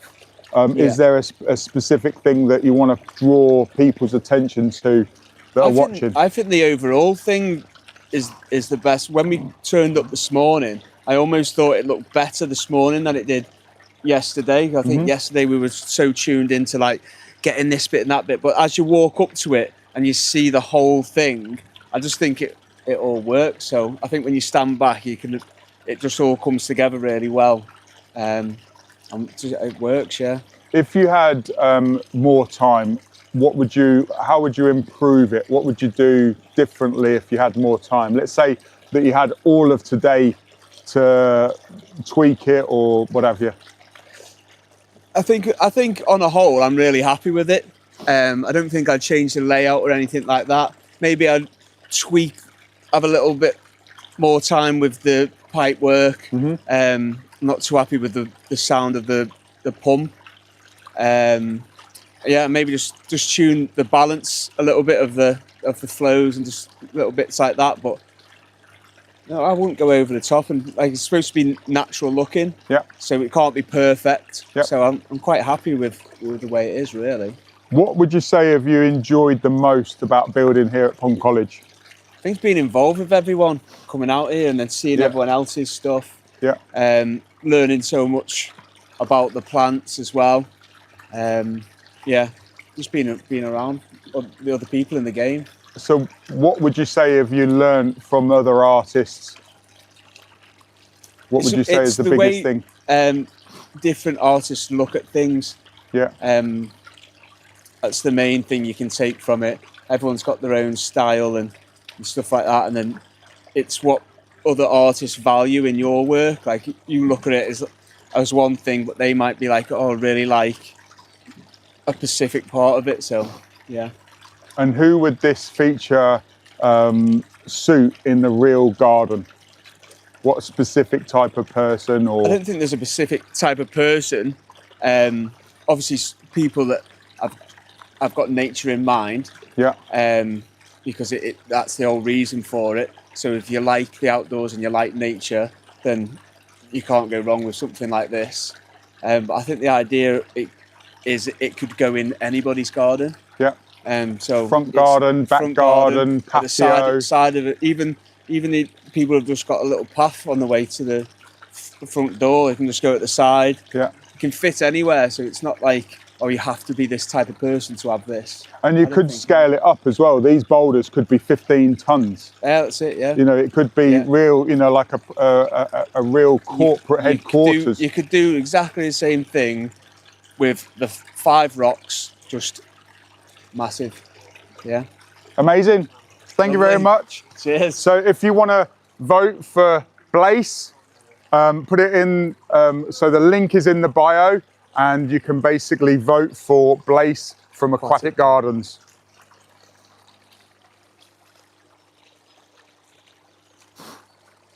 So my name is Mark, the Pond Advisor, and I'm here to support you. Dream, plan, joy, create and restore ponds and water features. Until next time, see you in another video. If you put it in the comment section below where you're watching from, I can get a sense of where you are. Are these on or are these off? I think they're on. If you put it in the comment section below, can you hear me? It's okay. It's good? Yeah, do you want to just tell us where we are, what's going on? What's the competition we're at? So this is, we're live in the Pond College Gardens. This is the Koi Palace. This is a passion project of mine. The event that's been happening this week is basically the Pond Advisor Invitational. We've got 3 fantastic artists that have entered a competition box this year. The digital choice is now live. The link is in the bio, in all of the descriptions, and it's waterfeature.shop/26. There's 3 artists this year for 5 awards, and we've also got Marcel, that's an aspirational artist returning from the overall champion last year, and he's built in one of the 8-foot by 8-foot boxes. So if you've been following along, you'll be able to meet the artists throughout the week. If you haven't, check out the rest of the lives. We're open tomorrow to the public from 9:30 a.m. If you want to come and vote for People's Choice. People's Choice is you have to be here in person. When you arrive, you get a green token and you can put it in the appropriate box. Digital choice is for anybody watching here on social media. You don't necessarily need to come. If you want to come, you get 2 votes. You get digital choice and then People's Choice. So that's what's happening. 9:30 tomorrow morning. We're open until 3 p.m. and we'll be going live for the last time for this short section in March. Tomorrow at 3 p.m. Tomorrow at 12 noon. We will be going live for the awards ceremony. Who has won the Pond Advisor Invitational? Who has won People's Choice, Artist Choice, Best Illumination and Digital Choice? So there's 5 awards. that will be announced tomorrow at noon. Is there? So how are you feeling? I'm feeling excited. I'm loving it. The amount of wows. People are amazed on how much wildlife is buzzing around at the moment. The gardens are looking amazing. We're starting to slowly. This week has been amazing. We've had some real good smiles. You know, the sun shining, it really helps with, you know, camaraderie. You know, if it's cold, if it's wet, then, you know, people just want to be inside. And we're open here at Pond College. We have got now an insulated building, so we can actually build inside as well as outside. Because of the weather's been amazing, we've brought some of the features again outside, and it's been amazing, really. So I'm really excited for people coming tomorrow, and yeah, really bringing it to you live for the first time, really in a major way. We've been going live 3 times a day over the last 3 days so far. Tomorrow will be our final day, but at the same time, we will be going live if you want us to go live. If you want questions, if you ask them, we will go live, and I'll do more of this stuff. But put it in the comments section below. What type of content are you consuming? Are you watching this? Are you listening to this in your vehicles when you're driving? Are you tuning in from work and you've got it sort of like on the side, just like a radio show? Have you got it that you're actually watching it on a TV screen? Probably the quality on a TV screen, we need to upgrade it. That's why I want to know where you're watching from. Most people, I think, are watching from their phones or their tablets. And also, whereabouts are you in the world? You know, I want to know, are you in India, Japan, the US, Europe? You know, where are you watching? Are you in the UK? Let us know in the comments section but where you are, and also if you've got any comments, follow along. There's lots of exciting stuff to come and see. Coming to the gardens is completely different than watching it on YouTube, because you get a sense of feeling. You can touch the water, you can feel the heartbeat of the garden. If this resonates with you, come and enjoy the experience here in the Pond College Inspiration Gardens. So Katie is on, who was here last year. Oh wow, hey Katie. She says, Caleb, how are you doing? I'm good, Katie, thank you. How are you doing? And she says she's watching from the car. Wow. On her phone. There you go. And she's in Hertfordshire. That's amazing. Hertfordshire's close by, right? Yeah, fairly close by, yeah.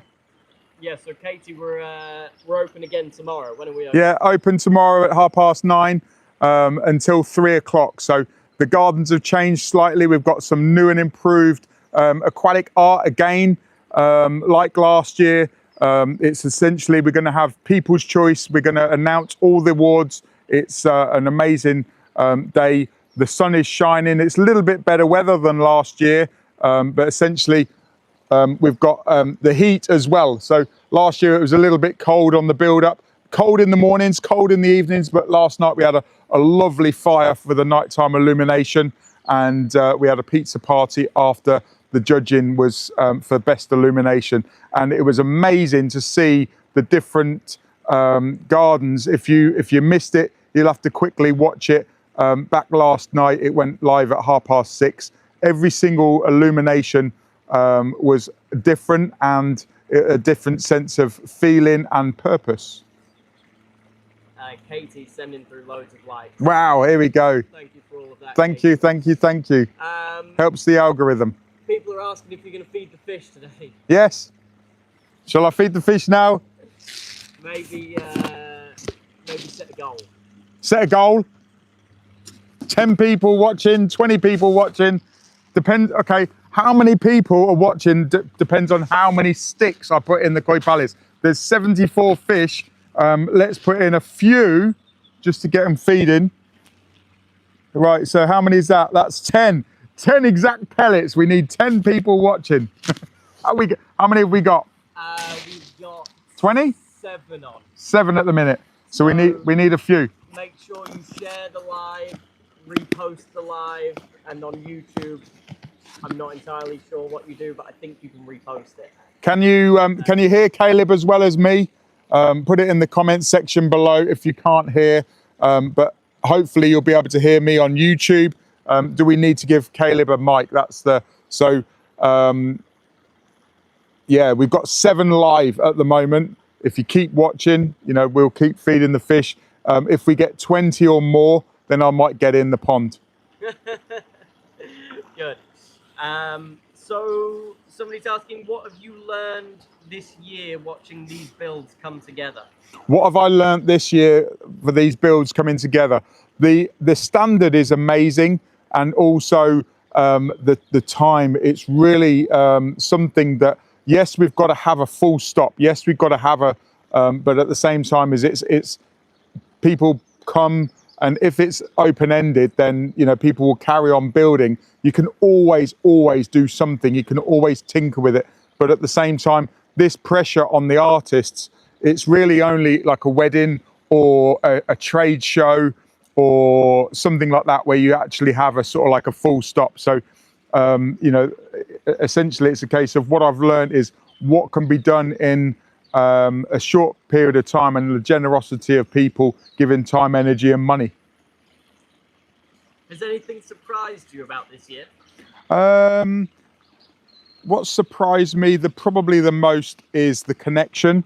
Everything happens for a reason, and essentially it's a case of I can see it developing more and more. It changes, the format changes slightly every year, and we have new people coming in, we have old faces coming in, and certainly it's a case of I've got loads of plans for next year, same as last year. I've got loads of plans for this year. I wanted to go live, and certainly it's a case of we're doing that, which is coming to you, and hopefully you appreciate that.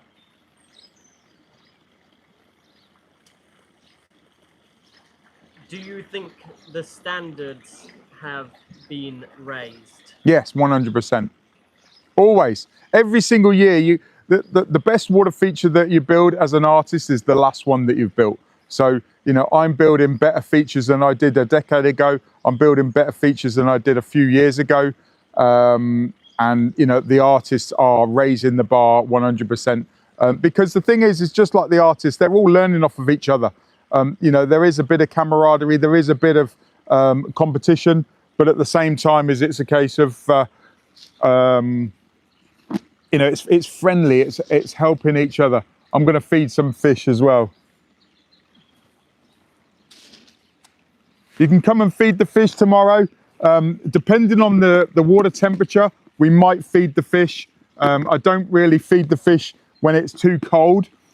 Yes, this food can go down to 5 degrees, but at the same time, there's plenty of algae in here. There's plenty of aquatic insects in here. There's toad spawn. They're not starving fish by a long way, but certainly it's a case of if you come tomorrow, you can see and meet the fish. They will come and interact with you. This place, the Pond College Gardens, is all about connection. It's helping people understand wildlife. It's helping wildlife understand people.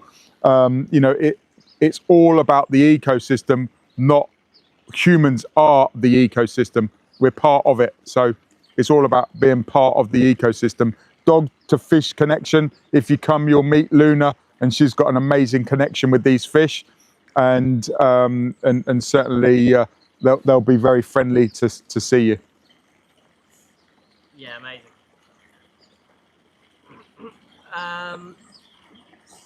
How long have you been doing ponds for? So I've been building ponds for 37 years, which is a long time. I built my first pond on a pocket money budget when I was 11, 6 paper rounds to fund my obsession with ponds and water features.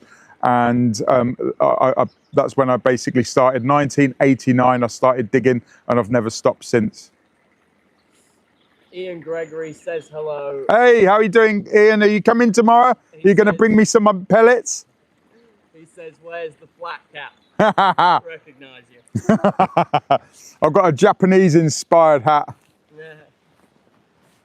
You know I love my hats. So what still excites you about ponds? Ever changing, it's, they're always evolving. The plants help, the rocks sort of like, they move a little bit, but if you've got the right subsoil and stuff, they don't move, but the plants are always moving. One of my customers, they said, the problem with plants is they grow. And it's everything changes. It's like you're seeing new plants, you're seeing new things for the first time every single season we go through. Like in January, yes, it's cold. Yes, I might not want to stay out in the gardens for very long, but it's a seasonality. It's like going to sleep. We're awake now. We're awake. We're having our morning coffee, and we're in that season. We're ready to sort of like get the day started.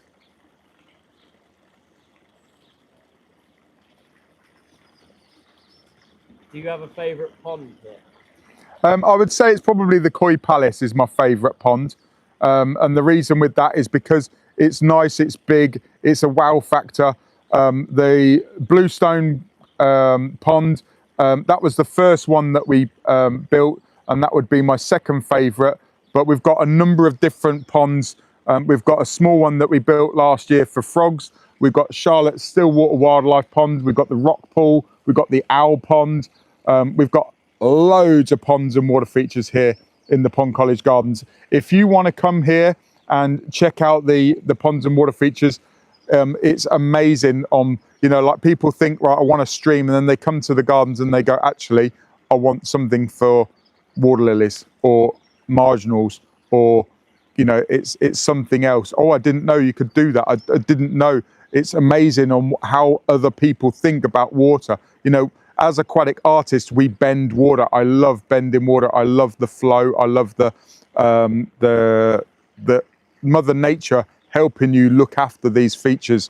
When people think about ponds, they think about green algae. They think about muddy lakes. They think about stagnant. They think about mosquitoes, and they're so far from it. Clear water, amazing fish that are friendly, interacting, enriched fish, natural behaviour, and it's literally a case of no mosquitoes. It's funny that a lot of people say, oh, it must be mosquitoes at night. No, because with the amount of bats we have, the amount of dragonflies we have, the amount of birds that we have, I hate it when the birds take the damselflies, but it's all part of Mother Nature. Grey wagtails. We've even had, the amount of birds we have is crazy. We've got 9 different birds of prey that visit and fly over the gardens. We've got peregrines that use the pylons as sort of like big tall perches, and we only really see them when they call. So, sometimes they're up there and we don't even know they're watching, and they're looking for pigeons and magpies. What's a normal pond practice that you actually disagree with? What's a normal pond practice that I disagree with? What I disagree with, probably force feeding fish, as in growing them really, really fast. I understand why people do it, but I don't think it's very good for the fish's health.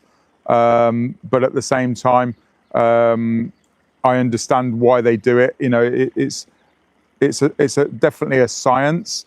Some of the fish can get to 50 centimeters within one season or 1 year, and I don't really agree with force feeding it, or force feeding them. Not in an unkind way, but at the same time, is if there's anything that goes wrong, they've only got minutes to survive the oxygen crashes and stuff. So it's heating a pond in the winter is frightening, because if you have a power cut or if something goes wrong, then the degrees can drop dramatically. I don't have a problem with heating ponds, but some systems for growing fish really fast, I don't really agree with it. Let them grow up sort of like in an enriched environment at a natural pace. Somebody asking here about pond plants. What's the best pond plants? What's the best pond plants? It depends on what pond you've got. So if you've got a small pond, you want miniature pond plants, small pond plants. If you've got a lake, then you need the big ones. There's no point putting on a miniature water lily into a lake, because it will just get eaten by ducks or geese or swans, and then it's expensive salad. it's exactly the same as you don't want a great big plant in a small pond, because it will be a thug and it will just turn into a plant pot. The pond will. The whole thing will turn into a big iris pot or something like that. So the best pond plant, it depends on the pond, depends on what you're trying to do with it or what you want from the plant. Is it flowers? Is it wildlife habitat creation? Is it water filtration? Is it color? There's a whole bunch of stuff. So it's like, what's the best plant for a garden? You know, when somebody says, what's the best plant for ponds?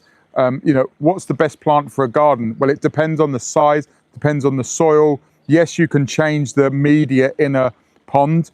You can have small gravel, you can have volcanic, you can have sand, you can have real rich, fertile soil. You can have peat, you can have, you know, real humus, you can have silt.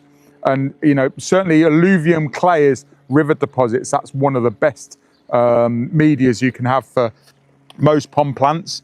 What I love is cricket wicket lime. If you've seen any of my other videos, I've got dedicated videos on pond plants and the best time of the year, what to grow around the waterfall. There's a number of, it's a huge topic. So great question.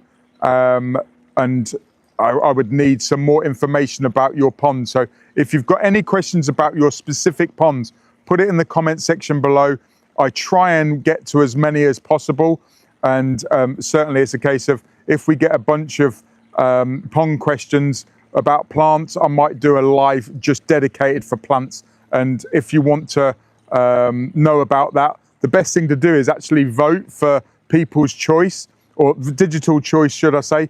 Come and ask me questions. You know, people have brought me pictures of their pond and saying, what is this plant? What's the best plant for this pond? I do it all the time. If you're voting for the digital choice, you can put your name, your email and your telephone number and opt in to updates and stuff. There is a way to connect with us. If you want any more information about different events that we've got coming up here in the Pond College Gardens, we've got Aquascape Ecosystem Build Days planned for this year. We've got Aquascape Pondless Waterfall Build Days. We've got Trade Days. We've got DIY Days. We've got the Water Garden Weekend, which is coming up on the 30th and 31st of May, which is essentially a celebration. That's when the water lilies will be in flower. That's when there'll be lots of plants. And, you know, the ponds will be popping, and it's the end of May. So 30th and 31st of May. Put it in your calendar. If you're available tomorrow, great. If you're not, then put it in your calendar for 30th and 31st of May. And that's a whole weekend. We have some special offers. We supply a lot of the equipment. Yes, it's not for everybody, and we won't force something on you. If we think that something else is more appropriate for you, then we'll actually point you in the right direction. We don't build fish pools. We don't do bare liner. We can supply pond liner, but at the same time, is most of what we create is helping or working with Mother Nature. So it's creating a maintenance, not free, but maintenance, a low maintenance pond. And when maintenance is thrown out there in the industry, it's overly used, like low maintenance. What is low maintenance? And that's the best thing to think about when you're building and designing a pond. What maintenance are you willing to do? Do you want to sit here with a drink? You know, it might be water. It might be coffee in the morning. It might be an alcohol beverage in the evening. You know, what do you want to do? Do you want to enjoy the pond, or do you want to tinker with the filtration? And you love sort of like the engineering side of polishing water. You know, the filtration does all the hard work for me. Yes, it is about looking after the water. If you look after the beneficial bacteria, they'll look after the water. And as long as you've got it in balance, and a lot of people say, well, what is balance? It's essentially a case of if you've got the right mechanics, if you're removing the right waste, as in mechanical and biological, then you're in for a pond that actually turns less maintenance as it gets older, not more maintenance. Most people think ponds become more maintenance when the fish grow, but if you've got the right balance, it actually becomes less work for you and less attention. The pond plant question was about a wildlife pond. Okay, so and is it to attract insects? Is it to attract frogs? Is it to lots of different, you know, we have got wildlife pond plant videos out on YouTube. If it's specific ones, if I list just a few, you know, brook lime, Veronica Beckerbunga is a real good one for newts laying eggs. And dragonflies and damselflies will over deposit or lay eggs within those as well. You've got Caltha palustris, which is the yellow one behind me, which is marsh marigold. That's a great one for a wildlife pond. I wouldn't put in polypetala, which is a king cup. I would go for something more of, you know, Caltha palustris, the normal one, or alba, or there's a floroplena, but I wouldn't go for the floroplena for the insects because it's a double flower and it doesn't create as much insect drawing stuff. So there's also Lychnis, which is ragged robin. That's a great plant for bees, insects. You've got reeds for dragonflies and damselflies. You want to create a sort of like a sheltered spot for wildlife and pond plants. You want it in half sun, half out ideally. You want to use half tap water and half rainwater ideally, because there are vitamins and minerals in the tap water, and also the rainwater is got less phosphates in, so it dilutes the phosphates down. Plants, other ones to avoid in a wildlife pond, the duckweed. Anything too fast. You know, there are some thugs, you know, like some oxygenating plants, you know, find their ways into wildlife ponds and they sort of like choke it out. But it's easier to remove plants than it is single cell algae. So wildlife pond plants, you've got an array. If you think about, if you've got a wildlife pond in the shade, go for green plants. If you've got a wildlife pond in the full sun, then go for shade or rafting plants that grow over the sort of like, you've also got forget-me-not, which is Myosotis palustris, which has got a lovely blue flower. You can also find one with a white flower and also a pink one. They're a lot rarer, but the blue water forget-me-not, it's exactly the same as the one in the garden, but it's not as, it doesn't spread as much by seed. It's more growing and creeping, but that's another great wildlife pond plant for frogs to spawn in, believe it or not. So frogs, we've got frog plant, we've got a newt plant, we've got damselfly plants, birds, you know, watercress. Yeah, so there's a number of different wildlife plants, pond plants there. Hope that helps. They're trying to attract creatures. Yeah, so true aquatic plants, the Vallisneria, the Sagittaria, underwater plants I'm talking about now, a few different types of water lilies.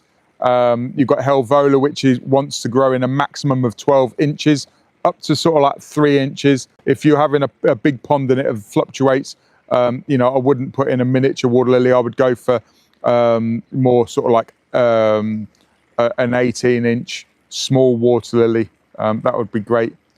Something like Virginalis or something like that. Another person is asking, can a pond be both koi friendly and wildlife friendly? You can have, it's sort of like keeping, the way that I see it is it's like recreating a barrier reef. If you think about it in a saltwater environment, you know, you've got the sharks, which are the koi, you've got the orcas, which are the koi, you've got the bigger predators. You want that deeper zone, so 3 foot deep. And then you've got the marginal shelves. You can actually create a fish barrier, and then it creates that, like that barrier reef. So then you've got it safe for tadpoles and newts, and the water warms up a little bit. It's less moving, so it will heat up quicker. You can have some rafting plants.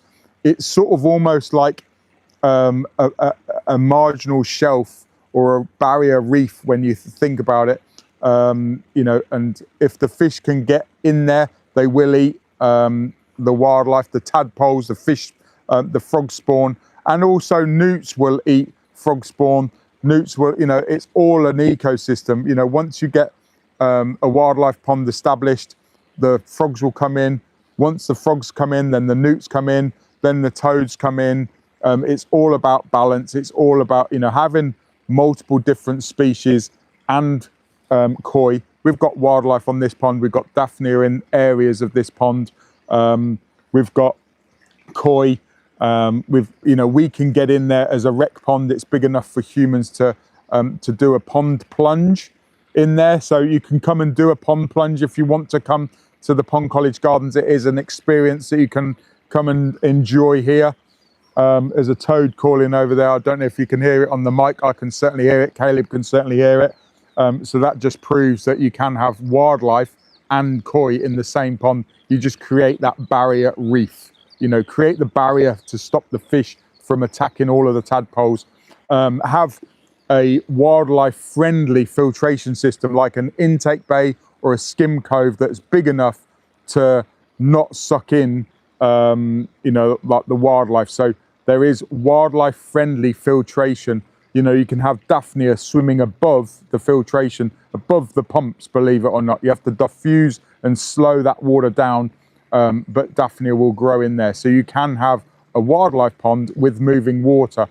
Whether you choose to switch it on, again, having it installed, if you want a static wildlife pond because, of heating it up, the warmer water, tadpoles will grow quicker in warmer water. So there's loads and loads of, I'm going really technical, but I'm hoping to help and really give you some real good value here.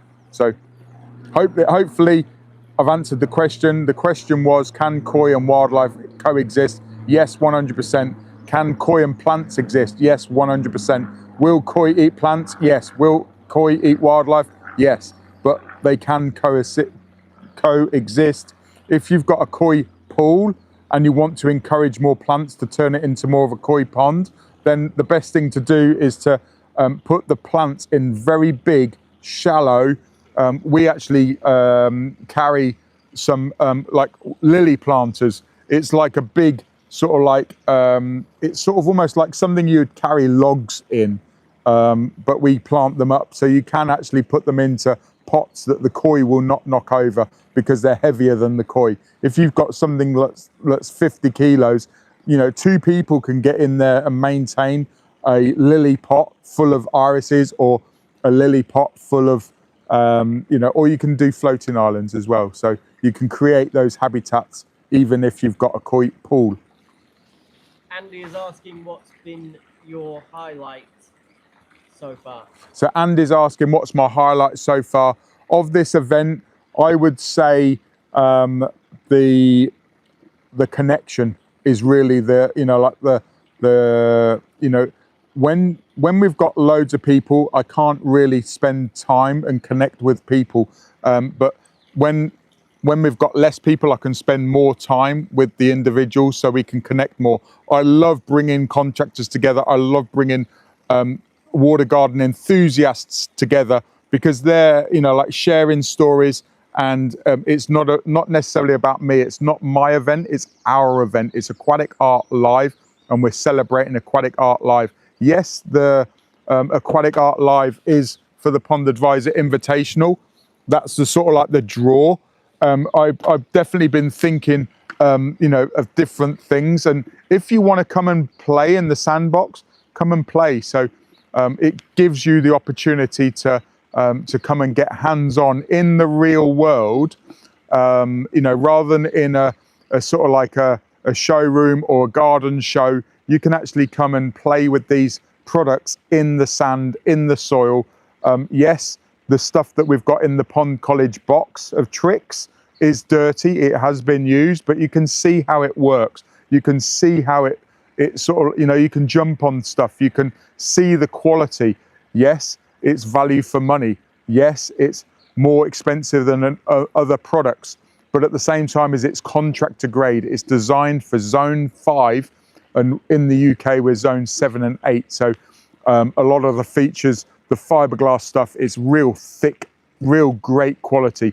I challenge you to come and basically see the quality. And as soon as you come, as soon as a contractor sees the product, they're like, oh my God, this is reliable.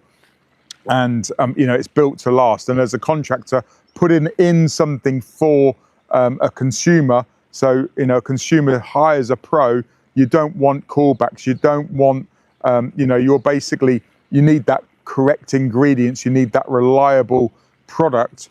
And essentially it's a case of, I just went off on a squirrel moment. What's the biggest thing? It's connection. So. Jack's asking, what's one thing every pond should have? Plants. That was quick fire, wasn't it? So in my, there's no real sort of like definition of a pool, pond, lake, lagoon. There are lots of theories. There's lots of, you know, the difference between a fish pool or a freshwater rock pool is the absence of plants. So if you've got a pond, you've got plants in it. If you've got a pool, you haven't got plants. So the one thing that a pond should have is pond plants, and there's not enough information out there. You know, there is if you hunt for it, but at the same time there's a lot of ponds that go in without enough plants. And you know, work with Mother Nature, not against her. You know, putting in lots of chemicals, sterilization, you know, like UVs, chemical filtration in the form of radiation. It's not necessarily working with Mother Nature. So plants is one thing that I've learned to love, and they will create more surface area as well for the beneficial bacteria. Jensen is asking, can you give advice on my pond/lake? Yeah, 100%. The best thing to do is if you've got a specific thing, send me over an email with a picture, send me over a WhatsApp message. My email address is mark@anypond.com. Mark@anypond. My WhatsApp number is 07703 190605. It will come through to me, and I'll get back to you as soon as possible. Sometimes, you know, I'm on consultation calls, so whether it's a design consultation, whether it's you know, a paid consultation on site or over Zoom or Teams, or you know, certainly a video call. There's some, you know, I'll basically, if it's a quick tip, a quick steer in the right direction, more than happy to help.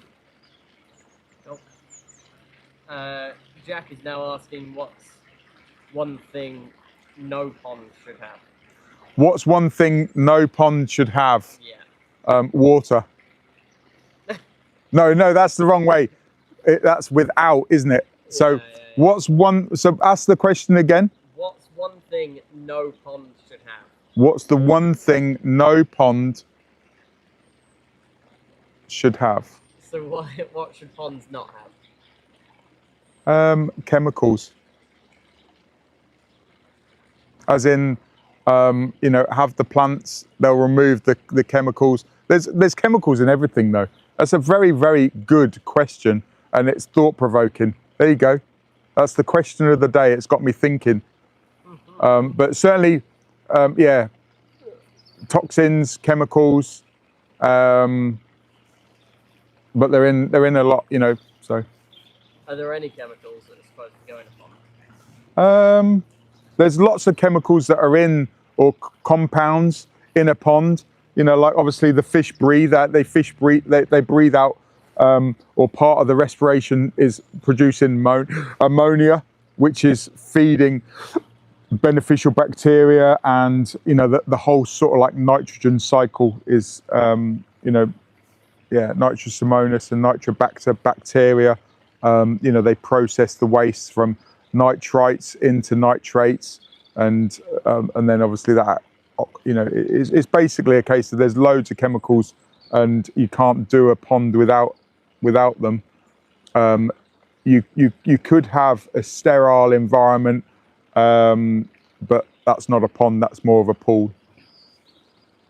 And that could be salt water, it could be a saltwater pool, and salt is chlorine is a form of salt. So Interesting question here from Jeff. At what point does a pond become over-designed? at what point does a pond become over-designed? When there's a lot of gadgets and whistles, when you're trying to pull from multiple areas, rather than pulling all of your water to one area, it's like a river. The river's all flowing, maybe at different speeds. You've got back eddies and stuff like that, but it's all flowing in the same direction, and you want all of your water to go in that direction. You need that flow.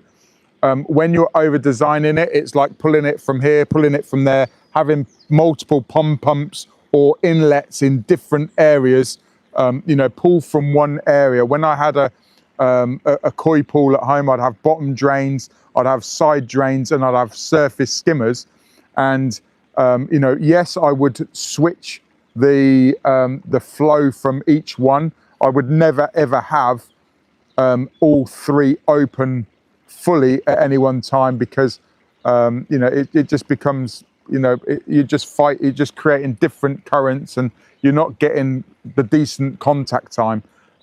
So a pond can be over designed with gadgets and whistles and plumbing.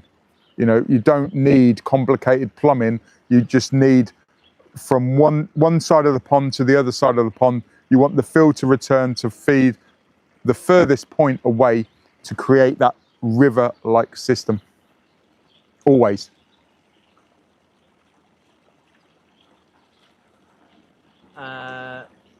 Why don't you just remind people about the People's Choice Award? So I'm going to remind, so Caleb's just said about the People's Choice Award. So come to the Pond College Gardens, 9 a.m. tomorrow morning. We're open. We've got the grand opening for 2026 of the Pond College Inspiration Gardens. And when you arrive, pick up your green token and put it in your box of choice. There's 3 boxes. We've got a number of different artists, and also you can vote for digital choice online from now. It's open up until 10 o'clock tomorrow morning. Digital choice closes at 10 o'clock tomorrow morning, and the link for that is in the bio. It's waterfeature.shop/26. Drop your name, drop your email, just to clarify the voting form. We will not spam you. If you want updates, if you want more information, fill the rest of the form in. It is optional. If you're a trade person, let us know. If you're a DIYer, let us know. And if you want to hire a pro, let us know as well. We've got a whole network up and down the country, international. We've got loads of, we've got a whole network of people all over the world. If you name it, we'll be able to find someone that will cover your part of the world. Wherever you're watching from, we've got aquatic artists that will travel. Interesting question from Julie. Do you think the builders have been under more pressure because you're here? 100%. So Julie asked the question, have the builders been under more pressure because I'm here? Yes and no. Years ago, I was very strict on myself, not giving any feedback or guidance to the artists. And it was just more a case of I didn't want to sway on them. And I find myself always, trying to help the artists. And sometimes I can confuse them because it's like it's their way or it's our way. It's not necessarily my way, it's their way, and it's still a way. And I don't know. And it's really interesting. It's great for me because they keep it a secret. They sort of like don't want to tell me what they're going to produce until they produce it, because they want to get that wow. Sometimes they sort of like cheekily try and bribe me, like with compliments, with presents. It's good fun, but I'm not the only judge. There's 7 judges. There might be other judges walking around that they don't know, and they're all looking for different things in the actual boxes. So this year we've got 7 judges, and we've only got 3 artists. So It's all, sort of almost like 2.3 to 1 box. And yes, I have got the overall decision. If there's a tie, then we go back to 2nd place and 3rd place. And it's very interesting in the remarks that I'm getting for this year. So it's exciting. And if you want to know who has won the overall champion, 12 o'clock tomorrow, we'll be announcing it here live on YouTube, Facebook and TikTok. And also we'll be announcing the other awards as well. Good. Question from Ben. 1 word to describe this year's Invitational. Connection. Another question. So let me repeat the question just in case the audio. So what was the question?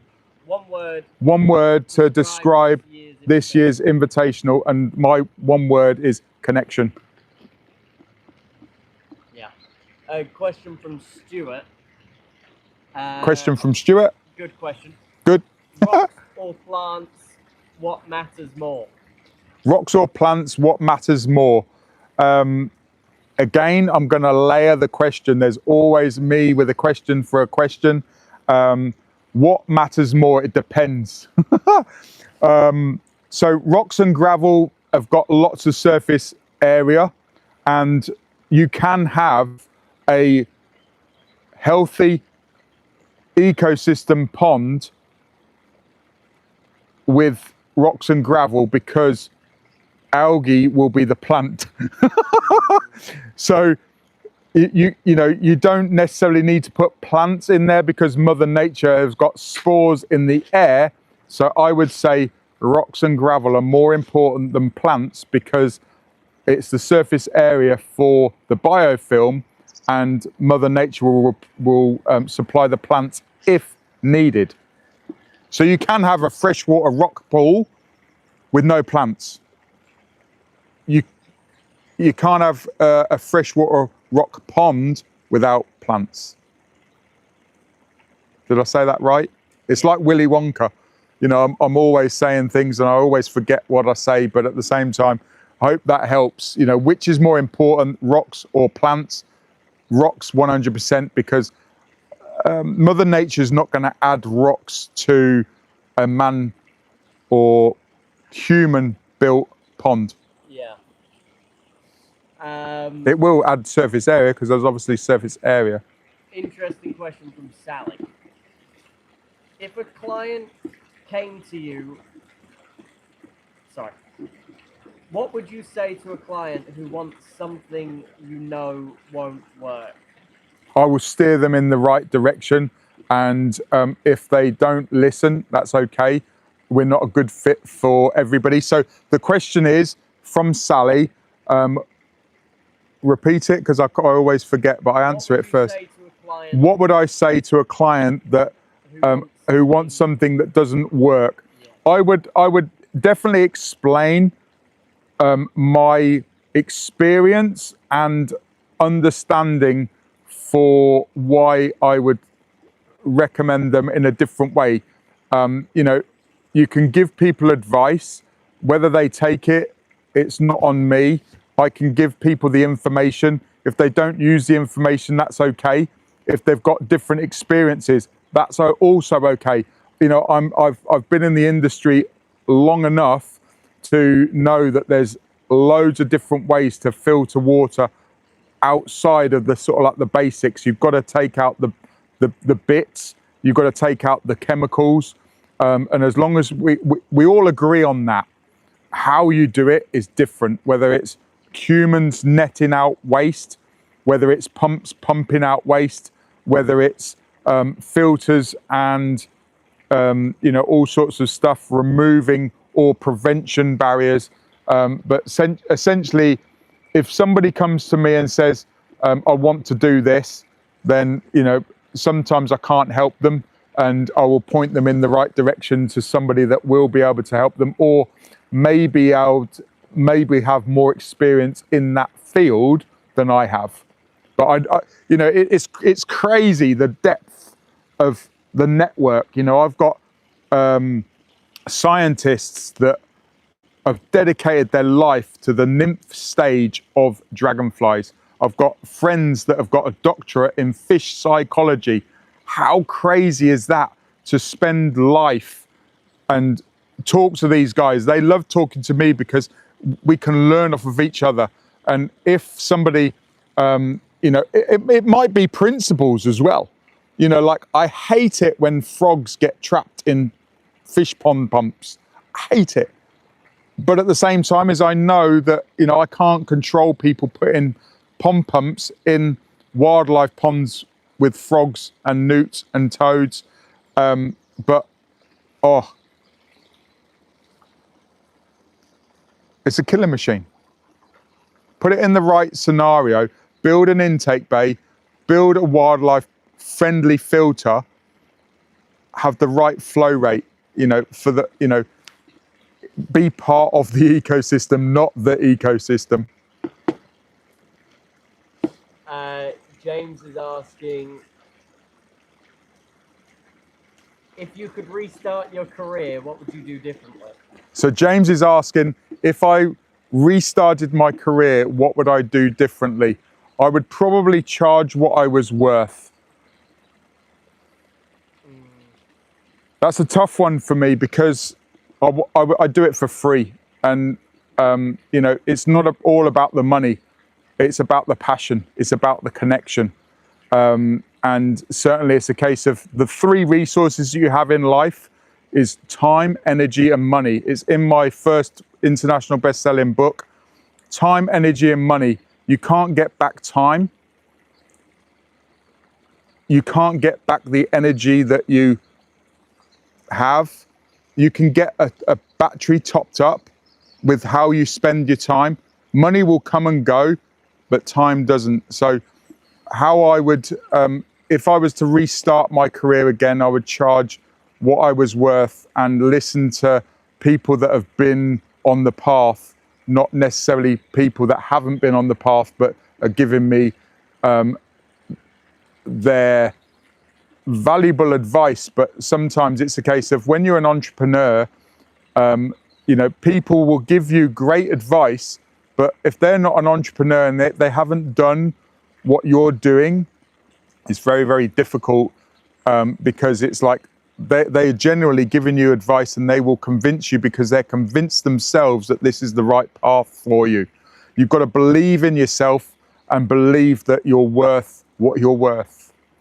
Money is a massive, massive thing. And, you know, money is nutrition. Money is nutrients. We spend a lot of money here. We make a lot of money here. This last year, June, was the first time I was able to say, I want to make money for myself, let alone in inspiring people. And, you know, why shouldn't I make money for myself? If I can make money for myself, then I can help more people. It's just like, you know, it's oxygen first. You need to feed your mind first. You need to have your mindset right before you can help somebody else. And, you know, the two books that I've written, Pond Passion to Profit and Pond Perfection for Beginners. And it's not about having the perfect pond. It's about the perfect pond for you. And perfection is in the eye of the beholder. There's nothing wrong with a kid that hasn't got the money to dig a hole and fill it full of water. It's a perfect pond for that kid that hasn't got any money. Just do it. Get outside, enjoy, get passionate.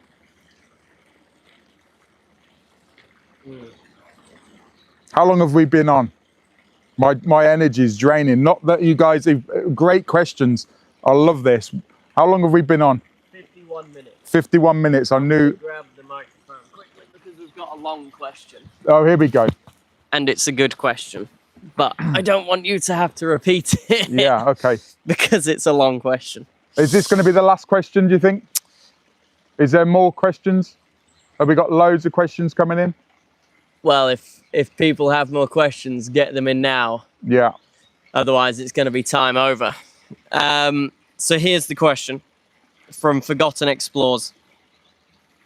Why does the green industry claim to protect nature and the balance of ecosystems, but we never hear anyone in the industry talk about geoengineering and the impact on vulnerable ecosystems?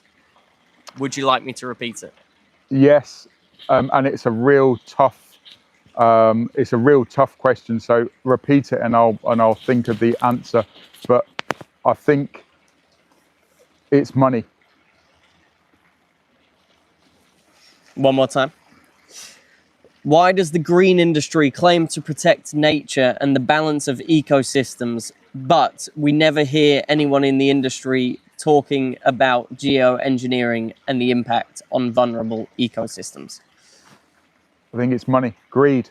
It's the people. You know, it's a difficult topic, and yeah, nothing. It's a difficult subject because when you give people power, they want more power. When you've got an industry, you know, it's, and also again, it could be education. They don't know any different, or we're always learning, so we always make mistakes, and you know, some people. I think it just all comes down to money.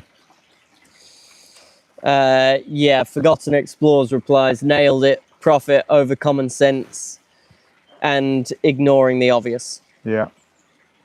Final question. Yeah, final Tom, question. A bit more of a lighter note. Oh, there we go. What are you most excited about for tomorrow? All the smiling faces. Amazing. Amazing. Do you want to tell people what's going on tomorrow, where to vote? So tomorrow we've got the doors open at 9:30. We're at Pond College, Brook Farm, Cornhill, Northamptonshire. The postcode is NN12 8LQ, and collect your green token when you come. Come and say hello. You know, if I'm busy, come and interrupt. If I'm on a live, I'm doing it for you. So come and interact. Put it in the comment section below. Let me know if you're watching live tomorrow. You know, it's all about the ripples you don't see. And, you know, you give me the time watching, and I appreciate that. You give me the energy in the comment section. I appreciate that. And if you buy the products from me, that's the money, the nutrition that we can put back and help the world go round. Be part of the ecosystem, not the ecosystem. So my name is Mark, the Pond Advisor, and I'm here to support you dream, plan and enjoy, restore and create ponds and water features. And I've just dropped my van keys in my cup of water. That is another note. Until next time, Pond College, and we're going to announce the winners for the Invitational. So I'm going to keep this nice and short and sweet. I don't want to turn this into a sort of like a wedding speech. Before we talk about the results, I just want to say Marcel was the overall winner. So Marcel is basically going to be, he's been a judge. We've got 7 judges, and it's customary for the winner from last year to hand the prize out. So before we talk about any results, I just want to say that the artists, it's amazing. These guys put themselves in front of you guys, in front of the world, and it's only getting bigger. Aquatic Art Live was essentially just an idea 5 years ago, and we just want to celebrate the art. You know, Daniel with his craftsmanship, a different direction. It's something we've never seen before, like you wanted to produce, and you know, I couldn't make that with, you know, 5 hours. It's just crazy. Blaise, natural feel, composition, you know, it's just amazing. And Luke, water movement, and your confidence is growing, you know, it really is. So literally it's a case of, after the judges' scores have been added up, and we've got 7 judges, some international, some previous winners, Marcel and myself, the overall winner this year is Luke. Woo!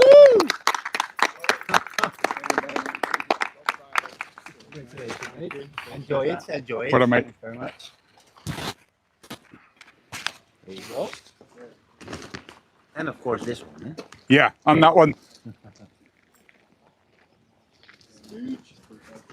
You want a speech? No, thank you very much. I appreciate it. Thank you for the vote.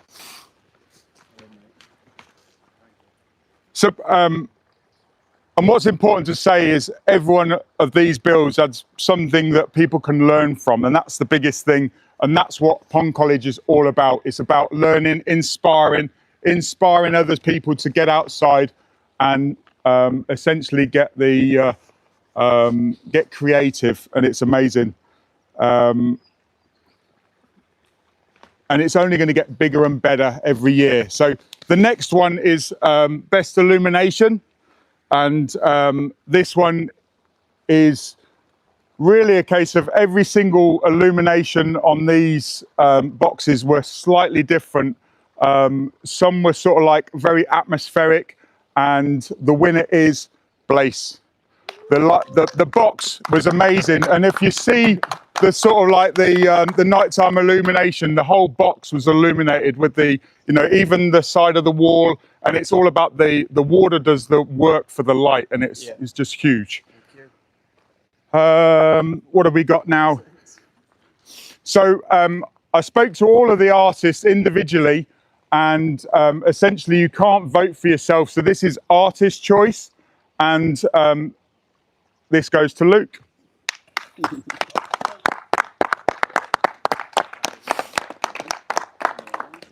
So the next one is, and I want to thank the people watching. You know, at the end of the day, Pond College is about the people. It's about aquatic art. And this digital choice, it's grown year on year. We had 108 votes for digital choice over the last couple of days, and it's huge. And I want to thank you for watching. It's about time, energy, and money. It's your resources, and you're all giving us your time by watching, and it's amazing. You give us your energy by putting it in the comment section. And the digital choice 2026 is Blaze. Well done. So I'm going to hand the mic over to Charlotte, because this is the People's Choice Award. If you come to Pond College, I'll allow Charlotte to speak a little bit. I believe this is your favourite award. Yeah, this is by far my favourite, because it's what you guys see and what you... And this gives me the most enormous pleasure, Daniel. Congratulations, mate. Everybody here today has voted for you. I am absolutely proud as punch. Guys, this is really hard for these artists. I did it last year. I built a pond, and it was a bit overlooked because it was a pond and not a waterfall, and I'm not an artist, I'm not a builder. Every single one of these, they've done an amazing job, and I think they should be beyond proud. Well done, Blaze. Thank you very much. Congratulations, Luke. Daniel, fantastic job. Well done. Thank you. Thank you, everybody. So the last award is something special for me, because this is about me, my mindset, inspiration, education, and it's about the community. And this award goes to the person for the whole of the year last year. So the champion, the Pond Advisor champion, it's not about the individual boxes, it's not about aquatic art, it's about inspiring others and teaching others. And this award is the champion for 2025, and this one goes to Neil.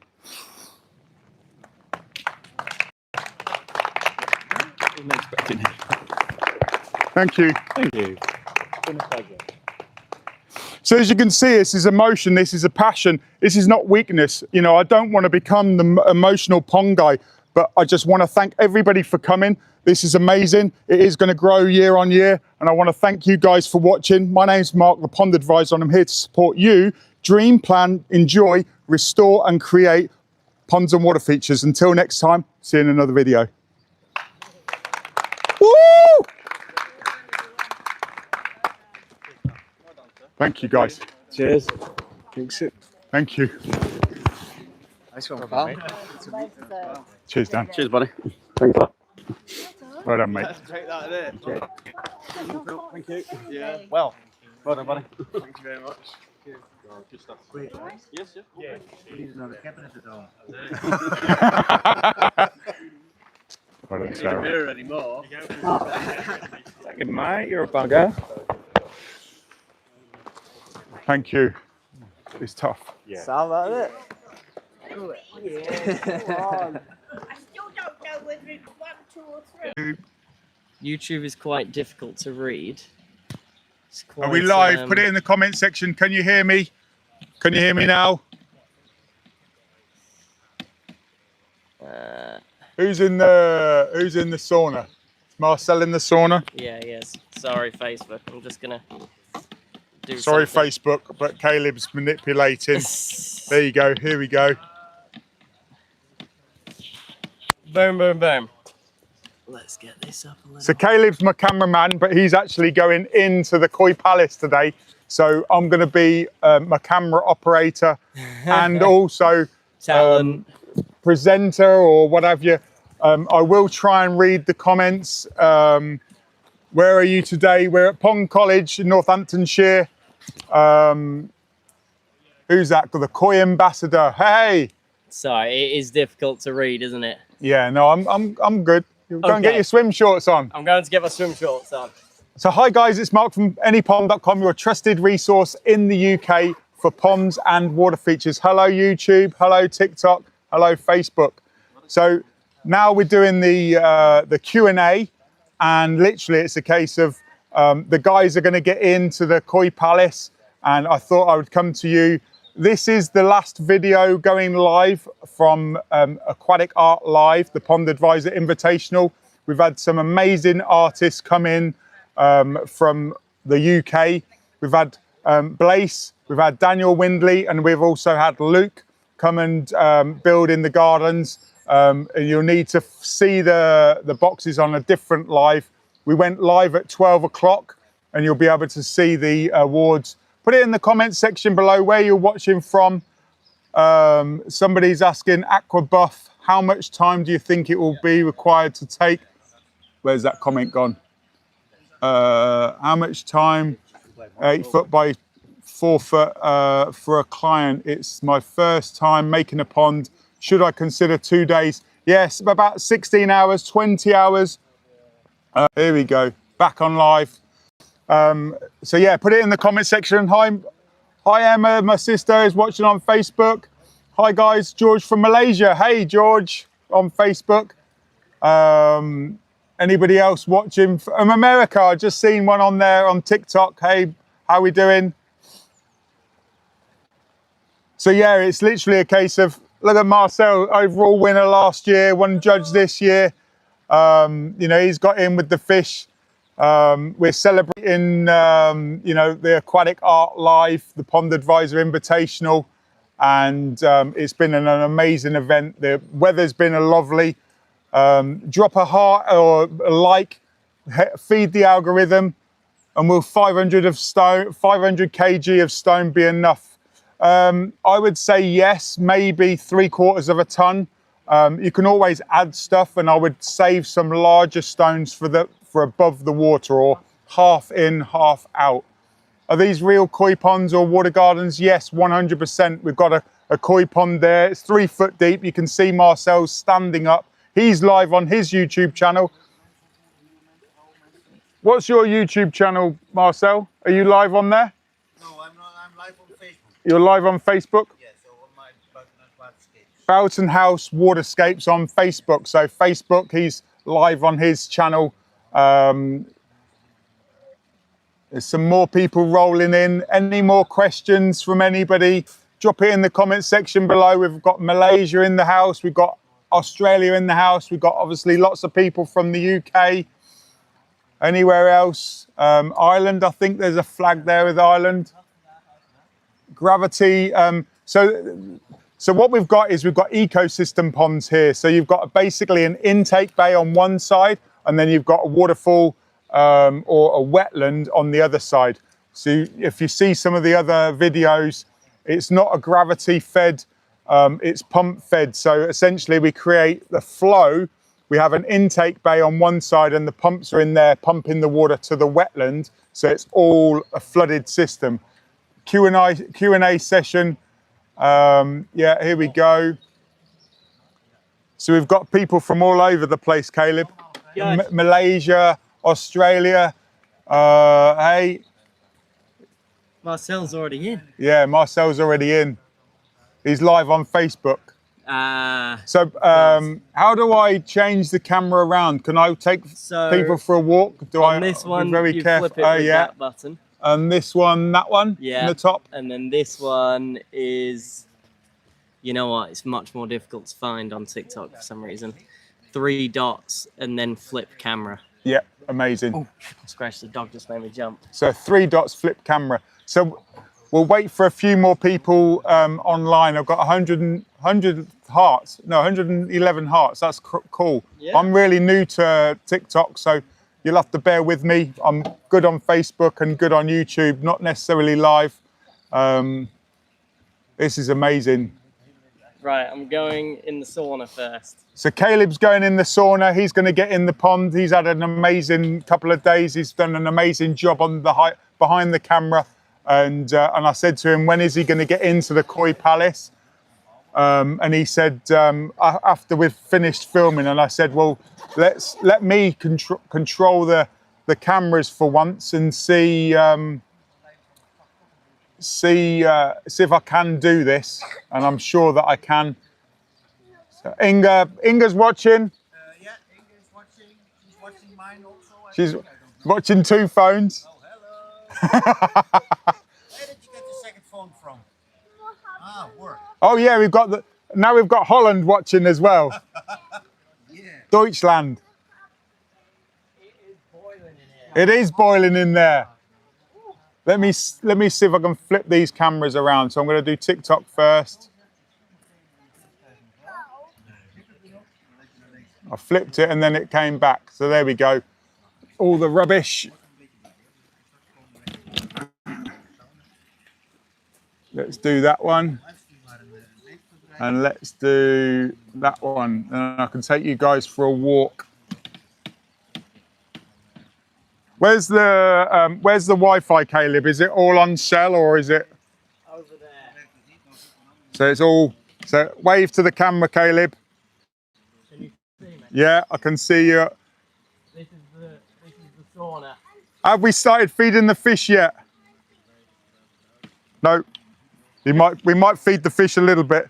Let's have a look to see if we can feed the fish around with Marcel. I know I'm speeding around. Right, Marcel, I'm coming with you. Okay, well, I'm just going out and I'm coming back in because I need to put my phone out. Okay. Because I just stopped the live stream, or I told my followers that I just stopped the live stream. So. You're coming out and Caleb's going in. Yeah, but I'm coming in again. I'm gonna wait till Marcel's going back. Okay. I don't know if this is recording. So let's have a look at the fish. We've got on Facebook,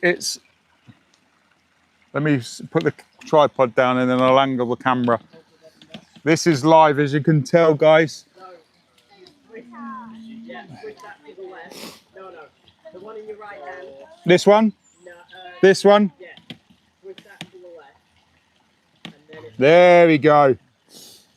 And I'm going to change the Facebook so we haven't got that orange dot. Yeah, so do it with the orange. Yeah, exactly. Yes, Caleb, I'm ready. You're ready. It is seriously boiling in here. Yeah, well, the water is seriously cold. There we go. Whatever. Let's. Oh man, it is like uncomfortably hot. Let's go. Yeah.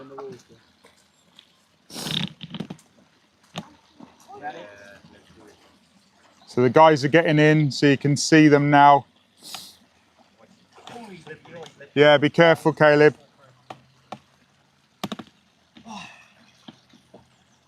Right, 3, 2, 1. Oh, yes, be easy.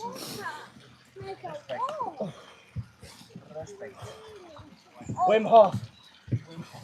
Let me switch this camera around. Well, let's do it again then. Oh. Oh, that's really difficult, to be honest. It's just but the first 20 seconds. you just have to get past the initial shock, and then it becomes quite relaxing, right?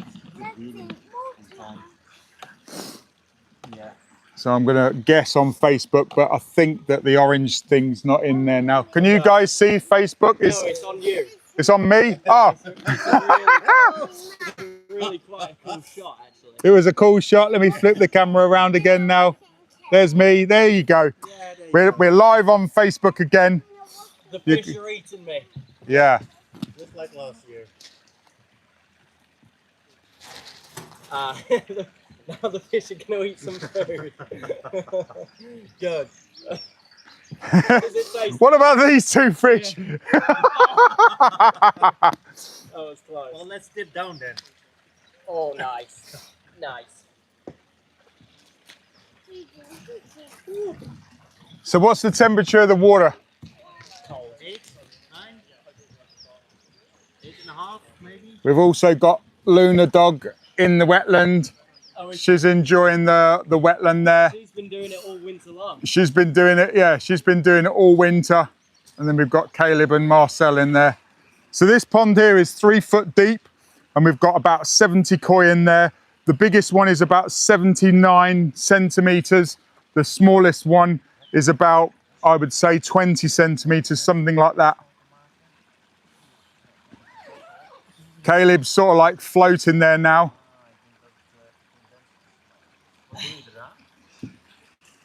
Oh, man. Right. Sauna? Yeah, sauna. Sauna? Any questions, guys? Put it in the comments section below. Is it easy to get out of here? Yeah. We've got 121 likes now. Ooh. Likey. Oh, man.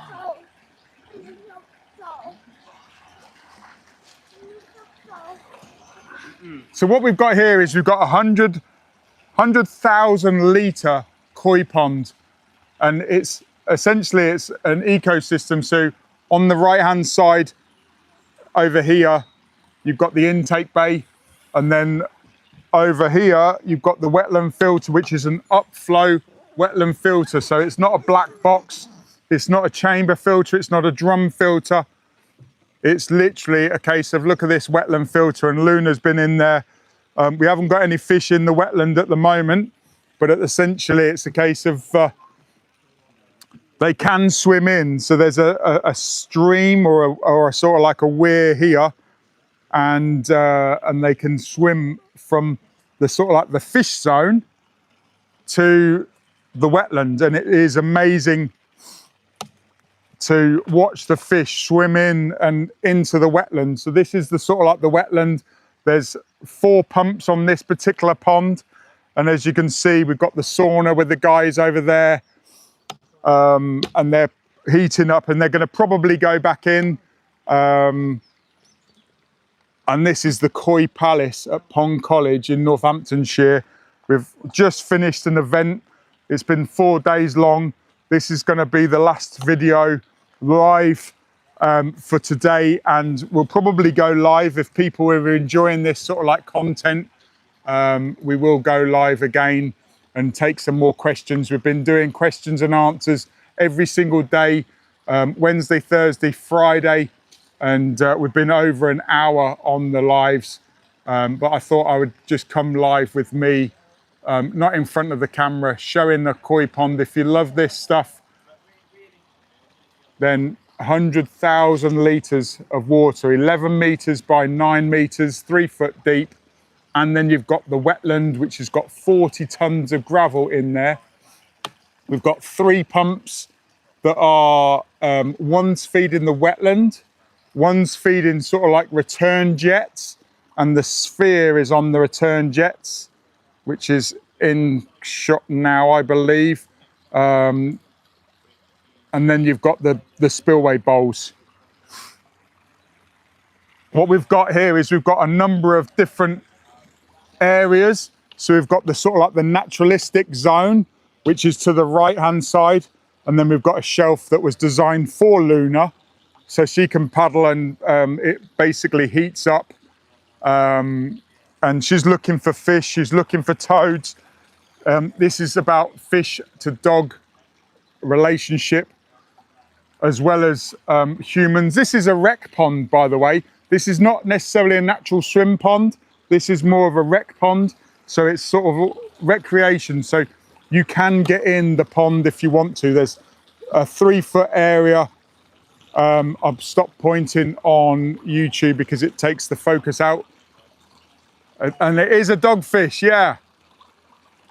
Luna's about 10 years old now, and we've got fish in here 20 years old. We've also got Tazzy the turtle in there, and she's 4 years old. So a lot of these fish, a lot of the big ones are 5, but the big orange one is 20 years old, which is double the age of the dog, believe it or not. I've had her since aquarium. Fizz and Shadow, they've been with us for 20 years. You can see the fish are starting to mouth the gravel. Where the guys got in, they disturbed the ground, and you know, that's what they're basically, they're mouthing the gravel, so they're feeding. Yes, I've fed them a few pond pellets. We've started feeding them a week or so ago, Monday live, as a sort of like a test to the event. And King of Koi, hi mate, how are you doing? Hope you're well as well.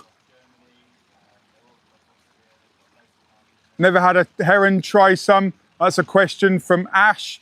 In the Koi Palace, in the corner by the sauna, there's a laser. And also we can switch that on, and basically it's a case of it will send out a laser beam, and also we can set it to ultrasonic and also a noise. So essentially it's a case of there's 7 different noises. Herons will take fish up to about 10 inches long. So 10 to 12 inches. You see the dog and Charlie Boy. So Charlie Boy is the brown fish right in front of Luna. And she's just heard her name. So you see the fish mouthing the gravel. So the herons do come in, but the laser scares them off. If you look around the perimeter, we've got a metal fence all the way round the Koi Palace to stop the otters. We have got a family of otters. We've got a mum and 3 kits that came and attacked the Pond College Gardens 2 years ago. And since then, we haven't really had any major otter attacks. So we're probably going to start introducing fish back into the lockdown pond that now is called the Blue Stone Pond. Sorry to hear that heron's taken some of your fish. The best thing to do to stop a heron is to create a net and stop the actual, you know, it's like a physical barrier. You can also put up heron lines to stop them wading or close to a pond. We've got a number of heron videos or predator videos on the channel. But at the same time, I'd like to give you a few quick tips there. We've also got some other viewers joining. Hi guys on TikTok, Facebook, YouTube. This is great. We've got, oh my, wow, we've got up to 1,300 likes. That's amazing. Keep going, guys. 1,300 likes, Caleb. 1,300? Yeah. Who's on? There's loads of people on. They're all coming from everywhere. Put it in the comment section below. Where are you watching from? When do you recommend cutting plants? Okay, so cutting plants back, it depends on the plant. You know, the Caltha, the marsh marigold in the corner, once it finishes flowering, you want to do the Chelsea chop in May, and then you'll get a second flurry of flowers in June and July. Caleb's going in, and yeah, it's... You're working up to the... Are you going to face the camera, Caleb? Yeah. What do we want, guys? Do we want a nipple dunk or a head dunk? Exactly. That's the question, isn't it? Yeah. Maybe at 2,000 likes, I'll dunk my head. 2,000 likes. So we've got a few to go on TikTok and YouTube. There's a guy. Oh yeah, King of Koi Dorset. Hey, How you doing? head dunk. He says head dunk. Head dunk at 2,000 likes. Head dunk at 2,000 likes. Wow, there's a lot of indications and stuff coming through on TikTok and YouTube. I can't see Facebook. Hopefully the Facebook fans can hear what I'm saying. Tour the 100,000 litre with the wetland filter and ask about the fish. Okay, so I'm going to be touring the... Here we go. So this is the filtration end behind drinker. This is a fountain. I've not got the drinker on at the moment. We've got 4 pumps in this particular pond. One is feeding the wetland, so that's bubbling up through 40 tons of gravel, and the fish can swim into this area. They do come in after the frog spawn and the toad spawn. They're like orcas. You know, a couple of people in the week have asked me about, you know, is it healthy with the frogs and the koi? And when you've got an ecosystem pond, yes, it is, because essentially you've got the shallow areas and the frogs can find each other, and essentially it's a case of they don't attack the koi, where when you've got a koi pool, it's like if you fell in a pool and you couldn't get out, you'd want to grab hold of anything. So we're going up. Hey, we're going up. I think we've got, oh wow, we've got 18,000 likes on TikTok. 18? Yeah. 1,000? Yeah. No, not 18,000. 1,900. Oh, okay. I can't see the, yeah. It's going up. More realistic, it's 1.9K.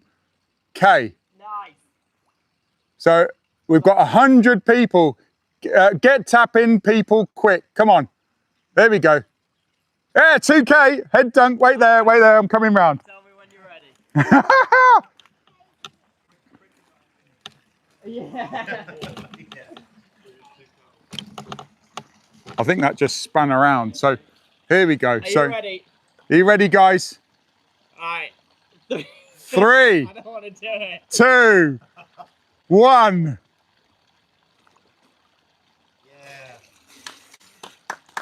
Oh. Let's get a few more hearts for Caleb. There we go. Look at that. Caleb, respect. Back in the sauna. Back in the sauna. You've done a great job these last couple of days. If you've been enjoying the likes, if you've been enjoying the lives, drop it in the comment section below. What have you learnt this week? Where are you from? Where are we? We're from Northamptonshire, so we're based in Northamptonshire in the UK, and we're open to the public from 9:30 in the morning till 3 o'clock Monday to Friday. And you can come and experience. You can come and do a pond plunge if you want. It's the full experience. You can come and swim with these fish. It is a paid experience. If you want to come and experience the cold plunge, it's not that cold. It's about 10 degrees. It's 9 degrees at the moment today. In the summer, it obviously goes up and more people. But now we've got the sauna. If you wave, Neil, you can see, people can see you. Where can they get the saunas from? Is it on your website? Yeah, within the UK, they can get them from bombina.co.uk. So there's bombina.co.uk in the UK, and other places they are available. But if you want to contact Neil, and then he can point you in the right direction. So on the website, we've purchased this small one inside the Koi Palace, and it has been a game changer. The amount of times when I'm going in and out of the Koi Palace, you know, before I would get in the Koi Palace, and then when I'd had enough and when the fish had had enough, I would basically get out and go and get changed. And essentially it's a case of now with the sauna, I've been getting in 3 or 4 times.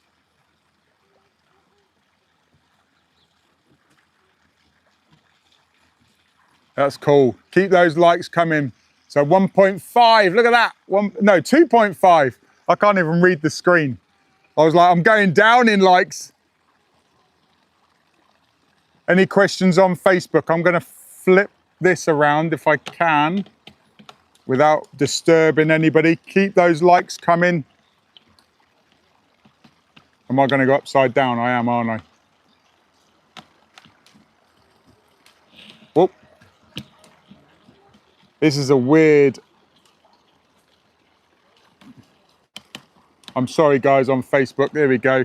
Head dunk there. Look, my sisters said head dunk. Let me spin it back round.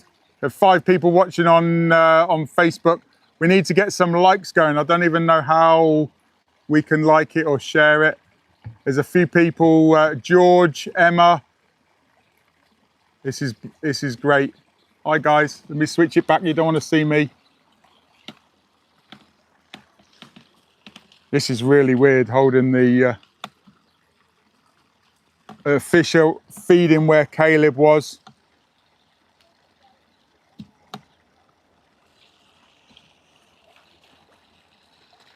So is Caleb going to come back in? We're going to do a second head dunk. Facebook fans have asked for a head dunk as well. 5,000 likes on TikTok. And 5 shares on Facebook. So Facebook fans, if you want to beat TikTok, let's go for 5 shares.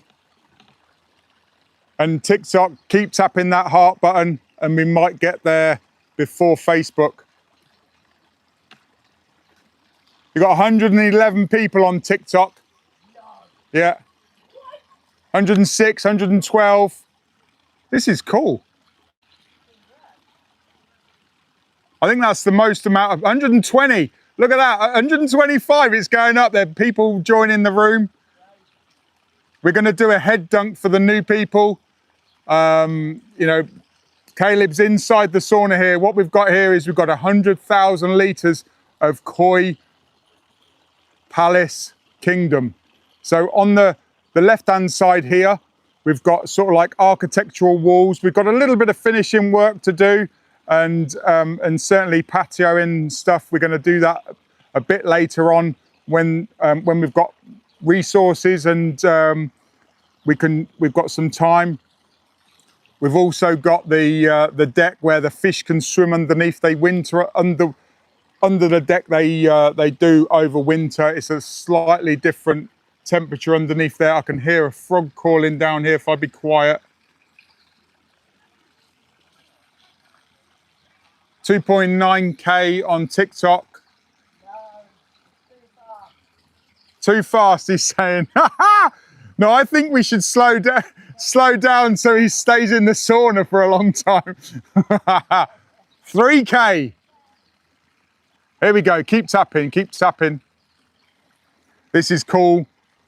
How do I see the comments on?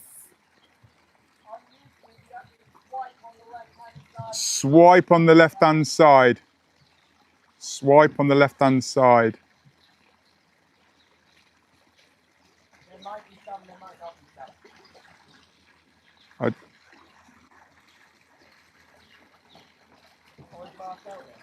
Yeah. Marcel, can you go on the YouTube live and see where it's at? I'll have a look. Let's wait.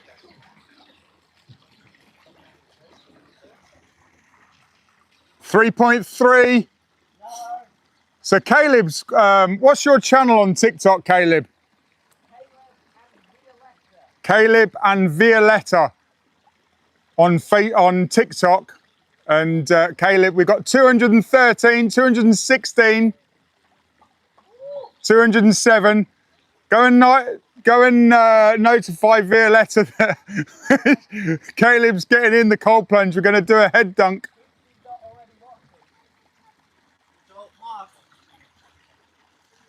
I've got a question from YouTube. Question from YouTube, yeah. How much time do you think it will require me to make an 8x4x2 feet pond for a client? It's my first time making a pond. Should I consider 2 days worth of labor or 1? So the question, I answered it earlier on. So it's 8 foot by, yeah, we spoke about it. It's about 16 to 24 hours. And essentially it's a case of, but take your time, don't rush it. It's sort of like, what I would say is, you know, even if you allocate 3 days or 2 long days, so it's sort of almost like You know, if you can work into the evening, then I would definitely do 2 long days. You know, but certainly it's a case of don't cut yourself short. If you're traveling to someone's house, then essentially it's a case of allow that time. 6.3k, Caleb. 6.3k.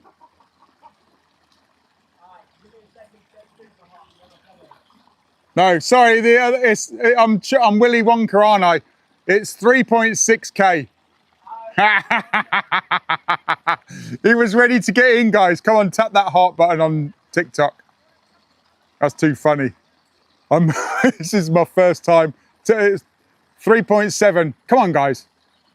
We've dropped off a few people. Maybe I'm talking too much, or how funny. He's putting some steam on. You're not going to be able to see him now. Look at that steam going. I bet it's hot in there now. Yeah.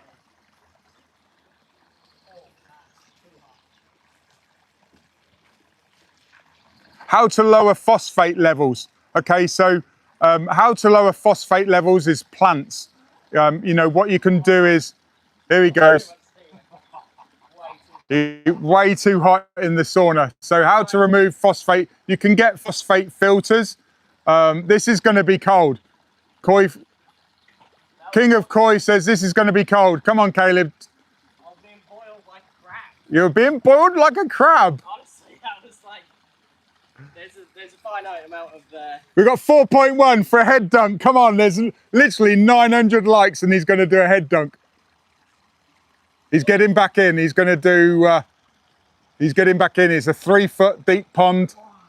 Phosphates can be removed by a phosphate remover. You can put in chemicals. He's doing a nipple dunk. He's got up to his shoulders. How are you feeling, Caleb? It is tough, that first 20 seconds, isn't it? Yeah, but you get used to it. You do get used to it. You get used to the dunk. You do get super fan goal. What's the super fan goal? TikTok will send you a million notifications about stuff that nobody has a clue what it is. Oh, there you go. So we're up to 4.6. 4.6k. Yeah. Already. Yeah. 4.7. It's literally going off the. I can see hearts everywhere. Damn. Send a heart me. Mark. Something else did something. So Mark, send heart me 2+1. Mark, like the live. That's donations. Are they? People are donating. Oh, people are donating. What's this then? Join the fan club. I didn't even know I had a fan club. I want to join my own. Oh wow! Look at it, 5.2. Hey, Caleb, you've done. You're done. I love it. I was just gonna. I don't want to get out yet, but head dunk's like the last thing you do. So. Okay. Are they catfish? No, these are koi. These are koi carp, and some of them are from Japan. Some of them look playing with Charlie Boy. They get right in your face. They do get right in your face. And Simone. How many are from Japan? There's quite a few in there from Japan. So I would say that probably 50 of these fish are from Japan, maybe more. I'm just looking at the ones that are, I would probably say 60. Right. And I handpicked a lot of these. How many are in here? There's 74 in there, and there's also a Dutchman getting in there. Are we going to do a nipple dunk again? Here we go.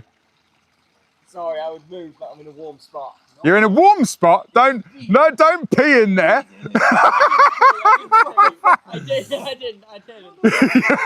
didn't. It's just when you move, you know, the whole starts swirling around you. Can you pee? No, you can't. Okay. Well, I don't want you to pee because it's all. You didn't pee. I promise you, I did not pee. So if you pee, there's a pink dye. No.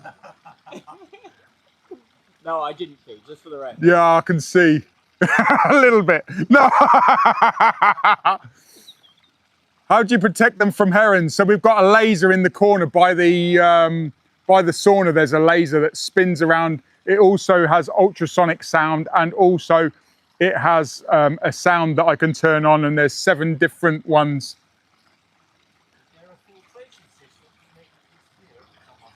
There's a filtration system, yeah, there's 40 tons of gravel over there, and we've got a aquascape wetland filter system, and all of this area is filtration, all of this.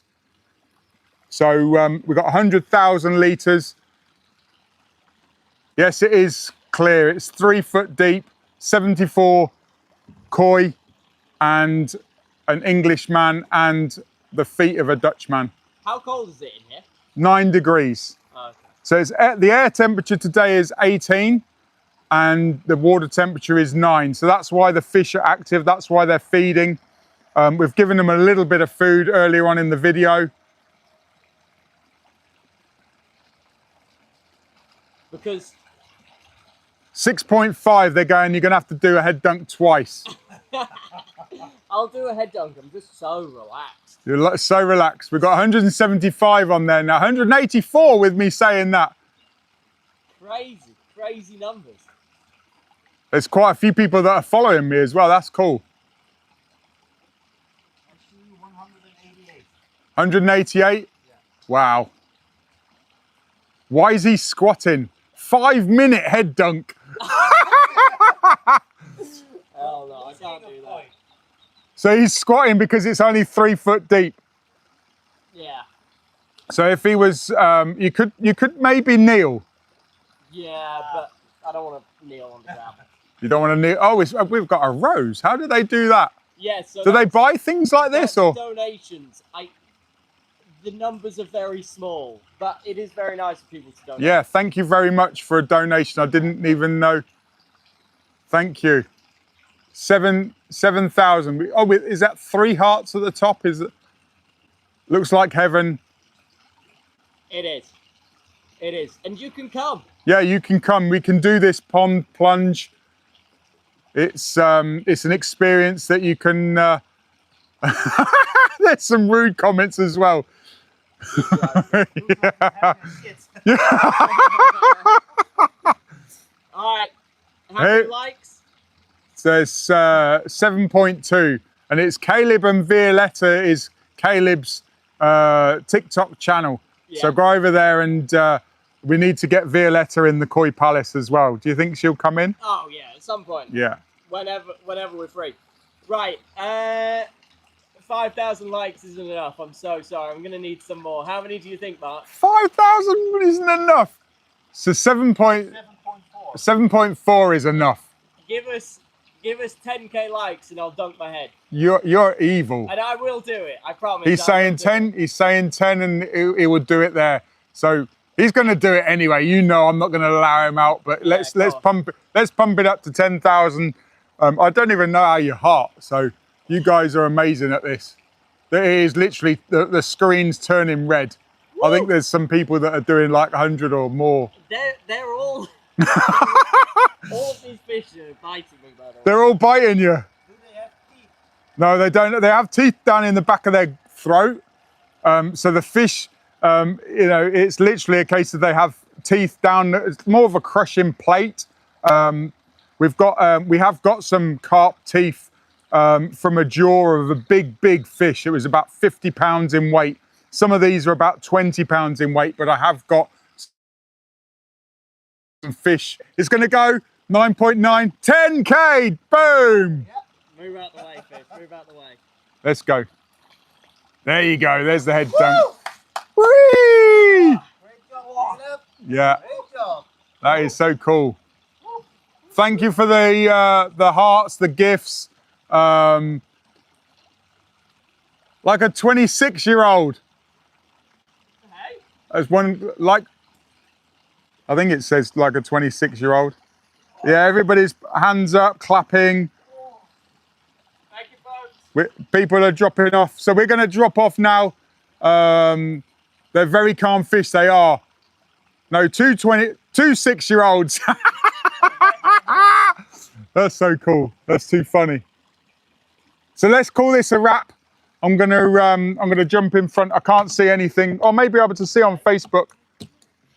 Here we go. Does the bog filter work similar to wetlands? Yes, it does on Facebook. So a bog filter is more, if you look online and you search for bog filters, this is the filtration system on here. It's very similar to a bog filtration where you've got perforated pipes, where a wetland filter, you're basically pumping the water in and it comes out through a bigger tube. If you look at some of my other videos about wetland filtration, and then it slowly percolates up through, and then there's 40 ton of gravel. So underneath the corner here, there's two floating islands that are sat on top of the snorkel, and that's the clean out port for cleaning the wetlands. So you've got 40 ton of gravel that you can backwash, you can pump out the dirty water from inside the snorkel. So a bog filter is something that you can't really clean. It's perforated pipe, and once, if you're feeding the water in, the pipe sometimes gets blocked up and there's tiny little slits.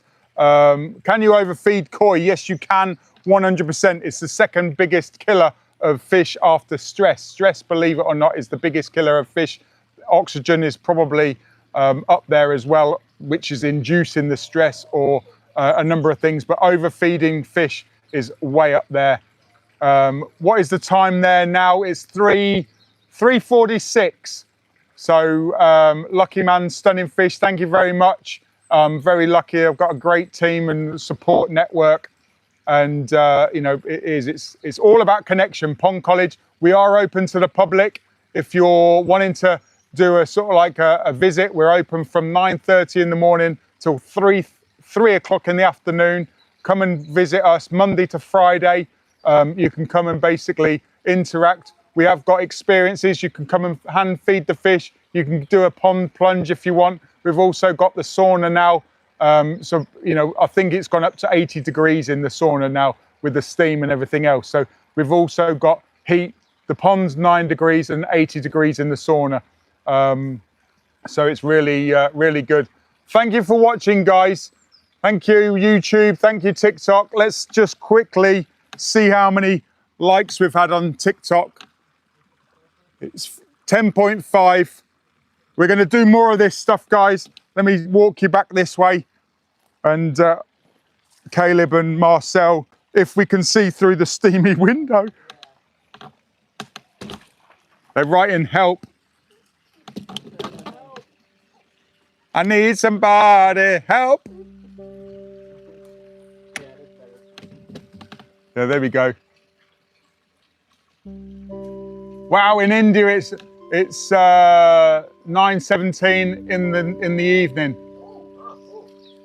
Lovely. So we've had someone from India watching as well. So put it in the comment section below if you haven't done already.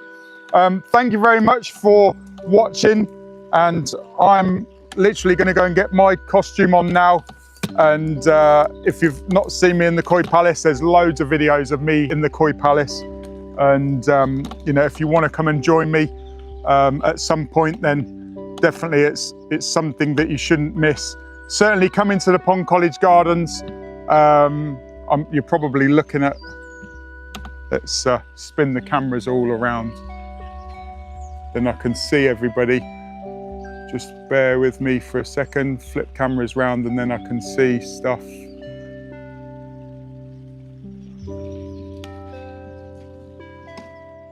No, I won't be able to see, will I? I can see this side. Let's see if I can spin this one up. Oh, there we go. I can see you guys now. I appreciate you watching, guys.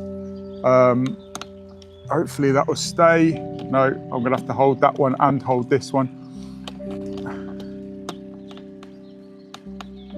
Thank you, guys. It's been amazing. Thank you, thank you, thank you. See you later. This is funny, I don't even know how to switch this off. And now, thank you guys, congratulations. YouTube, how do I do that? Is it across there?